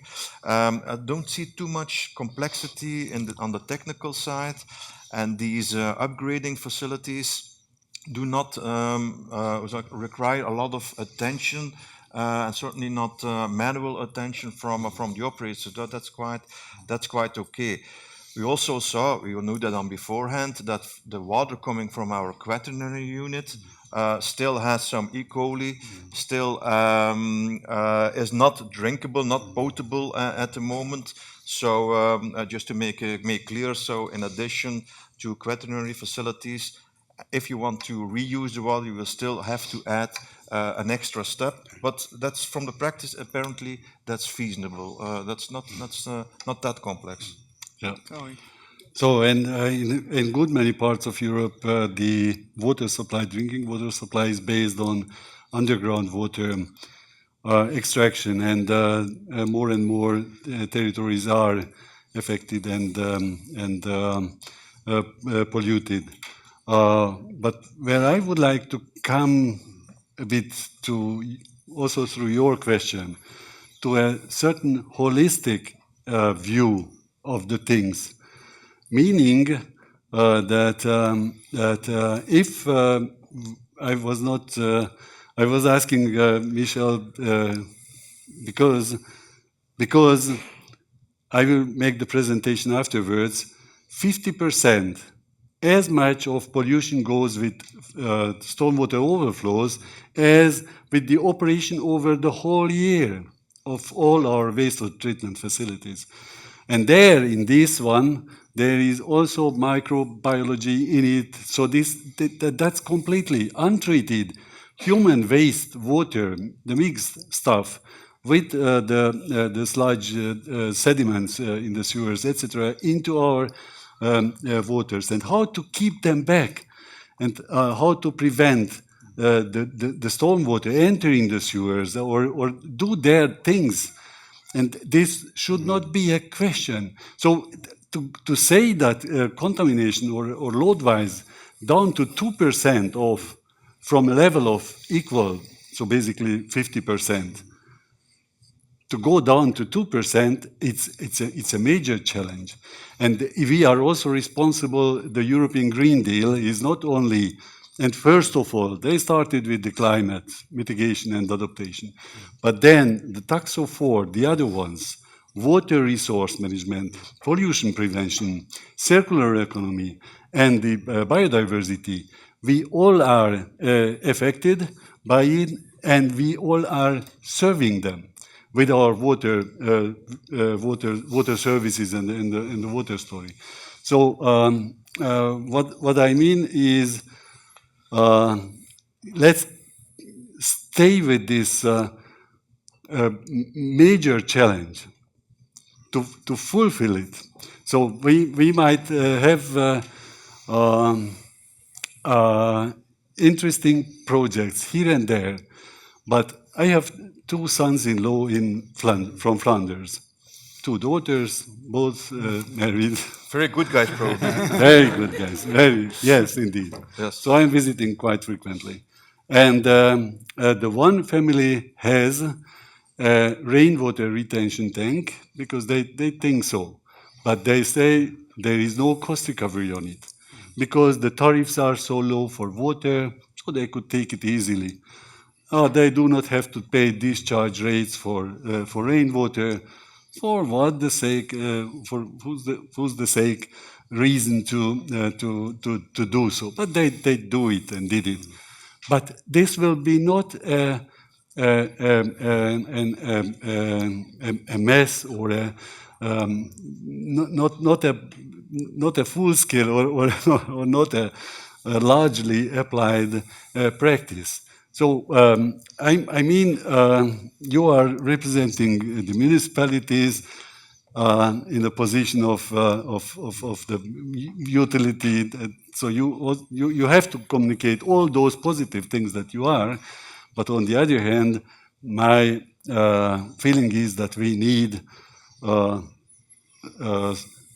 more focused communication to public and politics and articulate the deficiencies that we face. It's nice to say the good things, but on the other hand, there are basic deficiencies in the system. Thank you. Anne, you wanted to add? I'd like to add on to some of what you are saying, Karoli, about the, mentioning the microplastics, the wear from car tires and so on. And there has been a project here in the city of Oslo where they have looked upon the maintenance or more the lack of maintenance of the sand traps, of the grit chambers alongside the roads. Yes. And everybody knows that, well, that's really a big sink of a lot of material.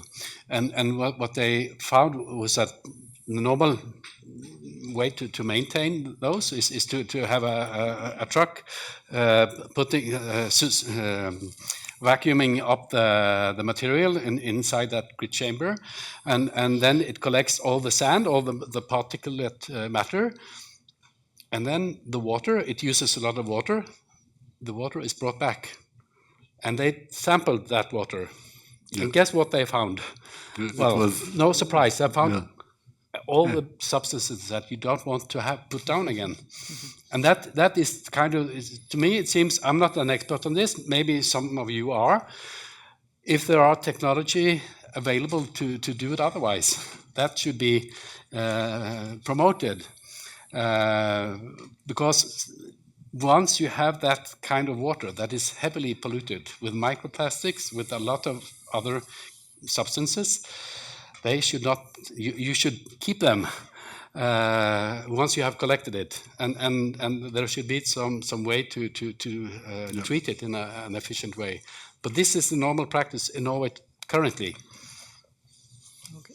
I think to come back to your questions, and we heard at least from Jan that it should not be too much of a burden to have the cooperation between, let's say, Urban Wastewater Treatment Directive recast and others such as Drinking Water Directive, and that it's already taking place.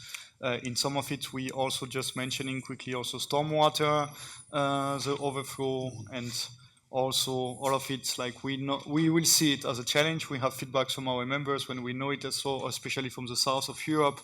The longer the dry period is, the worst is the water quality after the first rain event and everything. We had some discussion about it and some presentation from our national members from Portugal with some sampling from Lisbon. Believe me, you do not want to know what's inside that water, and you, if you have kids, I can assure you will not let your kids play into rainy water in the future. And I think we come toward the end slowly before giving you the floor for some closing remarks. We had one question in the back, if we have maybe another one or not, otherwise we'll take that one and slowly move in terms of...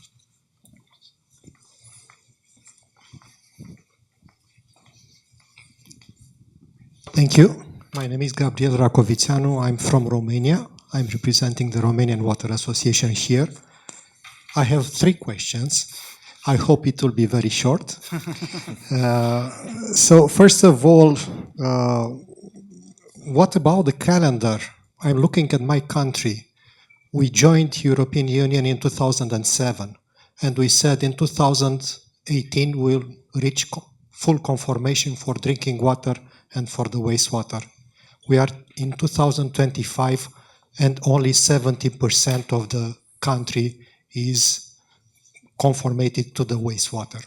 Yeah, 86 to drinking water, but so we are in infringement now because of this. The main idea is, yeah, okay, 2030 is tomorrow, 2035 is the day after tomorrow, and 2045 is next week. So it's very fast. What about this calendar? It is a realistic calendar to reach the conformity for not countries which are not like Norway or very developed countries. Secondly, when we joined the European Union, they said we apply the stick and carrot method here. You do regionalization, and by regionalization, you are applying the solidarity principle, meaning that, okay, the poor community is helped by the rich community, and they are somehow subsidized by a single tariff on all that region. Today we have 43 regional operators in the country, which are performing very well, but they're suffering very much because of the political aspects. We have, for example, one mayor. We had elections last year for mayors, and we have one mayor who promised that the water will be free, will be for nothing. This is the city of Slatina in Romania. It's not a big city. It's something like 70,000 inhabitants, but still he promised that the water will cost nothing. How can we convince a politician who has a limited lifespan to do investments for the next generation, for 20 years, for 30 years? That's a challenge. And the third one, sorry, it's what about other complementary measures to the directive? I'm thinking about prevention. We are talking about these endocrine disruptors or pharmaceuticals, but don't we have to limit the quantity of pharmaceutical which we, the humans, are discharging? Don't we have to consume less ibuprofen for our problems? Yeah. So the directive shouldn't be accompanied by other measures. Thank you.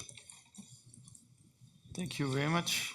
I think I can reply potentially the first questions, as I would say the question is actually more from the Commission, but it's of course points that from the EWA side we raised with the Commission. As Elisabetta also mentioned it, we know that we have some member states that are already not in accordance with the previous directive and what's going to happen. It is, of course, known from the Commission. They will need to have a look into it, but at least in their opinion, they have some hope that potentially you can make, or countries in those situation could make in terms of infrastructure like a jump and catch up with the new infrastructure that they will make. It raises a lot of other questions in terms of financing, skills, and all of it that I'm not going to develop it, but based on the discussion we had with the Commission, I can tell you safely that's more or less the answer that you would have get from it. A bit taking usually the example, say Morocco, Algeria, Tunisia, landline, they didn't have it, basically, for the phone. They switched directly to mobile phone and in all the remote village in the mountain and all of it. And that's how they got the network. And it's a type of germ that from the Commission side, it's at least, I would not say expected, but hoped. For the rest, I would say you have potentially more experience than me regarding the second questions and how do we convince politicians to invest for the future generation. So in, say, 1 or 2 words, please. Yeah. So basically into the future. So coming back to the overall topic of our discussion. Yeah, politicians, we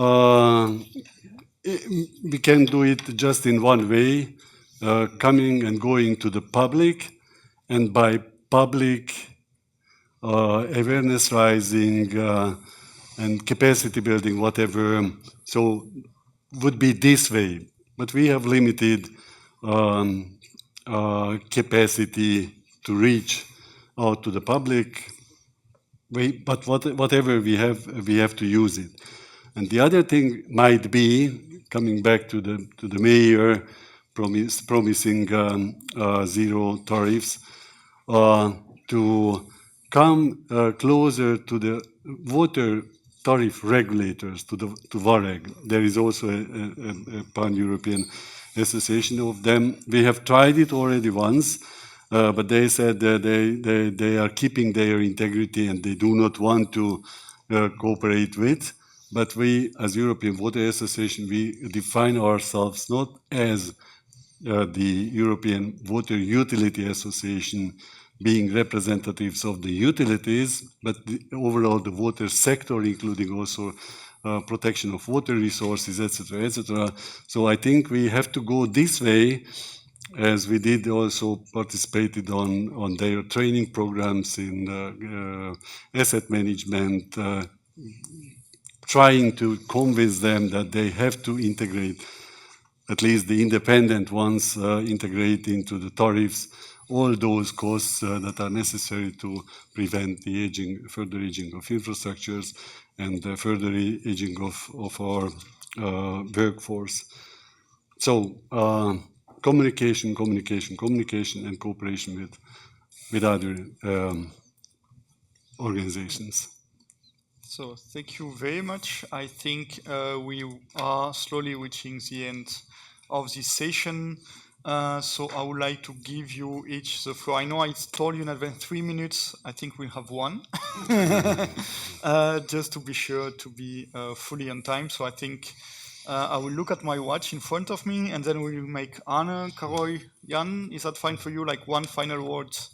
1 minute, please. Yeah, I will not take a long time. I think so. Again, Halvard said something earlier today that in Norway we have a very good tradition for very compact solutions. And also we are very good at phosphorus removal. And I think that is one of the advantages that we have in our sector in Norway. And I think one opportunity for us will be to continue to develop those characteristics. And on the other hand, I think also we should look more for nature-based solutions. I mean, that's perhaps a buzzword in many ways, but also looking at small-scale solutions, we should try to work together with nature. So I think, and those are perhaps a bit opposing positions, but I think we need both, and that also adds up to that we need no one-size-fits solutions. Yeah. That's very true for the Norwegian case, at least. Thank you. Karoy, 1 minute. Yeah.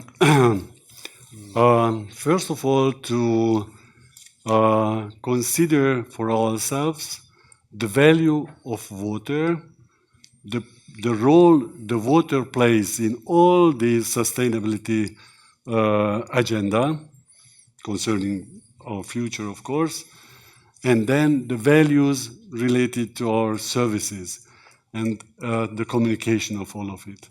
That's the key. If we manage to communicate, then we might have success. If not, then we will fail.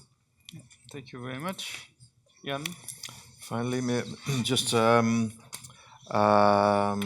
mentioning actually what also has been said. I think the complexity is in some terms to see in the fact that you need a holistic view. That's certainly true, as well as the fact that you need very local, low-threshold investments and solutions sometimes where it's necessary. The success will be in that combination.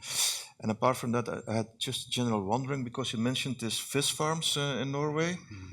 The whale that we ate yesterday, is that also farmed? No, I don't think so. I don't think so. And it's not a fish, as you. And it's not a fish. That's we discussed that yesterday also.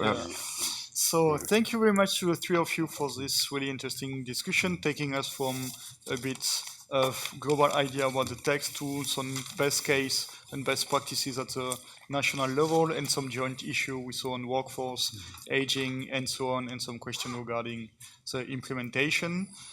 So thank you very much as well for to our participants for their engagement on this. And I will be the bearer of bad news, so I would say we'd make it to 2:15 for the tea break, so we can start 15 minutes earlier. And so we can also try to finish a bit earlier, as some of you, including myself, will be on a tight schedule to catch up trains after the event. So we start at 2:15. Thank you very much. Okay. The session is called the Revised Urban Wastewater Treatment Directive, Stormwater and Sewers. So we are looking into that aspect after covering already several aspects around the resources, the quality of the resources, and then also different aspects around wastewater treatment. And we have 3 very interesting presentations in front of us. I have the pleasure to open the session. I will not be able to conclude it because I have to go to the airport. But Harsha took the freedom to put me here. And then I will have to hand over to him later on, so apologies for that. I'm sure that you will successfully conclude this very interesting event. And with this, I would like to call Caroline here to the floor. Caroline Spearings is project manager at VITO, which is the Flemish Institute for Technological Research. I have the pleasure to work with VITO already for decades, I have to say. And I'm very much looking forward to your talk on driving sustainability for piping systems, insights from comparative LCA to guide environmental impact reduction. Caroline, we are looking forward to your talk. Thank you, Professor Wintgens, for this kind introduction. Is the micro working? Because, yeah, it's working well. Okay, good. For your kind introduction. And I also would like to thank, of course, the European and the Norwegian water associations for organizing this highly interesting event. And last but not least, also you for staying for this last session. Although the weather is so beautiful outside, the sun is shining in Oslo, but I'm happy that you stay. My name is Caroline Spearings. Indeed, I'm working for VITO, and VITO is the Flemish Institute for Technological Research. Within VITO, I'm the project manager of a team that is dealing with sustainability and circularity assessments, primarily in the built environment. And to be honest, I'm very excited to be here today because I would like to take you on a journey towards a more sustainable built environment. And if I say, I have to indeed maybe clarify a bit, if I say built environment, I'm not only talking about buildings, I'm also talking about infrastructure, I'm talking about roads, infrastructure like sewage systems, water treatment systems, etc. And I would like to take you on that journey by showcasing how comparative LCAs, specifically for sewage piping systems and mixed fluid piping systems, how they can help us to reduce the environmental impacts. Global warming is changing our climate. And we heard it already several times, droughts, heavy rains. Do you recall the feelings that you had when reading in the newspapers about the severe floods in Belgium or in Germany or in whatever European country? Can you imagine how many families were affected by these severe floods? Not even to talk about the billions of euros that had to be spent to reconstruct and reconverse everything. And these kind of severe weather events are becoming more frequently. That's also something we heard earlier today. And that's also something that the International Panel on Climate Change took. And they said, if we want to tackle climate change, we have to reduce global warming with at least 1.5 degrees. And in order to meet that target, we have to become climate neutral. I heard already several times energy neutral. We need to go a step beyond. We need to become a climate neutral continent by 2050. Well, a climate neutral globe. But the thing is that a lot of countries all around the globe, they signed this commitment in Paris. Yes, we want to do our best to support this goal, and also Europe did. And actually, Europe translated that commitment into a clear action plan, the European Green Deal, under the wings, to say so, from Commissioner Ursula von der Leyen. And it's the core plan to make Europe climate neutral by 2050. Quite challenging, I would say. If you look at the figures, this is just for the built environment. 42% of the built environment, well, all the energy in Europe is consumed by 42% of the built environment. The built environment is responsible for 36% of climate change.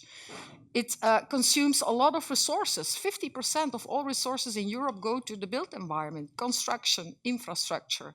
And 35% is, the built environment causes waste. And the Commission knew these figures, and they said, we cannot tackle everything at the same time. Let's focus on energy. And for instance, for the one that are a bit familiar with the EU regulations, they came with this so-called nearly zero energy performance of buildings directive, saying that all new buildings, this is then only about buildings, should be nearly zero energy. And the little amount of energy that they still might need should come from renewable resources. And it paid off. Indeed, it paid off. We can see that if we compare an old building with a new building, we see there is a gain. However, that gain is only coming from the operational energy phase. When we now look to the EU policy, and I'm very happy to see, and perhaps some of you also have already noticed, it's beyond. We already went through the energy transition. Energy is still important, will be still on the agenda, but there is a clear shift in focus from operational energy to entire life cycle energy, entire life cycle impacts and performance beyond energy. Materials are becoming more and more important. Waste is becoming more and more important. Resources, and all on top of that, circular economy will be a strategy that can help us to meet that goal to become a climate neutral continent. And of course, the urban waste treatment directive is also mentioned on the slide. It's if you really deep dive into it, and I'm sure a lot of you already did, you see that circularity is put forward in that, climate change and support for climate neutrality goals beyond actually energy neutrality. A clear call to action, I would say, to all of you, to all of us, because it's not about market players, policymakers, research organizations like us. We need to work together, and there is work to be done, and we need to work together. Efforts will be needed, but I would say do not feel it as a threat. Rather, turn it into an opportunity, like the energy transition also came with a lot of opportunities. PVs, geothermal, even hydrogen, it was becoming a more prominent or a promising energy carrier. We need to see it as an opportunity, and that's exactly these kind of opportunities. There are two teams. VITO is a very big research organization, but specifically for the content of the conference here today, there are two teams I think I can easily mention. It's the water teams in VITO, dealing with circular water technologies, and I have to speak a bit. I can also speak here. Circular water technologies, business models and new circular business models, systemic transitions by means of really living labs, really show it into a real circumstances, and of course digital water technologies. This is not the team I'm working in, but I'm working in a team dealing with sustainability and circularity assessments, and I do not need to speak now because I know what we are doing in the team. We use circularity as a strategy, and of course we cover the 3 P's of sustainability. It's not only about becoming environmentally friendly, it's also about affordability, profitability, of course, and people. And it should all go hand in hand. And in our team, measurability is our compass. if we want to clearly understand the benchmark today, the hotspots in terms of sustainability, we need to be able to measure. And that's where life cycle assessment, comes into the picture, because it's a very suitable tool, it's a science-based tool that can help us to measure the environmental performance of a product, a system, a process over its entire life cycle. It's actually a global analysis of the environmental burdens directly or indirectly caused by that system, a sewer system, for instance, and that over its entire life cycle. So it goes beyond the factory, the piping manufacturer, for instance, and there are a few present here today. It goes beyond their factory gate. It's about which kind of raw materials, how are they transported to the factories, what is happening in the factories. That's more or less the most easiest part to map. But then also, how are my products used in the market? How long can they last? What is the service lifetime? And what happens after 10, 20, 30 years? We need to already think ahead on that and also dare to map that. And of course, some of you might have heard about EPDs. EPDs is just a way of communicating the results of LCA. And you might have seen a lot of EPDs, be it on piping systems or wastewater treatment systems. They are all according to standards, and the rules are there. Although, if we want to use them to compare, to make some comparisons, to understand where are we with our product and how is our product from an environmental point of view benchmarking itself against competing systems in the markets. Can we learn from that? Yes or no? It is challenging, and we will show you later on why it is challenging. And that's why, together with Steinzeug Keramo, which is a company that provides solutions and systems for water and wastewater treatment, we went together with them to do a study where we would like to demonstrate how we can use all publicly available EPDs in combination with their own data for comparisons, for LCA comparisons. The focus was not primarily on the comparing, it was also to clearly understand their own products and what are the pros and the cons, and how are those pros and cons related to the pros and cons of competing systems. And of course, for them, it was also important to learn from that project and to use it as a more solid foundation for procurement, green public procurement purposes, because then you can really show by means of the figures if the project really meets sustainability goals. I already explained whole life cycle performance. We are not only looking to production processes, we are looking from the cradle to the grave.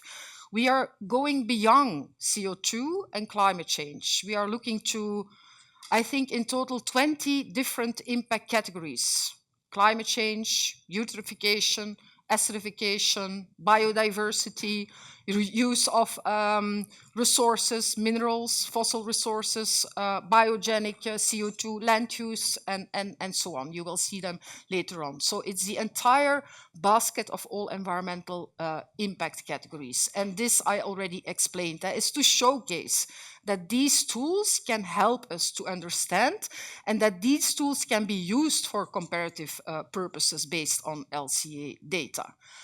I will not jump in all the details, just to say that we look to two main applications: sewer piping systems, diameter of 250, and also a group which is called mixed piping systems, which can distribute mixed liquids there with a higher diameter, the 500. The reason why you see them listed in this matrix is because these systems are commonly present in the European market, because Europe, that's actually the geographical border that we considered for this study. So that's a bit the reason, and I think a lot of these, all these EPDs were based, most of the EPDs were based on specific data. Some of the EPDs are,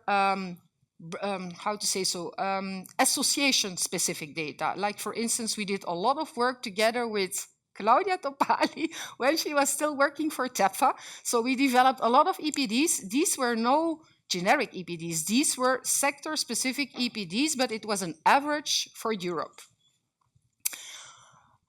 Okay, and then of course, as soon as we decided upon the scope and the boundaries, we had to start collecting all the data over the entire life cycle, from the raw materials up to the end of life. What kind of data? Input and output data. Input data is what kind of raw materials are needed and how much. The same for energy, what kind of energy is needed and how much energy is needed. Water, how much also, and where is the water coming from. And then, of course, emissions to water, to air, to soil, other emissions like heat, for instance, waste that is released and byproducts. And then, based on that, we were able to calculate the environmental profiles. A few things that we would like to stress here is that, especially when you are using these EPDs and LCAs for comparative reasons, it should be an identical functional unit. That means we are not going to compare apples with pears. It doesn't make sense. For instance, insulation materials, if we compare 1 kilogram of PER with 1 kilogram of mineral wool, it doesn't make any sense because they have a different functional performance. So first step, clearly identify, okay, the transportation of the sewage, the sewage water, or how do you say that in English, from the connection of the buildings up till the wastewater treatment plant over a specific period with a specific characteristics.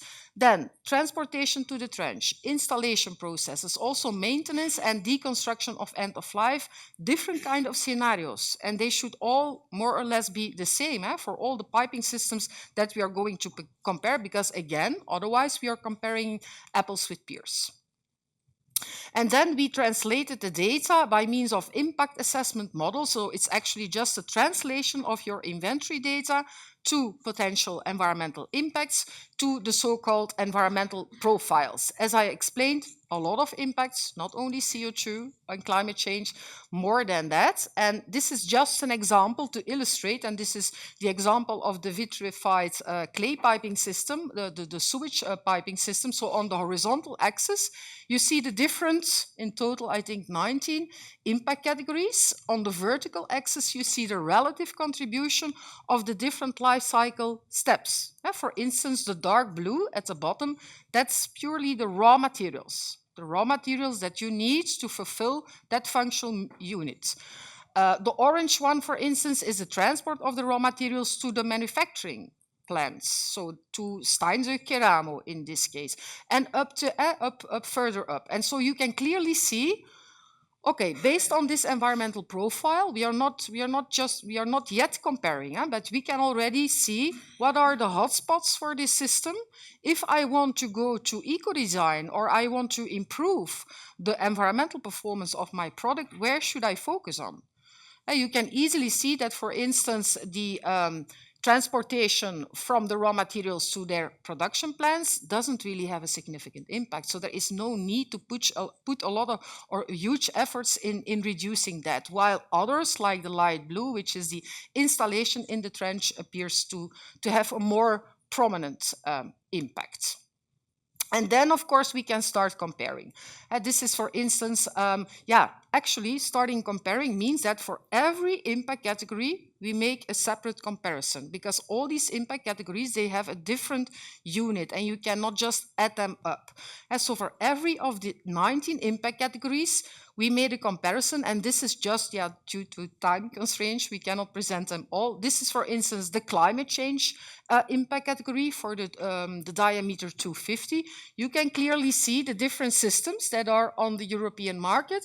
You can clearly see the contribution to climate change and where it comes from. And again, you can learn from it. Where are the hotspots for each of the systems? Which system has a lower impact and which system is a bit at the high side? So food for further thought. And it could be that for this impact category, the VCP has the lowest, is the most favorable, but it could also be that for other impact categories, it's less favorable. So it depends a bit, and you can use it together with other decision supporting tools like costs, economical costs, etc., to take a good and profound decision. And this is just another example for the mixed piping systems with a diameter of 500. This is the example of acidification, and again, you see, for instance, reinforced concrete has a relatively high score, and that's because the green part, the installation, comes with quite some relatively more impacts compared to the other piping systems that could be used. And that brings me to the key message of my presentation of today. Yeah, of course, the overall goal was to reduce the environmental impacts, to understand clearly the hotspots and the improvement potential. And also what we could notice is that there are a lot of EPDs, we can make use of it. And it was a first project to try to align everything because it needed some alignment to do a proper comparison. And there were some challenges, like there were challenges related to, for instance, some methodological aspects. All these piping systems have a different reference service lifetime. How are we going to compare that? Are we going to include replacements, or are we going to do the calculations on an annual basis? We did several options, and we could easily see that based on these choices, the result can differ. So we wanted to be very transparent and clearly understand everything what is happening if you take another choice. Background data are important, and scenarios, I already explained that. And that brings me really to the last slide. I hope I'm still in time. Opportunities, try to benefit from them. We are all facing a huge challenge to become climate neutral, but let's turn it. And it's not only about CO2, it's not only about energy neutrality, it's not only about climate neutrality, it's also about more than CO2. It's also about good quality, it's about extended lifespan, weight, affordability, of course, because you can produce a system with a very low environmental impact, but a system which is so expensive that nobody can pay for it. So then it's not a sustainable system, even with a very low environmental footprint. Important, I think, is that we have a level playing field in Europe. So to offer the same conditions for all market players in Europe. In Belgium, we already have, and I'm not sure, I think a few of the Belgian colleagues left already to catch a plane, I think. But we have a tool where in that tool, specific EPDs are integrated. It's a tool to assess the environmental performance of materials from a building level perspective. And that tool will be extended to infrastructure works. So it will come in Belgium. There will be EPDs for sewer piping systems. There will be EPDs for wastewater treatment systems. And it will be all connected to one tool that assesses the overall environmental impacts, and EPDs will be integrated. So if you are a player in the field, I would say go for it. It's because it is an important communication format. In some countries, like in Belgium, it's even mandatory. That by law, there is a royal decree in Belgium that says if you are a producer and you want to make a claim, be it on the packaging of your product, be it on your website, you have to show it and give evidence by showing the EPD. Also in the construction products regulation, it will become important in this new Basic Work Requirement 7 on the declaration of performance and the CE market. And for the ones that are a bit familiar with that policy framework, the Eco-Design for Sustainable Products directive or regulation, also key there to do LCAs. And that brings me to my last slide, to thank you for your attention.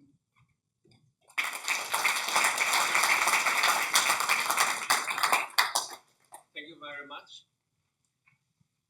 Switch on the mic again. Thank you very much, Caroline, for this really nice overview, comparing these different materials and approaches to connect with this very comprehensive method. I think probably we have time for one urgent question, because I don't know whether there will be time at the end. Yeah, please. I was wondering, thank you first for a very nice presentation. LCA is for environmental impact. Mm-hmm. I was wondering, how do you integrate it with the more societal aspects, the other parts of sustainability as you outlined in the beginning? How do you do that, or are you planning to do that? Yeah, we are doing that, but not in this project. But there, of course, we try to, what you can do, for instance, with LCAs, and we did some internal exercises together with the colleagues from Steinzug Keramo. All these impact categories, they have a different units. You can weight it, and you could monetize it. And then it's called like an external cost. It's a cost which nobody is paying, but it's an environmental cost. You can use that to do or to compare with your life cycle costing, where you really look from an economical point of view, but also from the entire life cycle.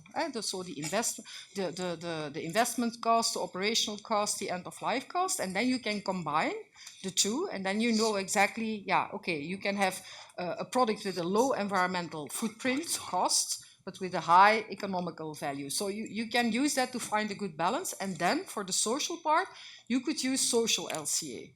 There are a few parameters, social LCA, it's still relatively new, I must say, but you can look to like job creation, these kind of things, the working conditions, and.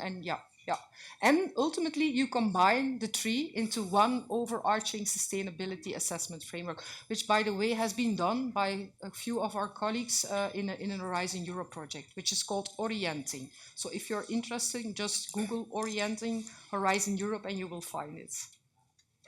Yeah. Thanks a lot. I think with this, we will come to the second presentation. Thank you, Caroline, again. And this second presentation will be given by Karoli Kovac. I don't think that I have to introduce you, Karoli. You are former president of European Water Association. You are an honorary member. You are the chairperson of the Hungarian Water Partnership.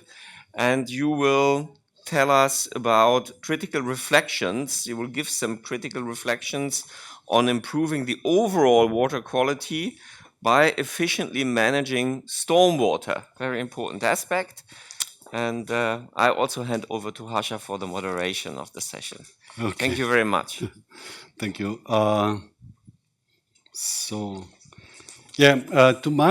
To presenting myself, I would add two positions that were not yet mentioned. I was, the European Green Deal is connected to a certain taxonomy. So to classify what is sustainable, what not, from what aspect or perspective. So I was, on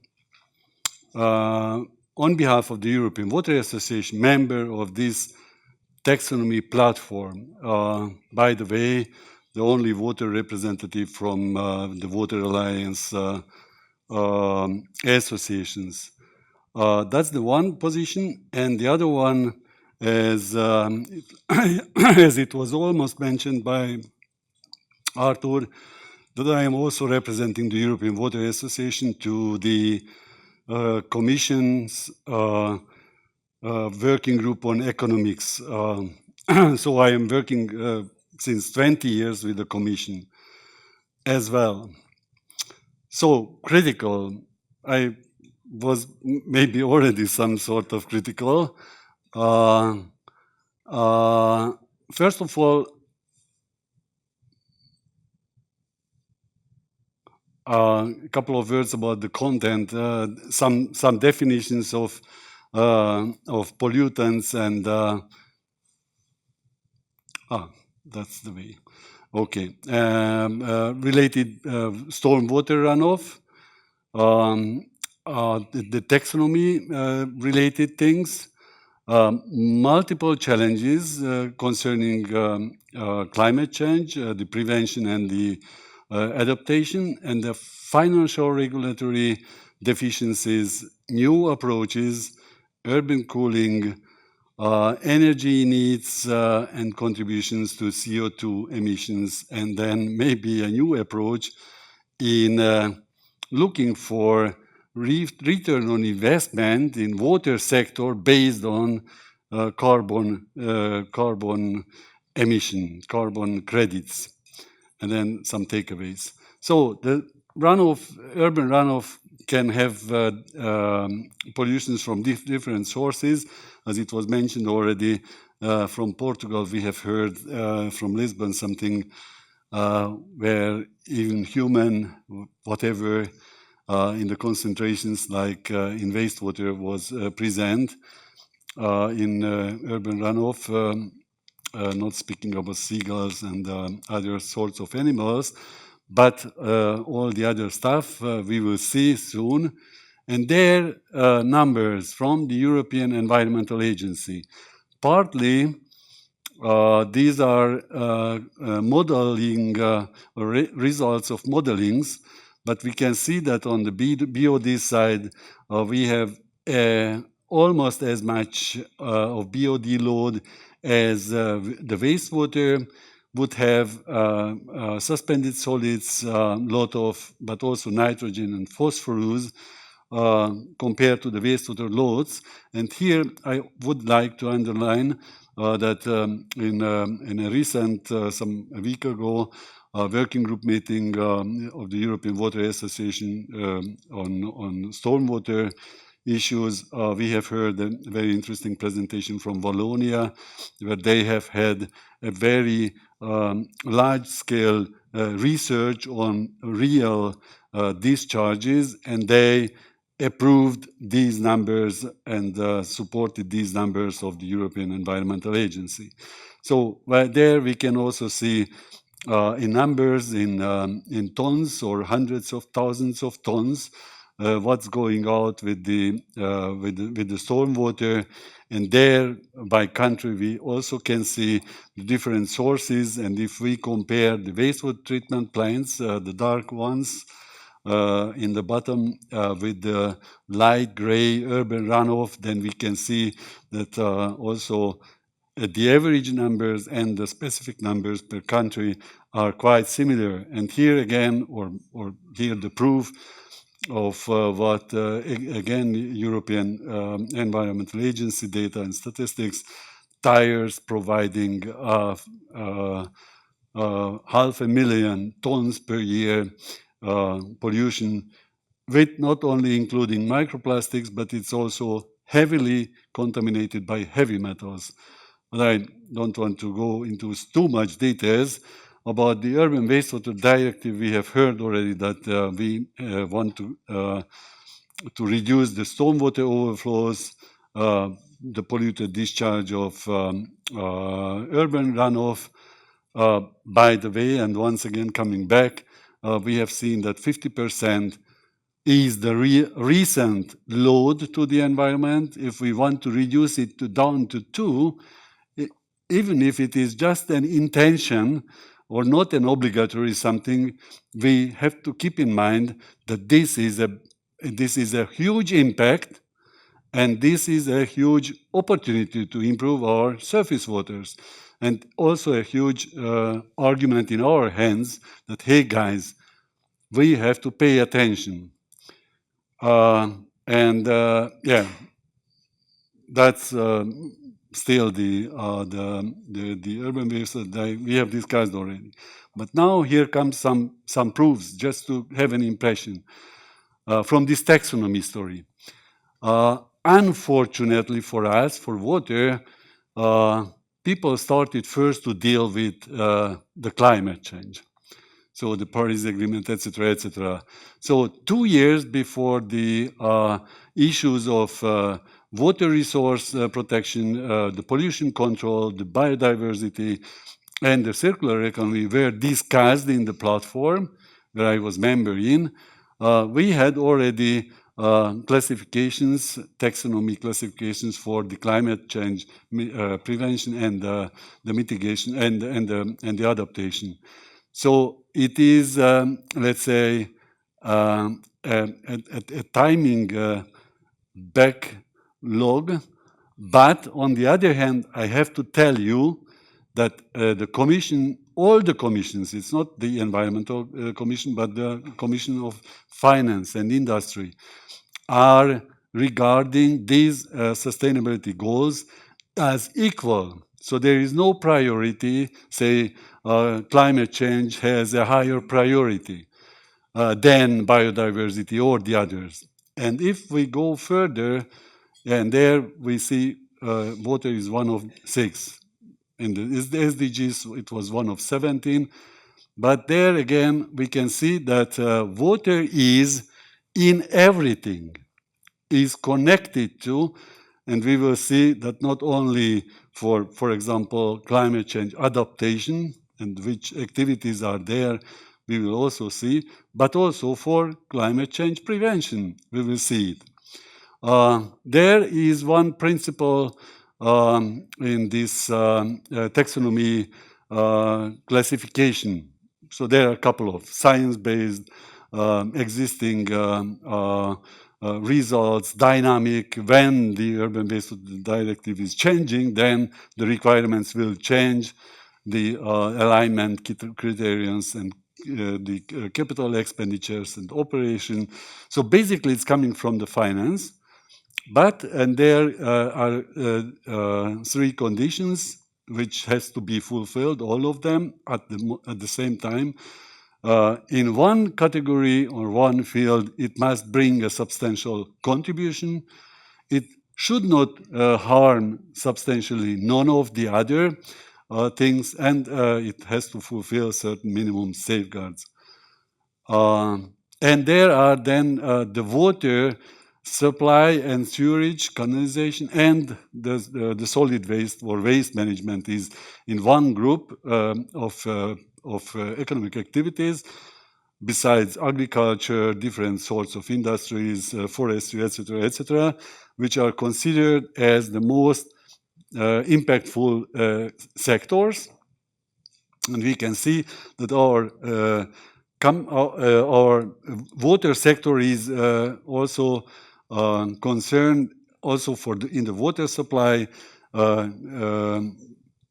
area and also in the sewage. And the desalination is, for example, an activity, however, it costs energy, but it helps to adapt to the climate change, the climate change adaptation. So it is considered as a sustainable activity under certain criterions. The protection of alternative water resources or production of alternative water resources, and then the sustainable urban drainage. And of course, we have already discussed the phosphorus recovery for the circularity, but now staying with the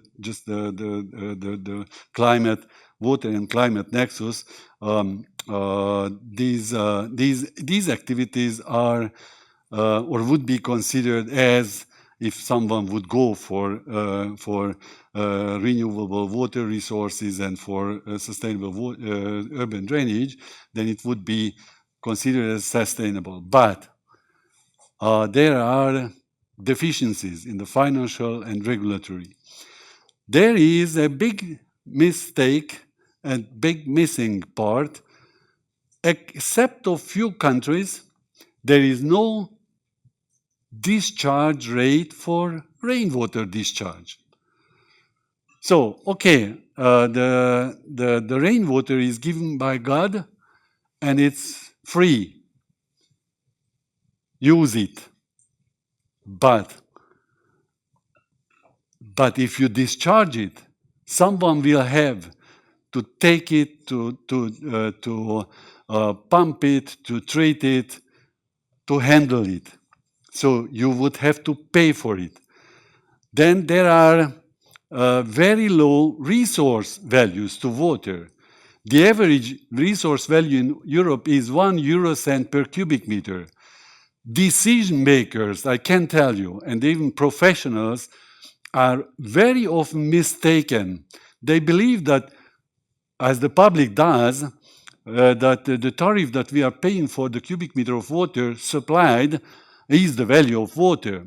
No, the resource cost is 1 euro cent or zero. In good many countries, there is 0 euro cent, nothing to be paid for the resource as such.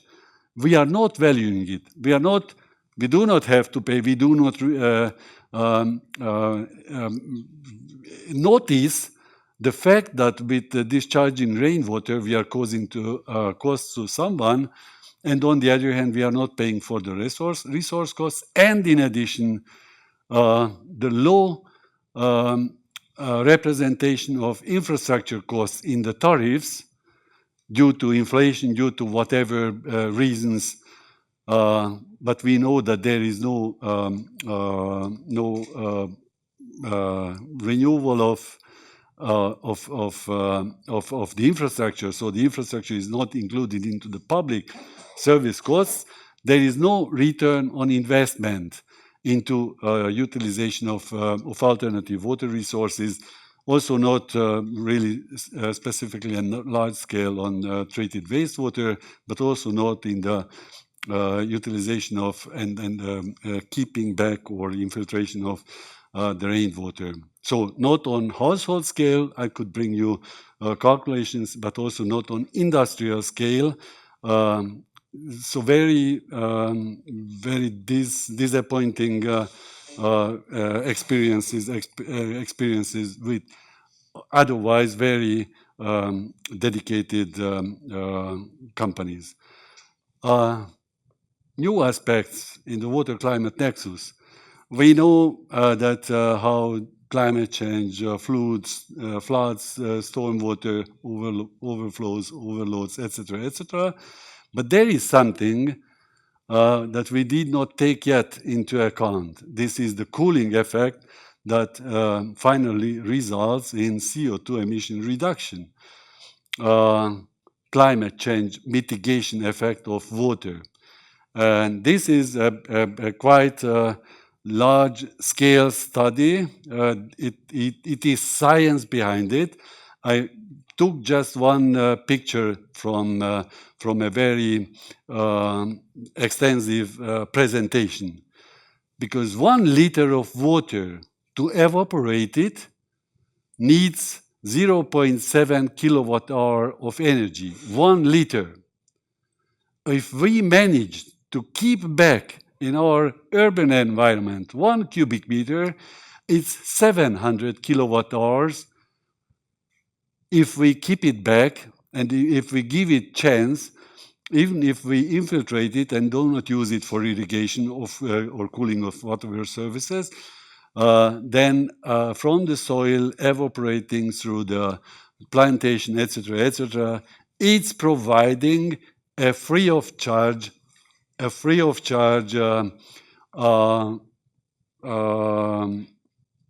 cooling and the free of charge conditioning, let's say air conditioning.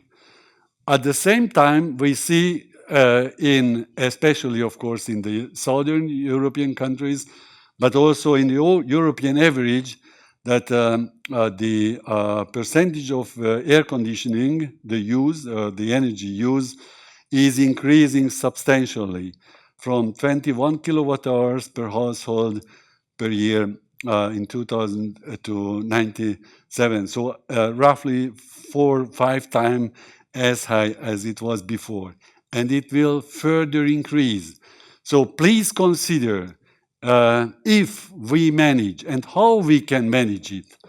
But at least we, and just us, we need to think about how we can improve the retention of rainwater in our municipalities. Also to prevent the overload of our sewer system, prevent the overflows, stormwater overflows, in order to prevent pollution of our rivers, as we have seen with everything and in huge quantities, but also to provide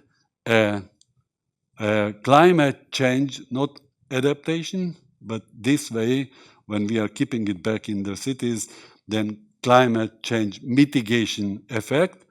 And in case, because I have told you, but I can tell you again and again, and could bring different presentations, calculations. I'm working also with the World Business Council for Sustainable Development to monetizing the externalities. And even there, very high-profile members, they make studies how to make retention, but at the end of the day, when there is no return on investment, they do not make they do not take the action. if we could sell and the water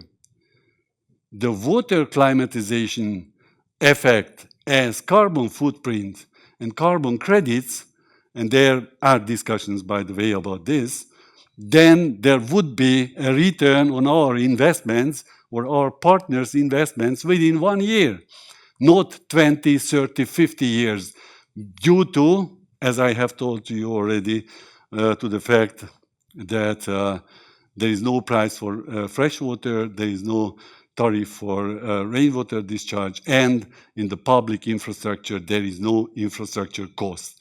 So no one will invest, or just a few. Okay, so there is the takeaway, and that's it.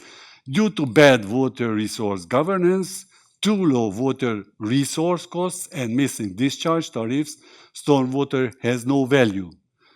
The financial gap, low return on investment to private, corporate, and citizens, whatever investment, due to undervalued public infrastructure, bad water resource governance.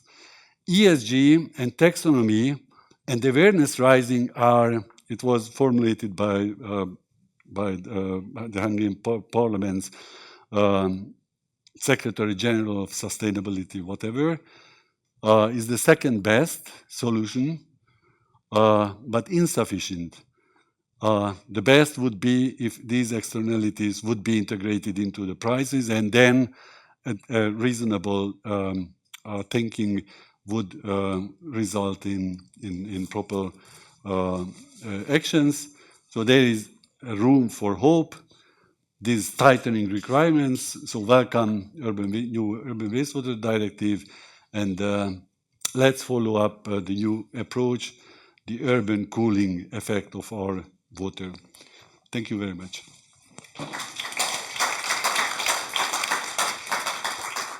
Thank you very much, Caroline.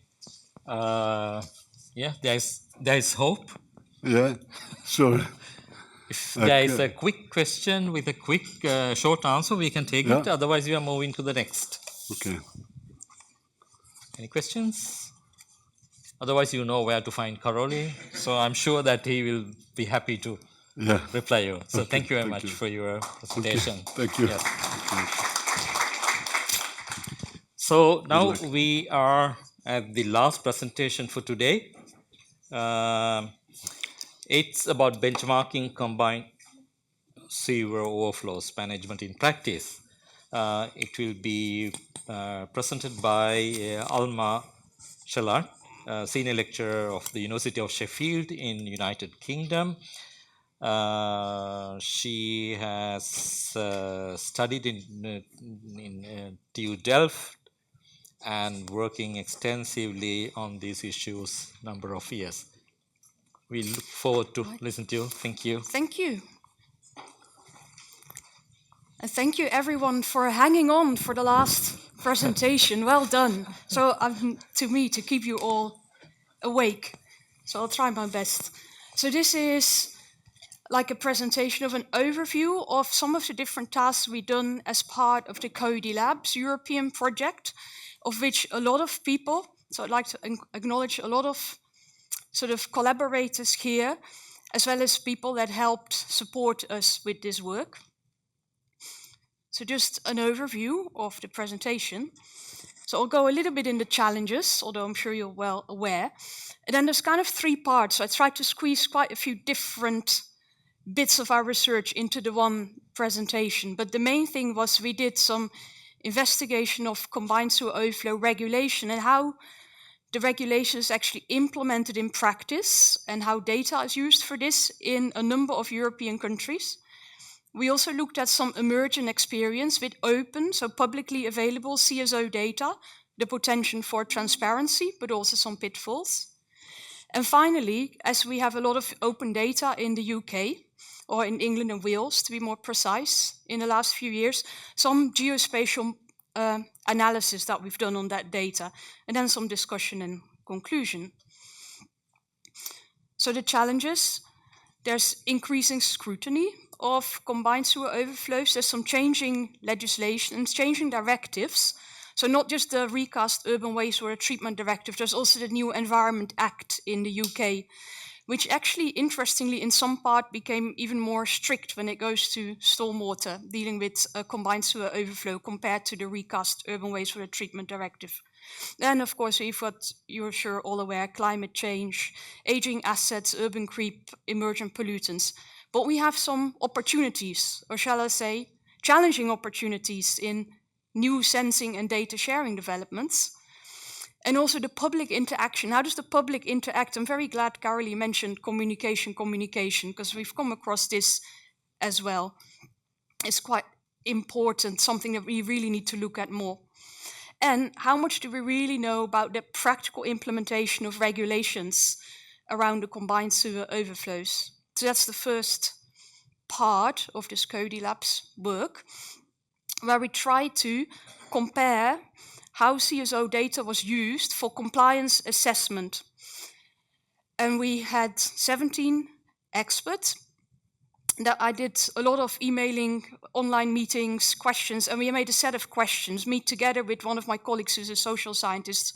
And for these 10 European areas, we tried to compare, for example, how are existing CSO structures regulated, how many structures are currently monitored, does assessing CSO compliance with data happen regularly, and what happens if illegal spills occur, and a number of other questions. So here I'm trying to summarize something that actually in hindsight was really hard to summarize. We thought the questions were clear enough, and then with regulation people talk about carrot and stick, but this seemed like spaghetti to me, yeah? It's really intangible sort of, but we tried our best. So this is not trying to aim to be complete, but really to highlight some of the challenges and illustrate some of the complexity, and the detail is in a deliverable. And then again, for people maybe not aware, so there's two sort of main ways you can regulate your CSOs. It's emission-based, so spill frequency or volume. So the new Environment Act in the UK goes about spill frequency. The recast Urban Wastewater Treatment Directive is on pollutant load, so the famous 2%. Or receiving water impact based. So for example, concentration, duration, frequency of pollutants in rivers, which is also in the new UK Environment Act. And actually, if you look at the Water Framework Directive, it should be a combination of both, if you read that from my reading of this. But we can see that actually most of the countries only have emission-based regulation for their CSOs. Only a few do receiving water impact based. If I ask how many CSO structures are currently monitored, more than half the areas said it's actually unknown at a national level. And then it's upcoming in some. And then when we asked, does assessing CSO compliance with data, so hard data, happen? Mostly the answer was no. And then what happens if illegal spills occur? Well, some areas says we do not actually have a definition of what is an illegal spill, or nothing happens, or fines, but mostly it says sometimes we have an investigation, but this is difficult and not always successful. So, next attempt, we also tried to send out a questionnaire to sewer operators. And Iwa, thank you, Iwa, actually helped circulating this questionnaire. And this originated from a Swiss study by EWAC looking into how the Swiss operators use data. And we extended it specifically how to use data for CSO checking. But actually that, again, we translated that in 6 languages, and then we ran into many trouble, because a lot of things don't translate very well. So what is a municipality? And then it was like, but we don't have municipalities. Huh? And people were laughing, because we have shires. We really do have shires. And not just Middle Earth, England as well. And so on. So, as you can see, it originates from, so we had 127 responses from Switzerland and only a very small number from others. And in England, I didn't even manage in the end, because my colleague took one look at the translated question and he was like, you give this to any of our friends in the water utility and they'll just laugh at you. You know, they won't understand. So we couldn't statistically analyze the results. And again, of course, from Norway, interesting to hear there's 357. So I already thought in Switzerland there was 127 responses. And of course, from Belgium, we got Aquafin was very kindly responded, but that's only one, and that's half the country. So just in short, showing you some results here. So N is basically number of answers. So of course, this is majority the Swiss operators, because as I said, the vast majority of answers were from Swiss operators. And then somewhat interesting, when we asked, is there a legal basis available for performance monitoring of CSOs in the law? About 2/3 said yes, 1/3 said no, and the majority come from one country. So that's odd. And then also, is there legally binding implements ordinance regulation available? About half says yes, half says no. And then that one made us smile as well. Huh? So are the existing regulators applied by the operator? The majority says yes, although even 10% apparently says no for themselves. But if you talk about others, by all the other actions, then no, they don't. So, or 1/3 of them don't. So we do it. Anyway. But as I said, pinch of salt, because it's majority, we struggled. In hindsight, we were vastly under-resourced for this. It should have been like semi-structured interviews and really one-to-one discussion with not just sending out a questionnaire so things don't get lost in translation. So if you ever plan to do this, come and talk to us. We can tell you how not to do this. Then, onto the England and Wales CSO data. So for those of you that don't know, so they are openly available since 2020.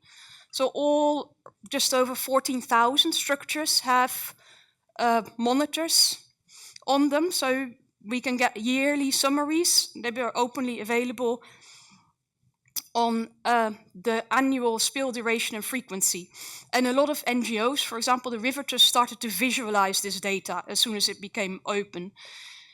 So from the last numbers from 2024, so there are about 450,000 spill events, total duration of over 3.5 million hours of spills. So on average, about 32 spill per CSO structure. And a majority of the spill seems to happen near the treatment works. So then some of the experiences that's emerging on this. So we really tried to look what other. So Brussels has open CSO spill data. And actually, if we look, the numbers are in a similar ballpark. So basically, we don't know. There's not that many numbers available. But from some research project, we know these numbers is not just England. There's similar numbers of spills found in other countries where there is the data, the limited data. But then it becomes interesting how people have dealt with opening up that data. So you see Hydria in Brussels make the data open, and they got together with a local NGO based on kayakers, and they also made the data public, and they explained what is a CSO. And then again, they have like be part of the solution, some quite positive way of using this data to encourage people to do the right thing. Then we come to UK, and this is a sad, sad story, because the idea was make this data open, but it was quite badly mishandled. It was just sort of put open there. There's a big CSV was put out there, and the water companies gave this data because Environment Agency asked for it and put it online. And then they didn't really control or explain or anything. And the data, to be honest, it was made open in the first place after a lot of lobbying. So a lot of lobby groups then jumped on this, and there was a lot of really bad press. Still is a lot of bad press. So that you see that even Ofwat got very much criticized for trying to fund innovation in sewer inspections, for example. And there's some kind of quite famous people really twittering and tweeting and making a lot of bad press. And that was the one that really worried me, given that we have also shortage of people in this area. So there seems a quite missed opportunity in using this data for something positive. So then the actual England and Wales data. So we have a lot of open data. We've got rainfall radar data for the whole country. We've got census data, where we can look at a lot of like deprivation index or gross value added per area. We can look at a lot of the impermeable areas and the slope and so on, all online. So we did a lot of, well, not me, one of our postdocs did a lot of GIS sort of overlaying different areas and trying to link these data sets, because we thought it'd be really interesting to see, I guess, what really can other people learn from us and find out what areas combination make most CSO spills happening. And then to our big, well, we expected the data to be noisy, but we didn't quite expect it to this noisy. So you see here, for example, the total spill duration. for each sewer catchment and the annual rainfall volume on the sewer catchment. And we basically see no correlation, which may be surprising because we think it's the rainfall that's causing the CSO or the excessive rainfall. And you can see here the correlation coefficients, actually all the things we could think of, no correlation. So something else is kind of correlating with the spills. So we went another step further. Now I haven't really got time, I suppose, to explain in detail how this works, but we used self-organizing map, which is a multi-parameter spatial correlation sort of AI method. So I won't, well, you can ask me after, and again, we have a paper in progress and a report with the draft results online. But again, very little to no correlation between CSO spill or duration per catchment and any what we thought might be explanatory variables. So, although it's not entirely surprising, we did expect this to be quite noisy, but we didn't quite expect it to be this uncorrelated. But if you think of it, there's a lot of other local causes of CSO spills. So we think could be local bottlenecks, blockages, general lack of capacity in the treatment plant, and so on. So, then on to some discussion and conclusion here. So around CSO data availability. So there's a real lack of European data on monitored data on the amount of spills. I mean, there's the Joint Research Center from Pistocchi and Caranto work. People may be aware of it. They try to model how many, what is the total volume of CSOs in Europe. But this is all based on modeling. And I think also for the implementation of the recast urban wastewater treatment directive, from what I hear from some people, is that the expectation around this 2% load would also mainly be modeling based. However, a lot of this information is reliant on modeling. You could just miss a considerable proportion of the spill because your traditional model that maybe puts in rainfall, population, and area, and then you think, if I have lack of capacity in the system, I get a spill. But the spills seem to also be caused by a lot of other local issues. So the modeling may be not actually very well capturing a lot of the spills. So then there's this emerging evidence of the monitoring network in England and Wales. So despite being quite heavily regulated for decades, there's far more spills than people expected. Yeah, it was kind of quite a lot worse than people thought it would be. So that kind of begs the question how well this regulation was actually working in practice. And there's a lot of press attention and increasing public scrutiny of the CSO and the surface water quality. And there's a public lobbying that kind of led to this data being made open in the first place, but then also led to the actual implementation of the Environment Act being much more strict than originally intended, because the government did the review on this. And then that actually happened during COVID when a lot of people were at home walking in their lovely parks next to their local rivers and paying much more attention to this. And actually, they are now being more strict. They are so strict, in fact, that as we speak, water quality monitoring is being installed upstream and downstream of every CSO structure in the next, this and the next period. So they try and put it in 1/3 of the CSOs in the next 5 years. And also there's the estimated costs of the storm overflow discharge reduction plan is around £40 billion. So I was quite interested. Also, people said they don't trust Michel Spona's numbers this morning. I also think that looks not right. So, because this is just the 40 billion, it's just for, I'm not talking about wastewater treatment here, it's just for CSO spill reduction. And our water bills, this is quite interesting maybe for you to know, they are they're increasing by 26% this year, and then up to 36% in the next 5 years. So quite a big increase in water bills. People are not happy with this, so they're doubly unhappy. They're not happy about the number of CSOs, not happy about river quality, not happy about the water bills either.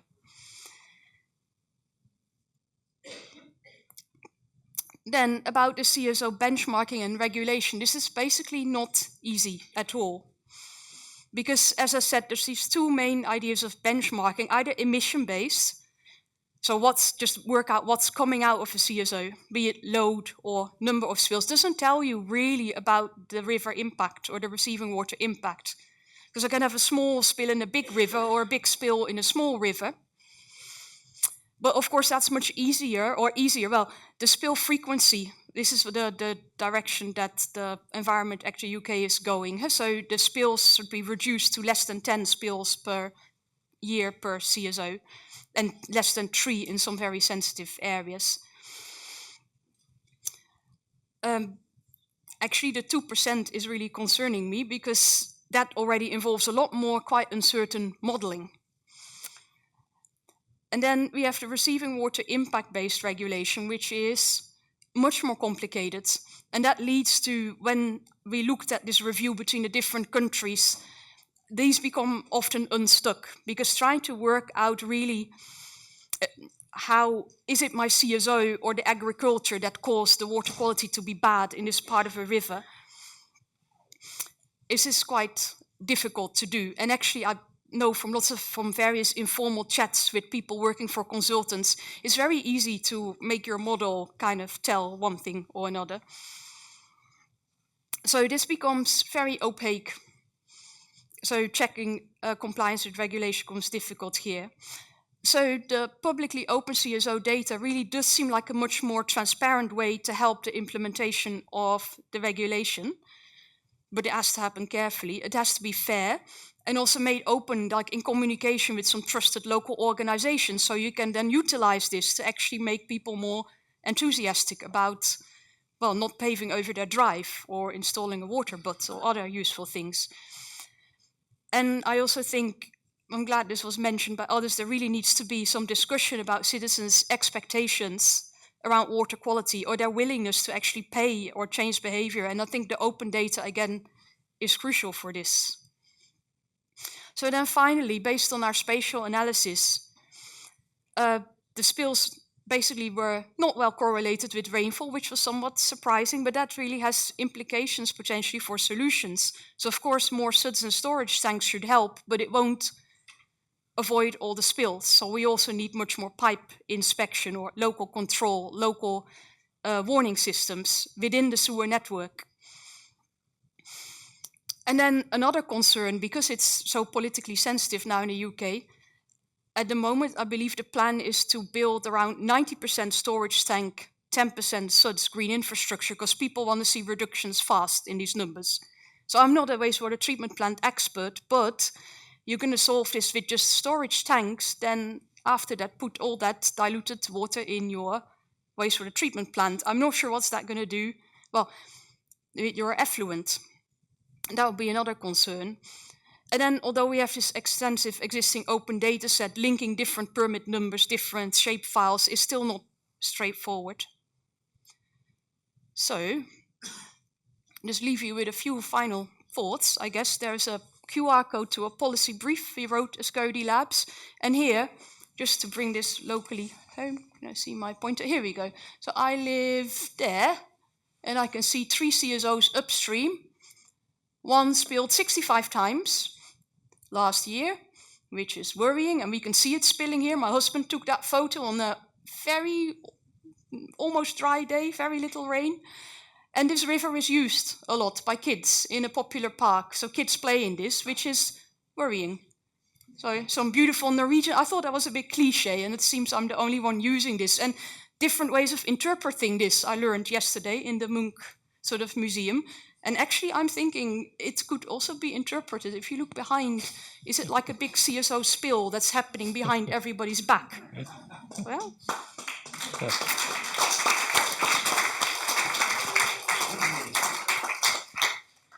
Thank you very much, Alma. Is there a question? If not, I have a question to you. You showed that about 70% of the CSOs were estimated or monitored, right? And you said that partly the amount of water and some are also based on the pollution. So my question is, do you have any idea about what is the percentage of CSOs monitored based on pollution load? So at the moment, all the CSOs are monitored based on So the amount. 70% was the ones that were located near the treatment works, like near the storm tanks before the treatment works. So all of them are monitored at the moment. For all 14,000 are monitored with level, some kind of level sensor. Only the amount of water, right? Only amount but of not the water. concentration. No, and there won't be, because this is the key difference between Environment Act and Urban Wastewater Treatment Directive. So it's frequency of spill and then river impact. So what's going to happen in the next 5-10 years, there's going to be water quality online sensors upstream and downstream of every CSO in the receiving water. Exactly. So yeah, I'm working with virtual Yes. sensors to place there, Yes. so to cut the cost. That's why. It's and these are interesting. real sensors we are Yeah. speaking about. So it's Yeah. Oh, Think- sorry. Yeah. Yeah. Short question and short answer. Question. Okay. So the 40 billion pounds Yes. you calculated for further investments. Was it for these centralized solutions by utilities, whatever enlargement of Yes, diameters or storage is on the way on the sewer, or did you make also option analysis or took into account the potential retention at the spot of origin? So it's a combination of both. But we have to see. I think 2027 there'll be a review of the pricing and the whole. So we will. But because the if 40 billion is, if you would introduce these tariffs for or charges for rainwater discharge for the households or houses, like it is in Germany and was introduced in East Germany, and reduce the sewerage tariffs, because in Germany it is separately calculated, and roughly 40% of all over wastewater related tariffs is related to the rainwater discharge. So if you would reduce it, so then it would be an indication for the people that they themselves can do something. Just Yeah. as you mentioned, my communication. Yeah, in the initiative. ideal world, yes, which is what we see in the Belgium sort of example in Brussels. But sadly, that link seems to be missing in the UK NGOs at the moment. You are not Right. in the EU. I'm not. No, the UK. Yeah, England. Yeah, who knows? Thank you. Thank you. Thank you. Yeah. Thank you all. Now we are coming to the last part of our conference. Arthur?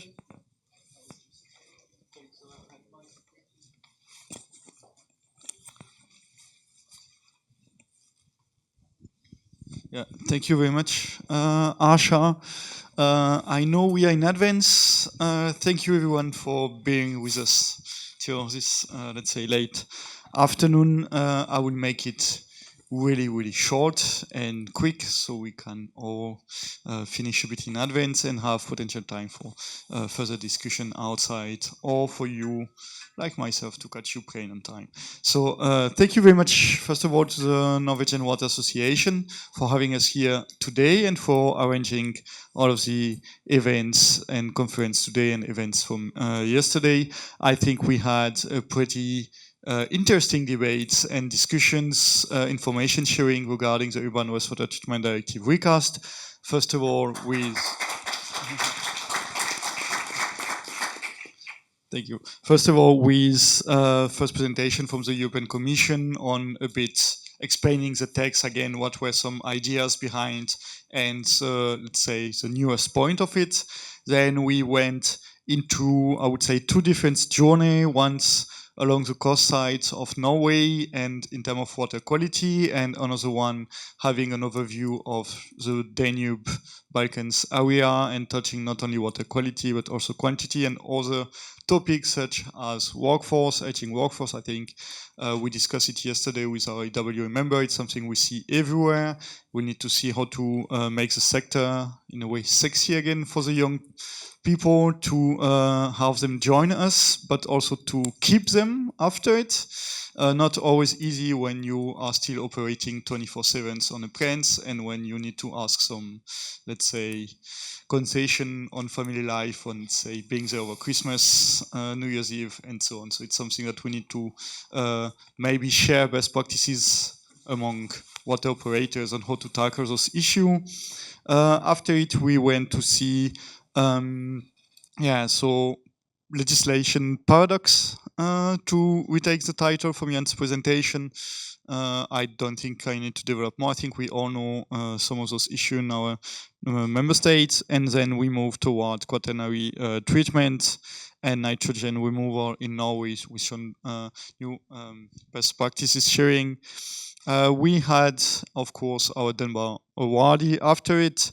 And I'm not saying it's because I was the moderator, but I think it was a good panel discussion on a Norwegian water treatment directive, really touching some of the topics that I already mentioned. And I think that we can all agree that the implementation will be sporty, at least. And we will need to see, and I'm sure it will be for you, but also for us on the EWA side, topics that will still be of great interest for the next years to come. I would like to invite you again as a direct member from EWA or indirect via your national association. Please get in touch with them that they can pass on any questions that you have regarding the implementation of the text, that we can also feed our all the questions and feedbacks to the Commission after it. And finally, we just finished about on stormwater and sewer example discussion touching as well financing. I think Alma, one of the points that you mentioned, I really like the questions and what you highlight. And I think everyone agrees the program is always the other person. We're always doing everything great.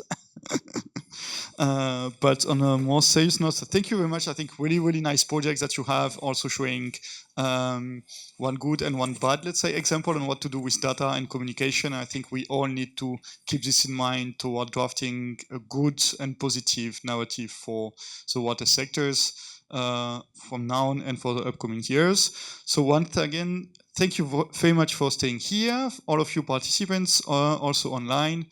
And again, thank you very much, Norwegian Water Association, for your hospitality, I would say, during those 2 days, and also for the EW members that joined us yesterday for the council meeting. So thank you and have a nice trip back home. Thank you very much. And if you are going to stay today in Oslo, enjoy the nice weather finally.